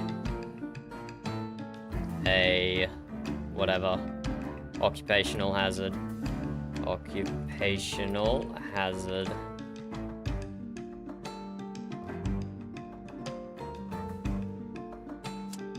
Okay, now the magic begins. We select brewery, we select mead. But if we try and do this, cargo hold is full. We can't do anything about this. Actually, have I actually bought too many? Right, I'm actually going to leave some mead in the water, but whatever, I can probably just sell. I wonder if I leave it in the water, sail back to Forlorn Hope, come back, if it's still going to be sitting in the water for me. We'll find out. So what you have to do here, we're not deleting this stuff. We're dropping it into the water, like so, and then immediately picking it up again. Wait, no, stop picking it up again. What are you doing? Stop. Okay, I guess we're gonna have to sail around in circles so we don't pick it up again. And then we're gonna quickly craft to fill up. Let's just go pick our stuff up again. Oh, stay away, Badshin. Stay away from my commodities.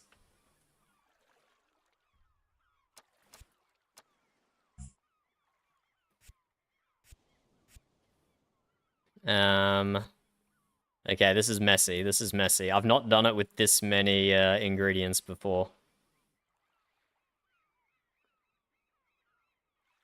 So let's drop that. Let's slowly sail away. Stop picking things up. This is ridiculous. Hopefully Aaron's working on something to make this easier. We quickly combine. There we go. We got our next batch of crafting done.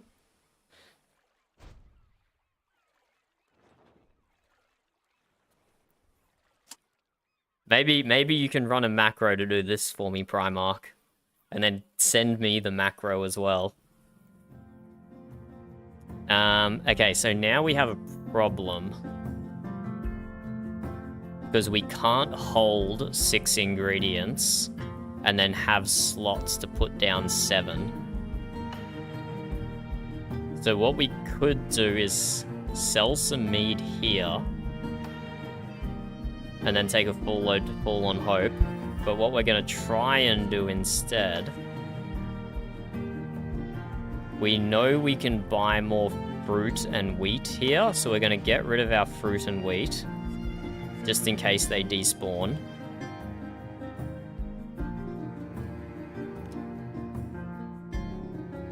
So that's just fruit and wheat in the water. We are going to leave them here. while we sail to Forlorn Hope and sell the mead, and then we'll see if we can come back and pick up the resources. So hopefully those stay in the water there.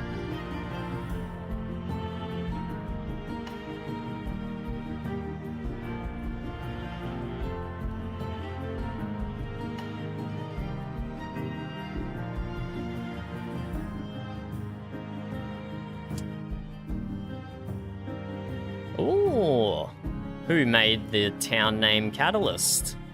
Who made the town name Catalyst? I forgot what isn't that convenient? I'll have to find whoever made that town and compliment them on a good name. Compliment them on a good name.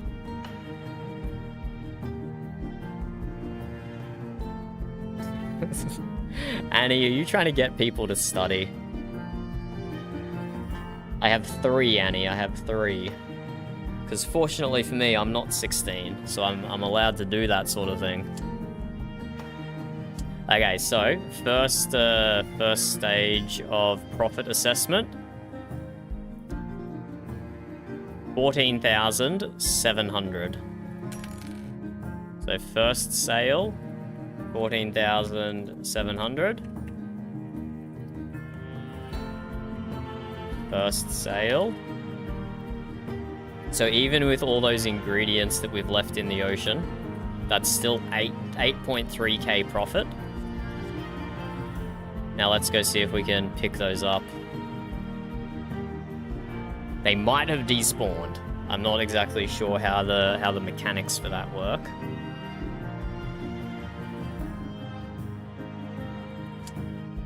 But they might have despawned on us.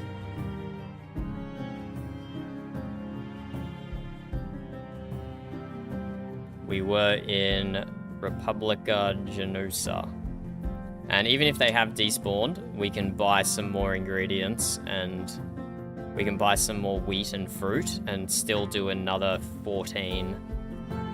Even if the ingredients have despawned, we can still do another 14.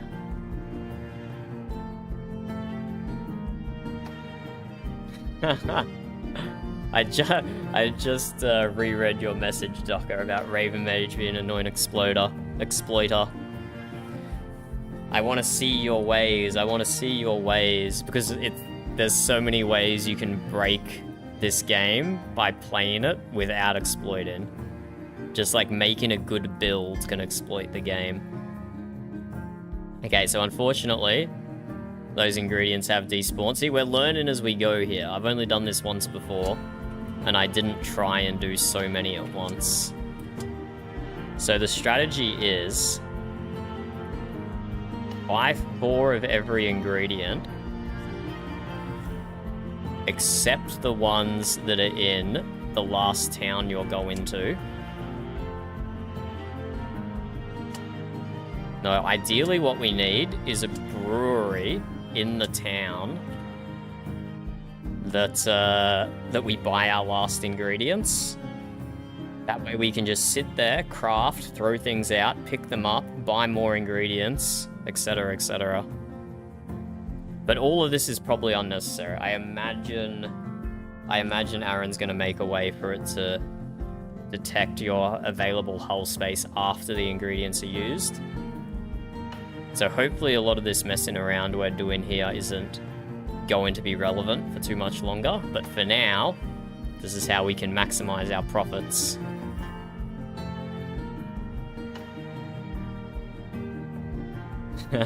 You were right, Jordan, you were right. They did in fact despawn. So we want to buy 2 wheat. And we want to buy 2 fruit.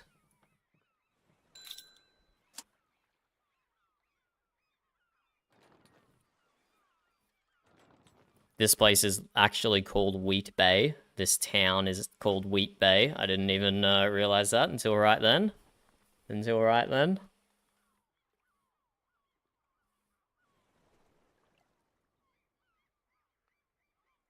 But yeah, what you're witnessing now, just to be clear, is probably like the most complicated trade-in you're going to have to do in the game. And you don't even have to do it. It's completely optional. The basic trade-in is just buy in resources produced in one province that are in demand in another province. Just buying them in one place, selling them in the other. Doing all this messing around with different ingredients to craft the specific thing you need only needs to be done in this specific map because over 1,000 unique people have joined the server, dropped their own province down without understanding how to build the correct workshops or how to maintain it properly. So the economy is absolutely destroyed. Which does make trading and crafting a bit more fun. I don't think I even actually had to go to town to access the brewery. I could have just done it when we spawned in. But there we go. So in the end, we did a little messing around, but we're selling over a full hold worth of mead.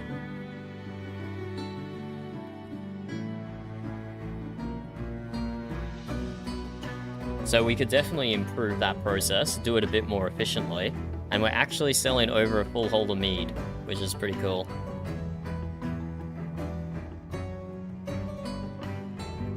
But the ideal situation would be people just build the correct workshops in the correct provinces, and they're self-sustaining by themselves. That would be the ideal setup, if we're being honest.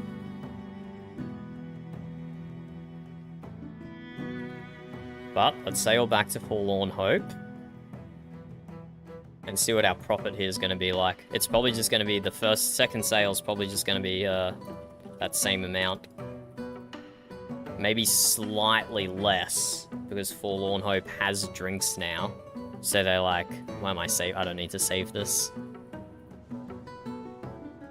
This was the commodity, cost, the quantity, the line cost. So, we sell the mead. We make another 14,631. 14,631, so slightly less than before. So our profit. That plus that minus that. We made 23k, essentially. Just shy of 23k, and now we're getting attacked by pirates. Nah, no way. No, this is Aaron. I refuse to believe this isn't Aaron spawning pirates on me. He saw my mead profits, and he got jealous. I am convinced this is... Yep, there we go. There we go. He's in chat saying he would never. Which means the exact opposite of what he says. He's coming after my mead. He's coming after it. There you go. I saw some pirates down south here as well.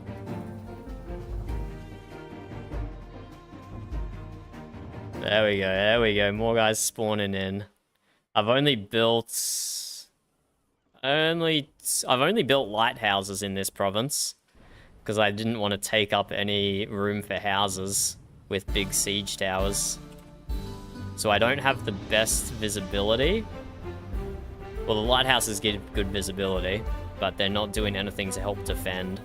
And that town up there, Haven specifically, does not have a lighthouse.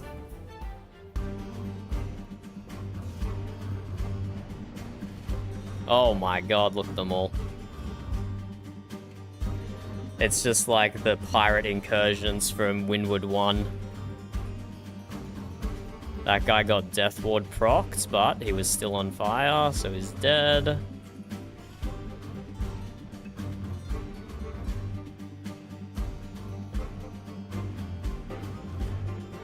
Is that all you've got, Aaron? Is that all you've got? I basically didn't have to do anything. The Navy dealt with it by themselves. I just threw out a few lazy mortars, but the small Navy fleet we had here did almost everything. But yeah, there we go. That's our mead profits. 22,931. And we did that very inefficiently. We did that very inefficiently. You can absolutely do that in a quicker time period. And make some more profits by crafting.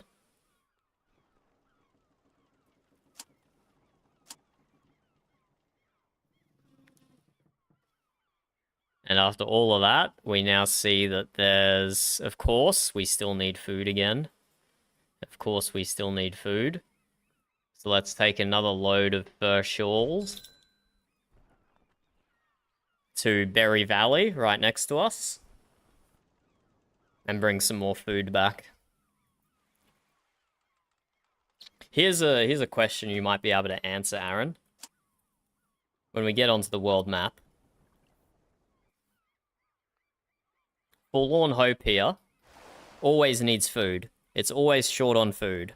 And right next to it, here, Berry Valley, always has excess food. It's an amazing province. Everything it's doing is contributing to its food production. It always has excess. But NPC traders never buy food from Berry Valley and take it for Forlorn Hope. My theory is the distance is too short, so they're not getting whatever logic you've got to decide whether NPCs do a trade route. They're not getting enough distance bonus pay from it, so they're just not doing this trade route. Is that accurate, or am I talking shit now? Am I a quite likely? Okay, Aaron says quite likely in the game chat behind me. Okay, that's good to know that they just use the logic of does this pay, which is the same logic we use.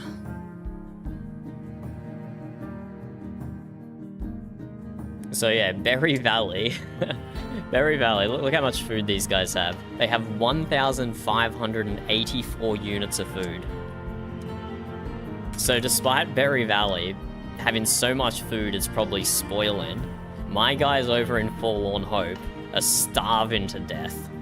Even though just a minute sail away is all the food they could possibly want. And this is why capitalism is bad. Because the traders do not have enough profit to go from Berry Valley to Forlorn Hope, because they don't make enough distance fee on their delivery. So we need to bring communism to Windward Horizon. That's the only solution to get our provinces self-sustaining. So that's what we're going to be going for. I'm not sure how we're going to do that yet, so stand by to be advised. To be advised on how we're going to achieve that. I suppose we're kind of achieving that by doing unprofitable trade routes. Not unprofitable, just not very profitable. Not egregiously wealthy trade routes. How much did we buy that for? We sold it for 16k. I didn't see how much we bought it for though. If we assume the fair market price is right. If we assume the fair market price is right here. 538 times 24. We bought it for about 13k. So we did still make a profit there. And we didn't have to expend any brain power doing so, which is really nice.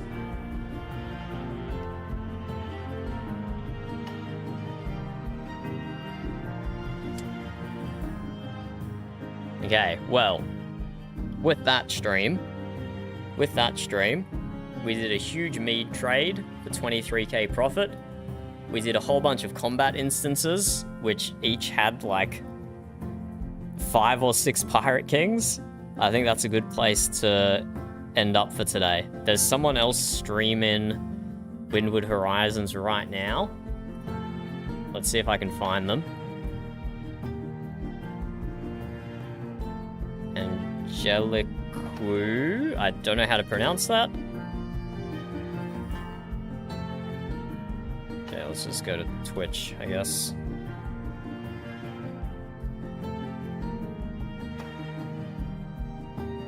There's someone else streaming Windward Horizon right now. Not that person. Here we go. 89.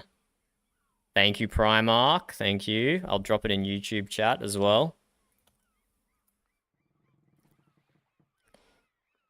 I have no idea how to raid. In fact, I probably can't raid because I'm just a nobody on Twitch.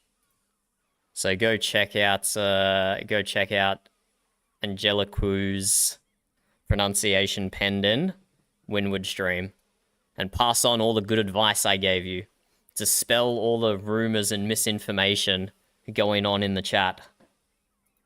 What are the most important things, lads? This is a test. Before you leave, this is a test. What's the most important thing to do in Windward Horizon? It's to stack a single stack. Stack a single stat. Either diplomacy if you're playing support, or damage if you're playing offense. That's the most important advice you can give anyone. To rebind skills, this is always a new player question. Just right click on the skills and rebind them. Easy. This is, oh, Aaron put it in Discord as well. Okay, sick. Those are the two key pieces of advice you need. And with that, you can pretty much take over the entirety of Windward Horizon. So GG guys, thanks for watching. Go check out the other Horizon streamer and have a great day. I need to go sharpen some mower blades. So you guys have more fun than me. Goodbye. See you later. Thank you.